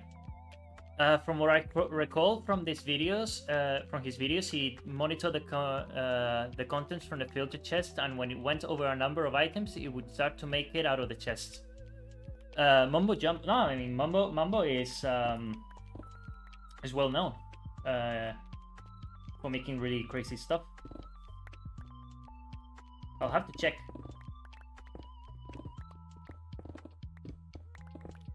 I mean, they always find a way. The people who know Redstone are crazy, in a good way. But they know a lot. So it's like I mean, you need to have a degree to understand Redstone. Like I still, to this day, and I've been playing Minecraft for years, I don't understand how a comparator works.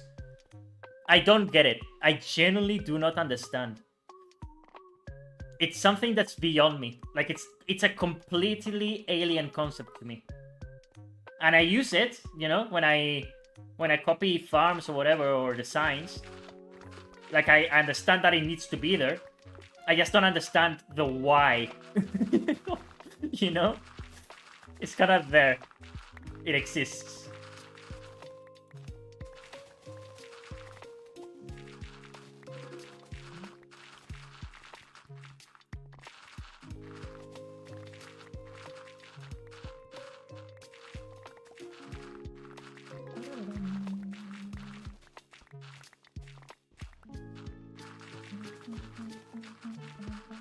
I really like this music, dude.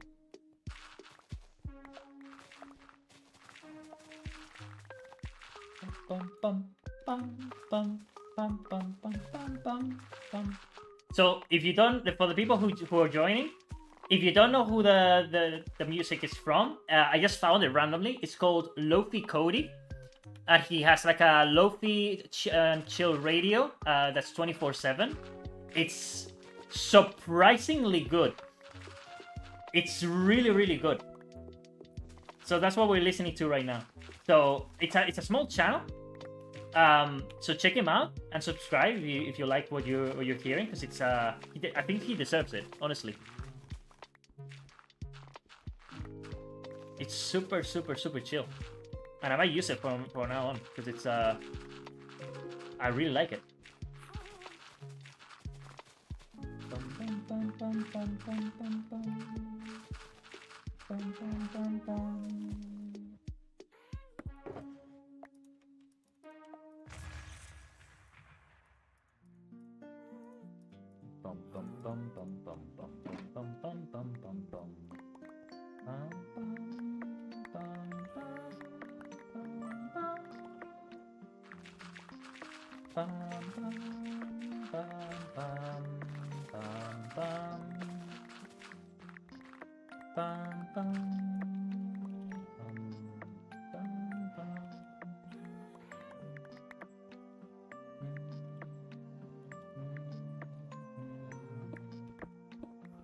Oh, we're out of reach.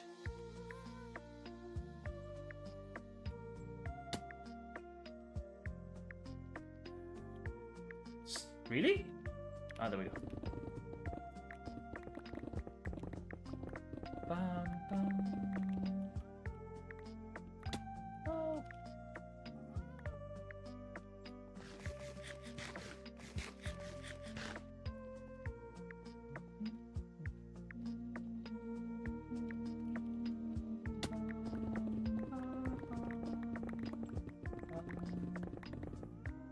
No.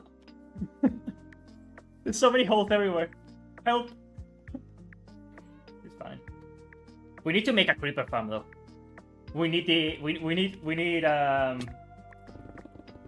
We need to make rockets for our elytra. Because we just have them there on the chest and we can't use them because we need we need powder. And it would be so much easier in general to build. So maybe in the next stream will be a simple creeper farm.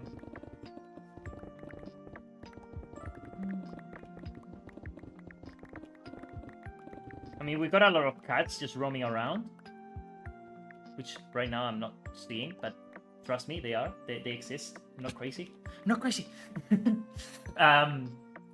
So, I mean, we need a lot of them, so we will breed them eventually. And then we can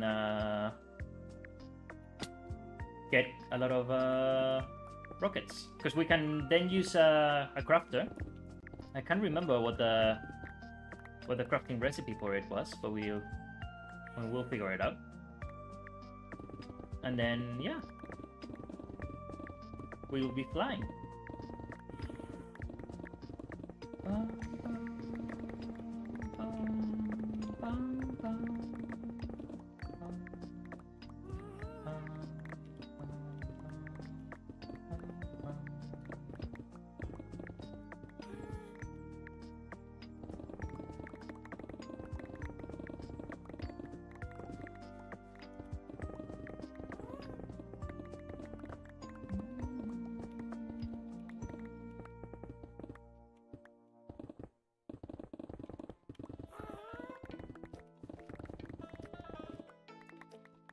So if there's anyone here who haven't been watching or like are not familiar with what I'm doing, I'm basically, so we are in a mushroom island, and I'm going to make it entirely flat.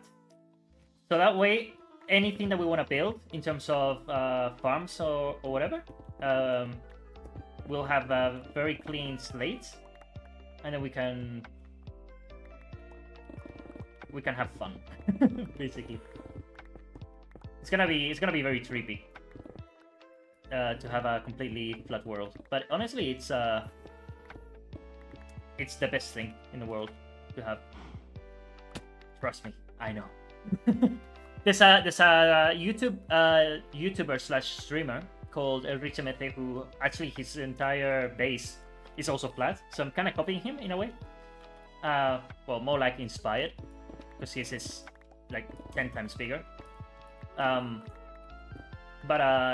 You know, he can build whatever he wants in the flat world, and he can run around. He has beacons with like speed and all that, and it works. Honestly, it's a great base. But ours is like an island, right? So we can like do some really cool stuff. And on 0-0 as well, it's in the middle of the ocean. Well, not the middle, but it's on the ocean, and we could do something cool there as well for our base, maybe our home or something. We'll see.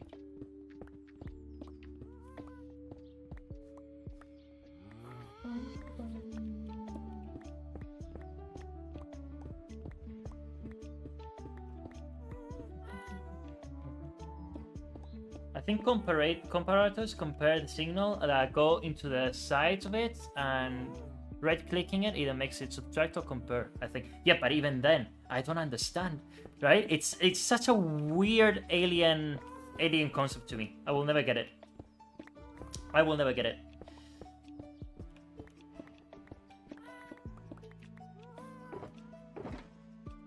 It's a very bizarre thing. Like, you see a repeater and you say, okay, well, it makes sense, right? It's a repeater. It repeats the redstone, right? It makes it go longer. And you say, it's easy, simple, elegant, you understand it. Then you see the comparator, and you go like... And you go, what? What is this? It's just the logic, right? That, like, my mind can't comprehend how it works, so I can't think of things to do with it, right? Look, in fact, let me show you here a contraption that people make in terms of to craft blocks and to make sure that there's like a signal. How does anyone come up with this? That you need also a crafter that's completely blocked, right? Oh, I never seen this with this. I like it. Wow. Okay, this looks cool. Right, because each one of them is different. But how does anyone come up with this and say, oh, well, this makes perfect sense? You know? I don't know. I don't understand it. I don't get it. I don't get it. Right? Because you do this and it changes nothing from what I see. Like I don't know. It's very weird. I don't get it. But we'll build that eventually, because that's an autocrafter for blocks. So eventually we'll do it for the iron farm and the gold farm. So yeah, it's a very useful thing. It works really well. In fact, I had to mix different designs to make the one that I kind of want. It's not perfect, but it works, which is the important thing. All right. Okay.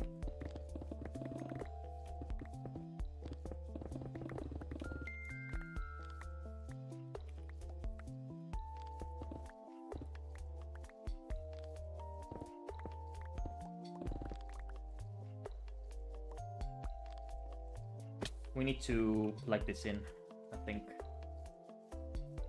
I think it's time to do that. Ooh, what's over there? What's down here? Nothing. And that way we can also free some inventory.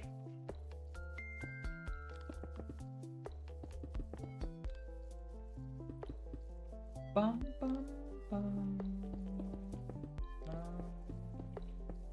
Bum, bum, bum. It's a little bit dark, I can't really see much, but the more that we place, the more that we can see, so it works in our favor. Bum, bum, bum, bum, bum. I should start with the lower layer, because I might be placing blocks that I'll eventually remove. So let me just remove that.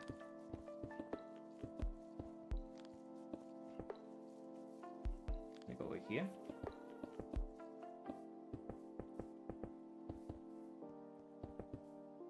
It doesn't matter that it's mycelium, you know, eventually it will be completely removed. There we go. See?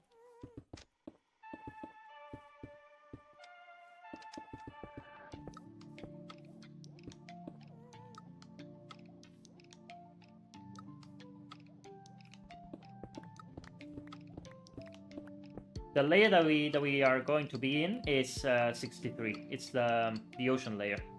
This is 62, so 63. See? So there's a lot of caves and little things that we just have to completely plug up. And since we're removing the top layer, we got a lot of blocks that we can then use to fill up big caves, which is great.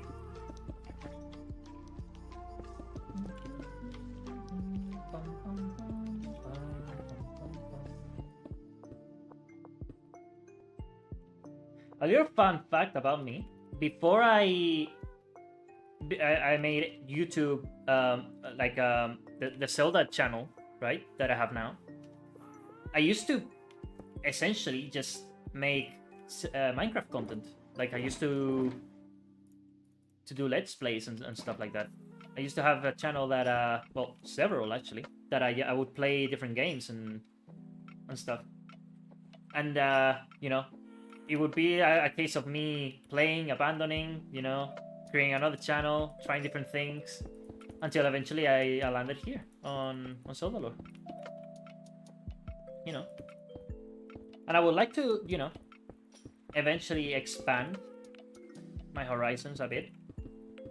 That's why I like to do streaming occasionally, because it's a way for me to make content, but something a little bit different. That's not always a video that's well edited and takes a lot of time.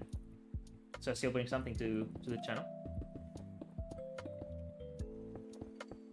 Because right now, at the moment, I don't have time to edit. I'm working on on some other things. I'm doing an internship and making 3D models, and they're quite complex. I'll show them when I can, because they're really cool. When they let me, more like it. But trust me when I say that they're really cool. They're really, really, really cool.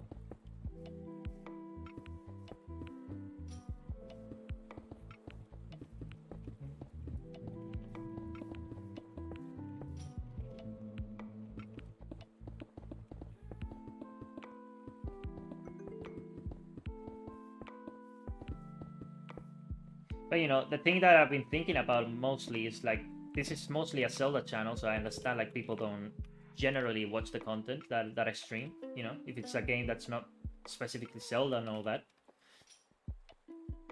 So I don't know, it's a weird balance, you know, to maintain.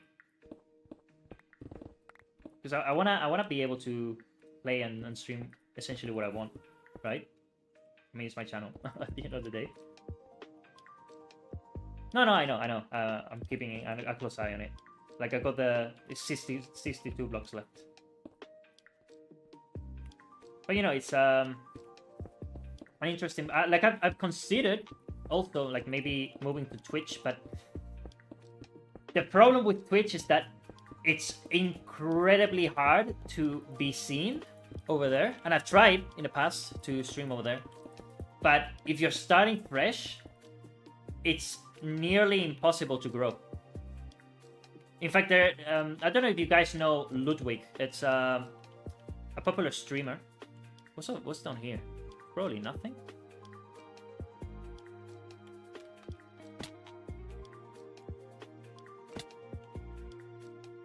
Or is it just a cave that just keeps on going? Ah.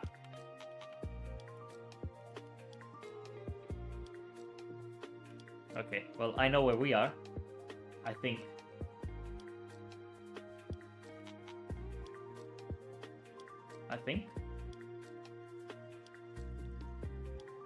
Fair enough.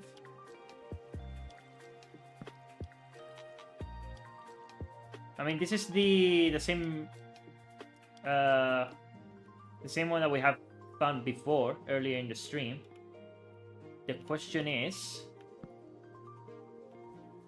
where is the exit? It's probably around here somewhere. What the fuck? Oh, well. Look familiar?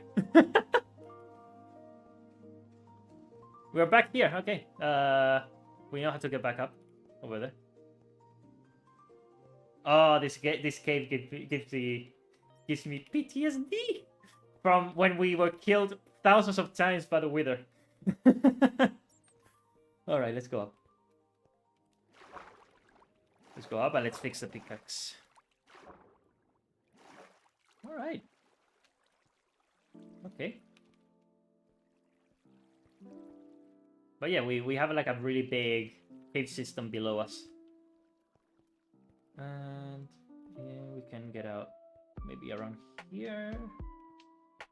Honestly, I don't even know where that hole is. But you'll see where we are. This is basically our mine that we marked. So we just have to make our way back now.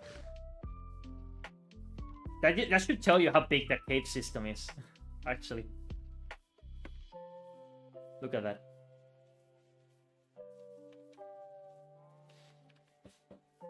All right.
We need to fix the pickaxe as soon as possible before we break it.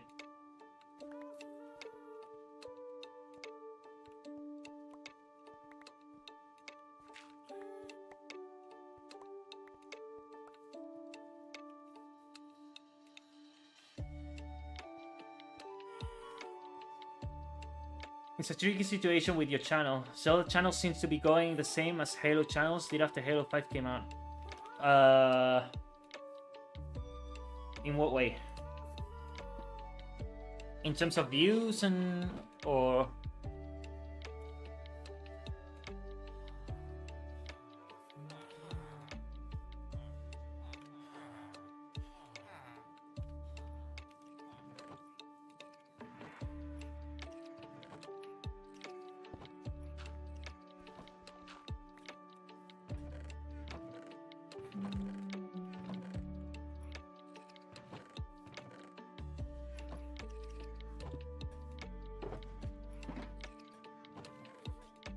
Forge Labs is the only one that I know who made the jump to different content work. He played Halo custom games with his friends, which led to Minecraft. I mean, we don't have to look far in terms of a channel. Bandit, he's a good example. He did a rebranding of his channel and then decided to, you know, do something a little bit different, you know. Still making Zelda content, of course, every once in a while, but, you know. It's opening up the horizons, right? Because before he was called Nintendo Bandit, right? And that would mean that he's making content specifically about Nintendo, right? But now called Bandit Games, he's making content about games, you know, in general. Which is, you know, much broader. He can do a lot of other different things. So I don't know. And if I were to do a rebranding, I don't even know what I would call myself. Honestly, it's a tricky thing. So right now I'm Zelda lore, and I will keep being Zelda lore until I decide not to be, I suppose. We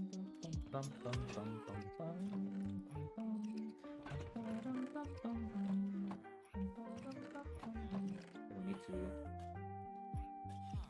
I don't know. Don't we have chests? Didn't we bring more chests?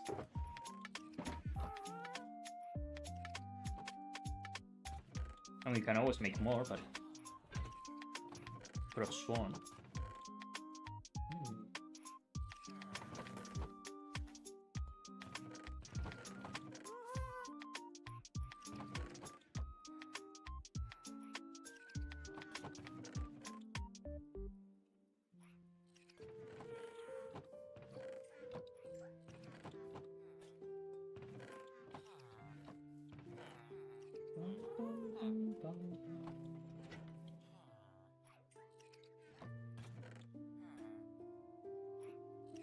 It's gonna help them out a little bit, because otherwise they're not gonna be able to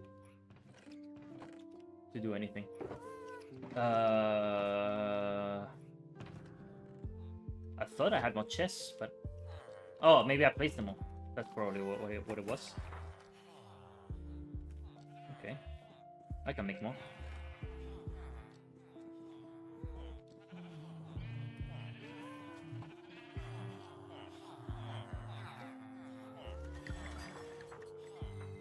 Before I do,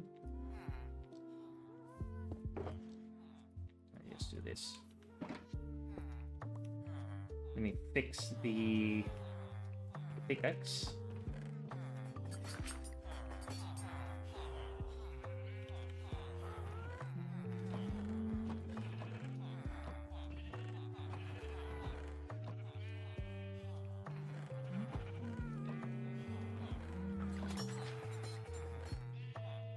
Don't have any iron around here? I must have. Didn't I leave it somewhere? Okay. I'll go down then. I'll get some more.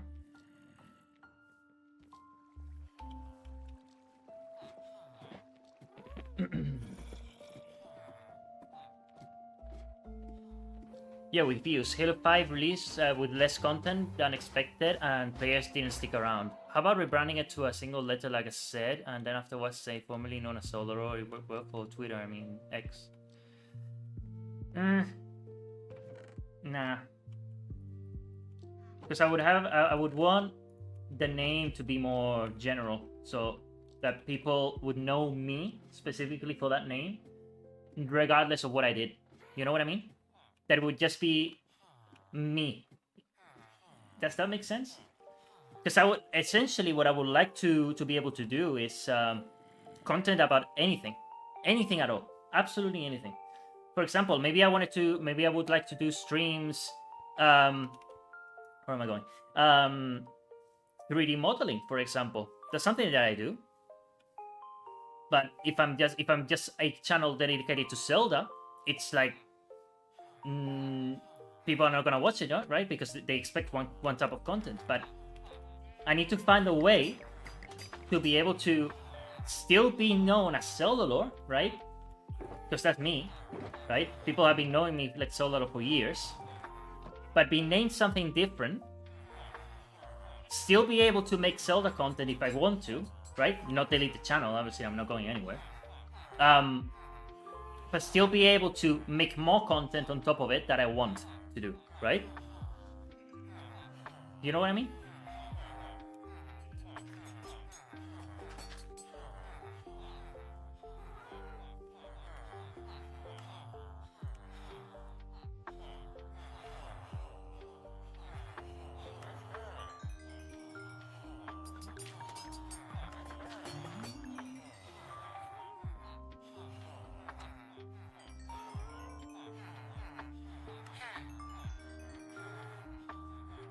I don't know. There's a lot of things right now going on in my life that I don't know what I'm gonna do, you know, in terms of my career and stuff. Because right now I'm doing an internship, but, you know, I'll have to see if they actually hire me somewhere, you know. And then if they do, how much time I would have, you know, if I can continue making videos or not, you know, that sort of thing. A lot of things are happening. Behind the scenes. That's why I haven't been making videos for like a year or so. It's not because I literally haven't had time.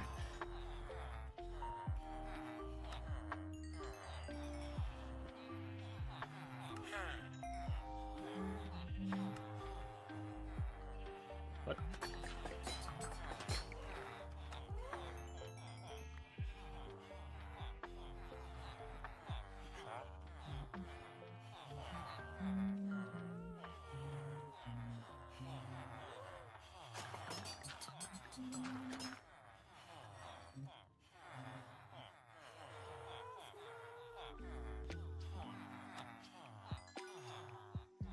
I honestly question if you should even change it. The YouTuber Forge Labs never changed his name, and he doesn't make any Halo content, which is his name reference.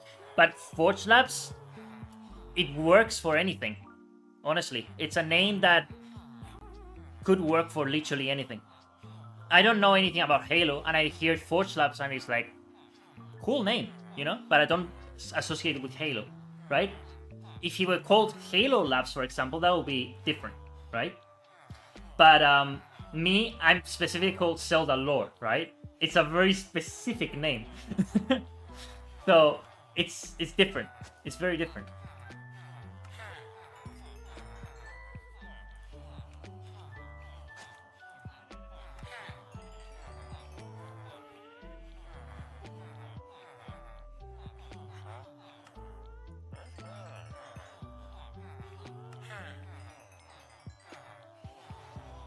I've been thinking about it a lot of what it could be, you know, if I do end up rebranding, but nothing is decided.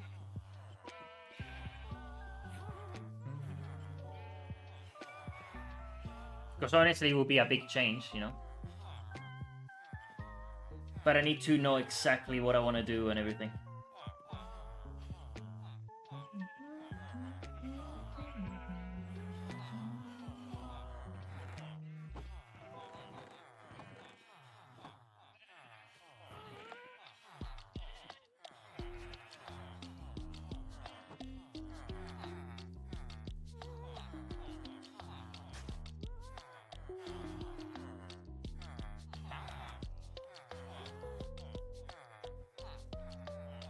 What music is this? Monolith Grotto. See, I'm less familiar with this game. It's one that I know about, and know its lore and everything, but I haven't actually sat down to play it. So maybe that's one game that I should play eventually. The Oracle games, both of them.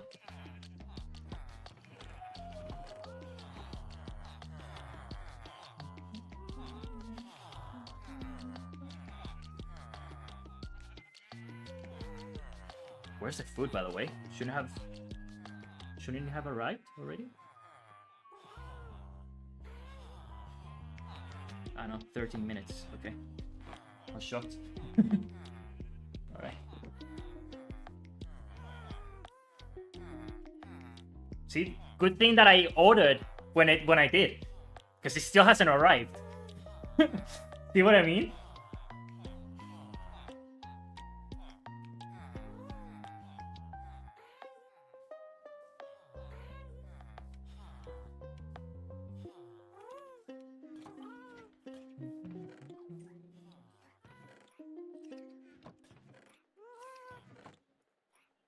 Okay.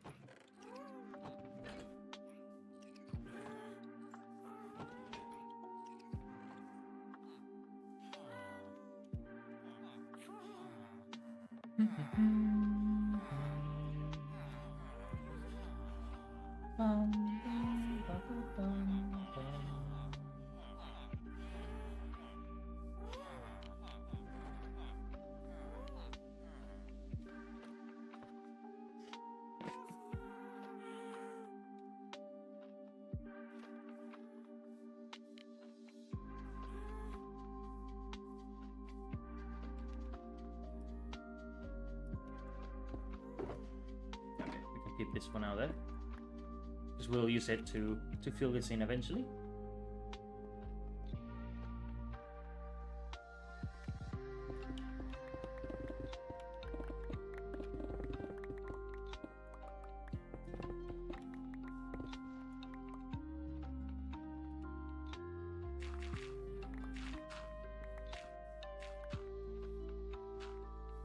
And honestly, the caves, the very existence of the caves are just this especially, this is like why do we exist?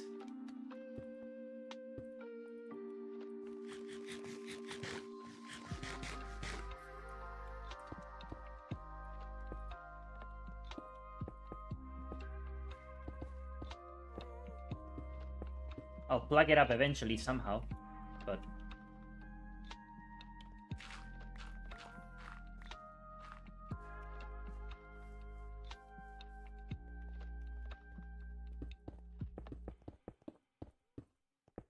need to get stone. Finish plugging this up. This one are empty, I think. The other shulker box is over there, right? I left it, yeah. There we go. That's the stone that I wanted.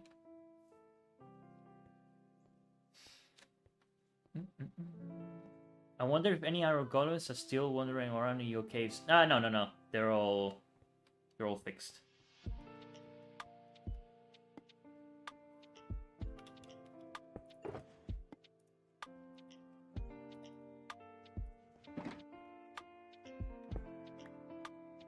I checked.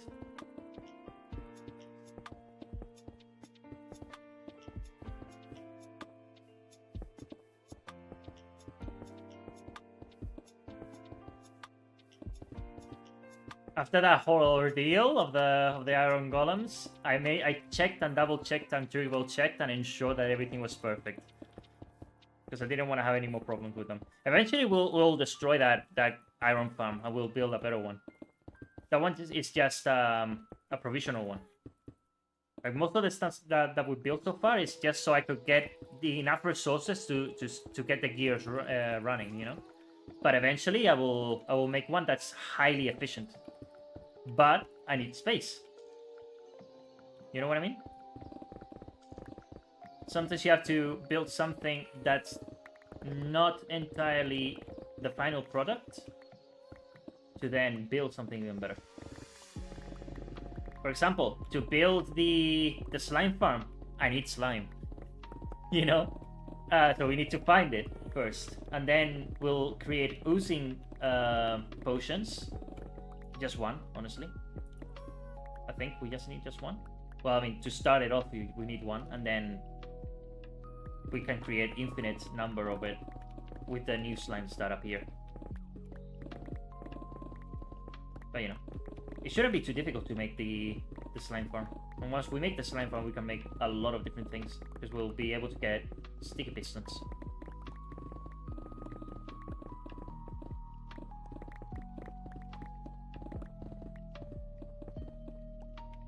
Look at that.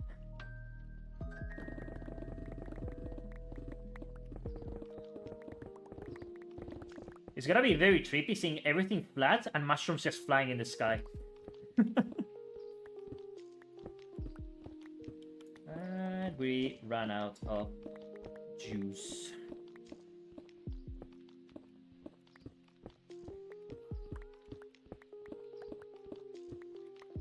Let's go and recharge.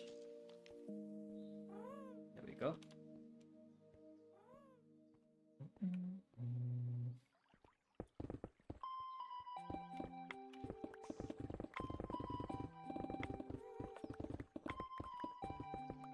I could move the gold farm, honest, the gold one, which is over there, and right now it's not doing anything. I could move it closer.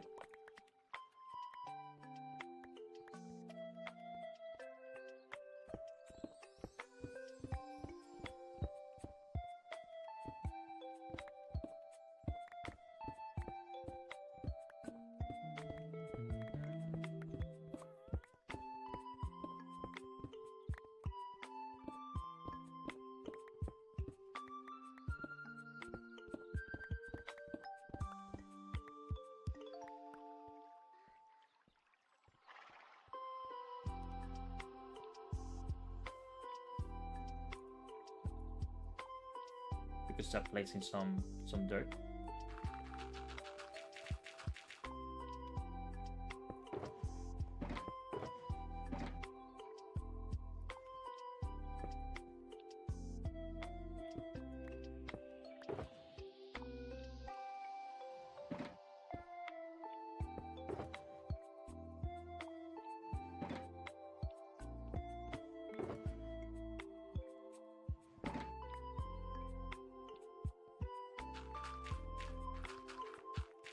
Bum, bum, bum.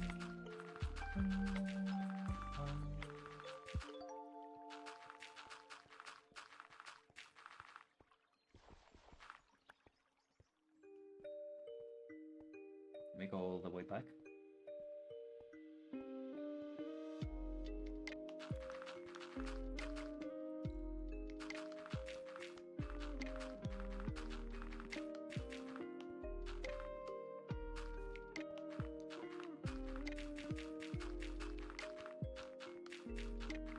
Let's just do it layer by layer.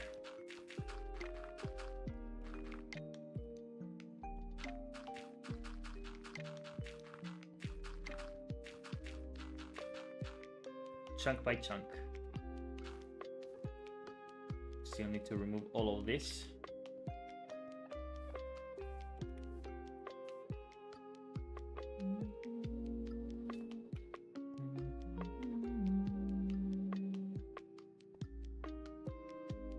There's a lot of work.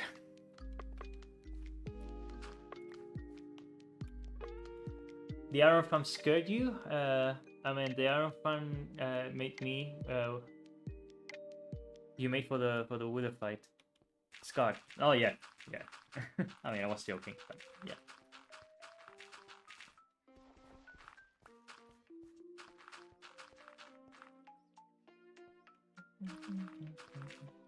What's this? Castle Goya from Ocarina of Time. Right.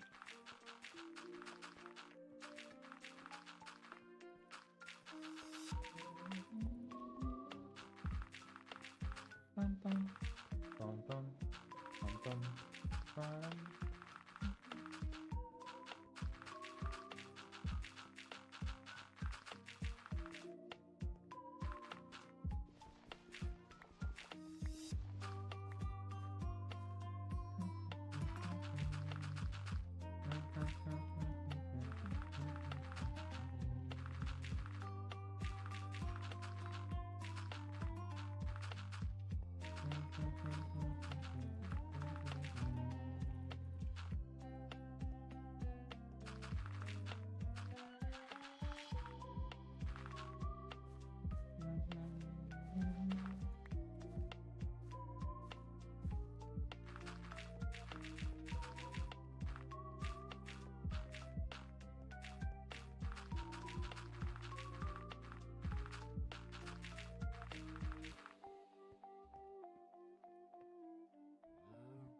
scraps of food.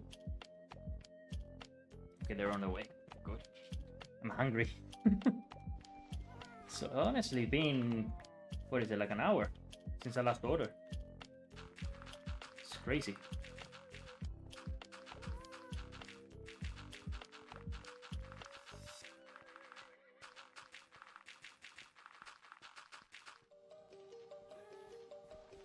That must mean they must be very busy today, I assume.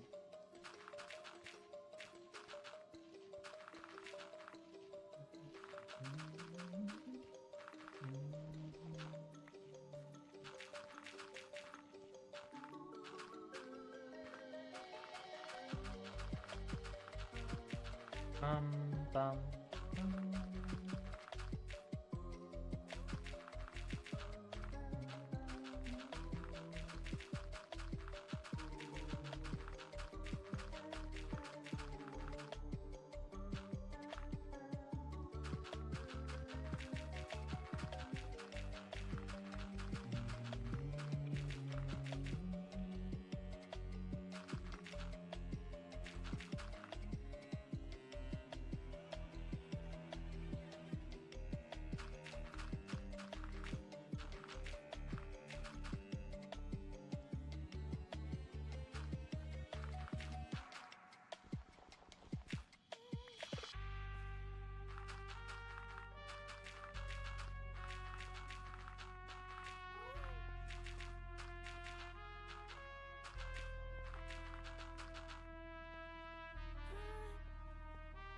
Okay, and we'll leave this as it leads to the mine shaft. Okay.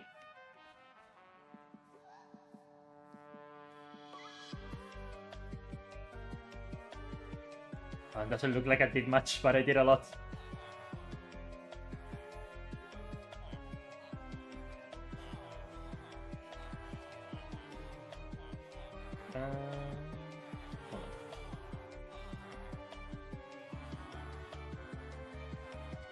Actually, let me sleep.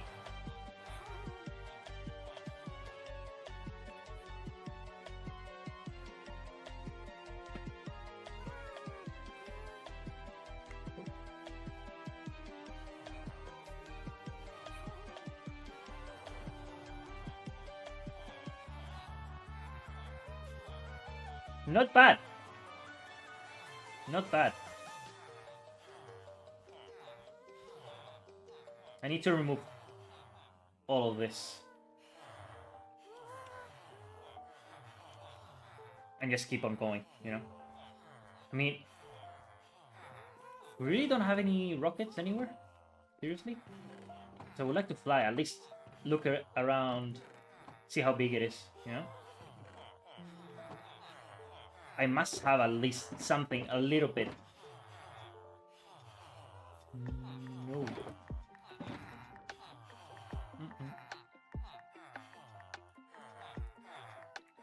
Hold on, let me try something. Seriously, nothing.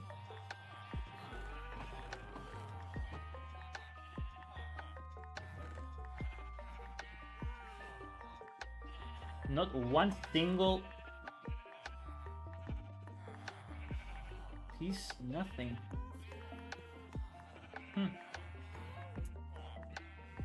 Okay, I know what there is though.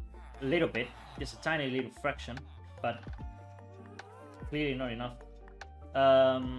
Let me get my this. Thank you. Give it to me. Thank you. Let me go to the nether really quickly. I want to get some powder. I just want to look around and see the island from above, you know? See how big it actually is. So even... it's just a tiny fraction. Next stream, we're definitely gonna make the creeper farm. We need it. We definitely need it. It's essential at this point. We need it.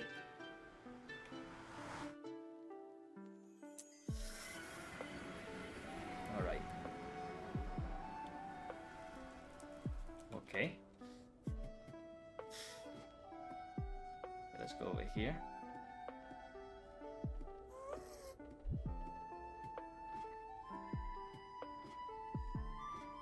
Let's hope it doesn't see us.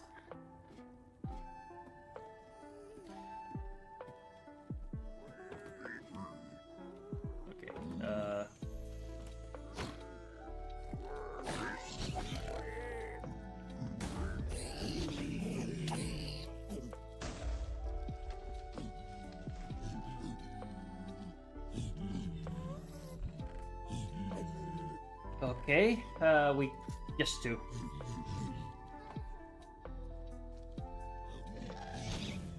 Where are you? There you are. Woo! There you go.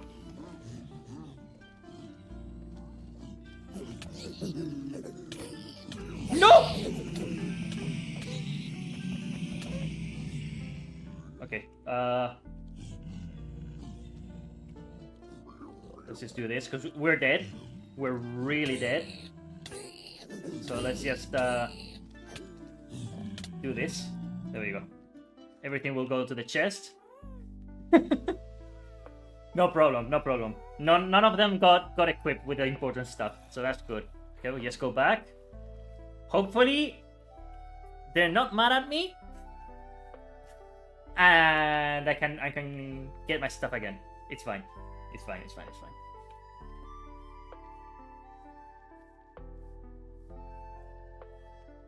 It's fine.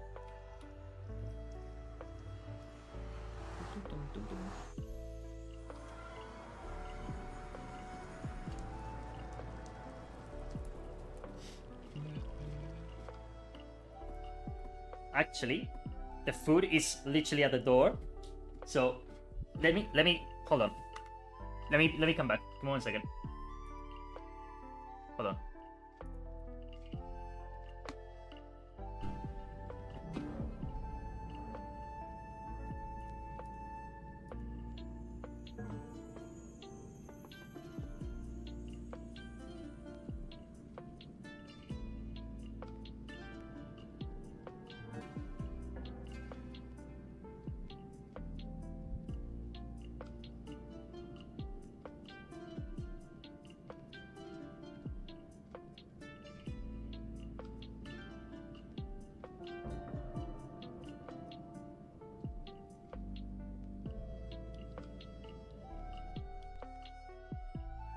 Okay, I'm back.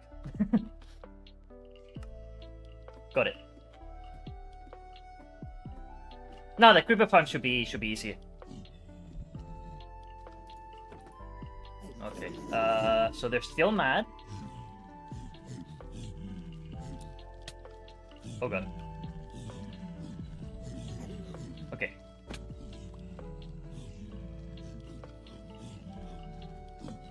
There we go. What the fuck? Okay.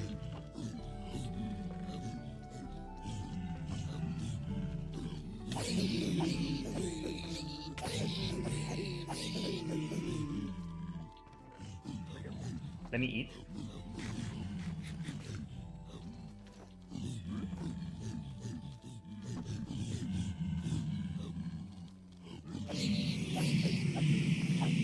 There you go.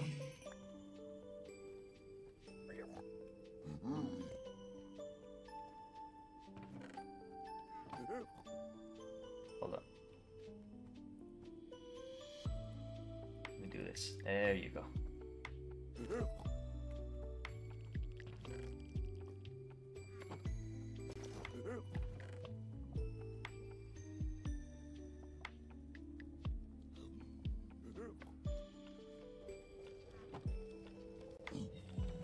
Awesome. And let's do this, and this. That over there. There you go. Here you go, mushroom. And the dead meat of your comrades. There you go. Hope you enjoy. And that's it. Okay.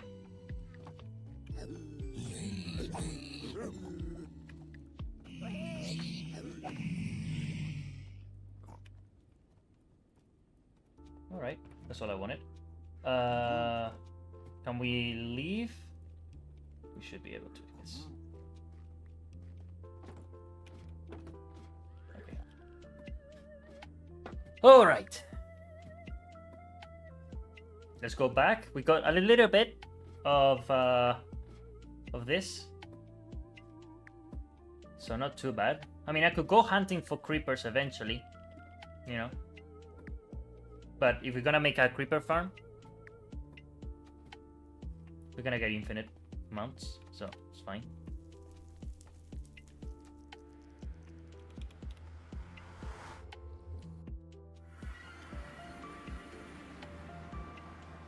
Okay. Let's make a few rockets, just one or so. Just so we can fly up and see everything from above. Let's put the elytra on, right?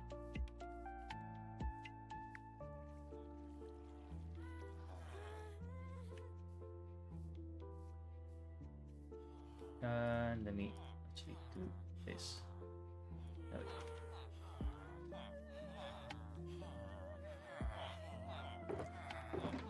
And we had paper somewhere, and if we don't, then I can easily do this, since we don't need much anyway. And we do that, and just a little bit of this. All right, let's check it out.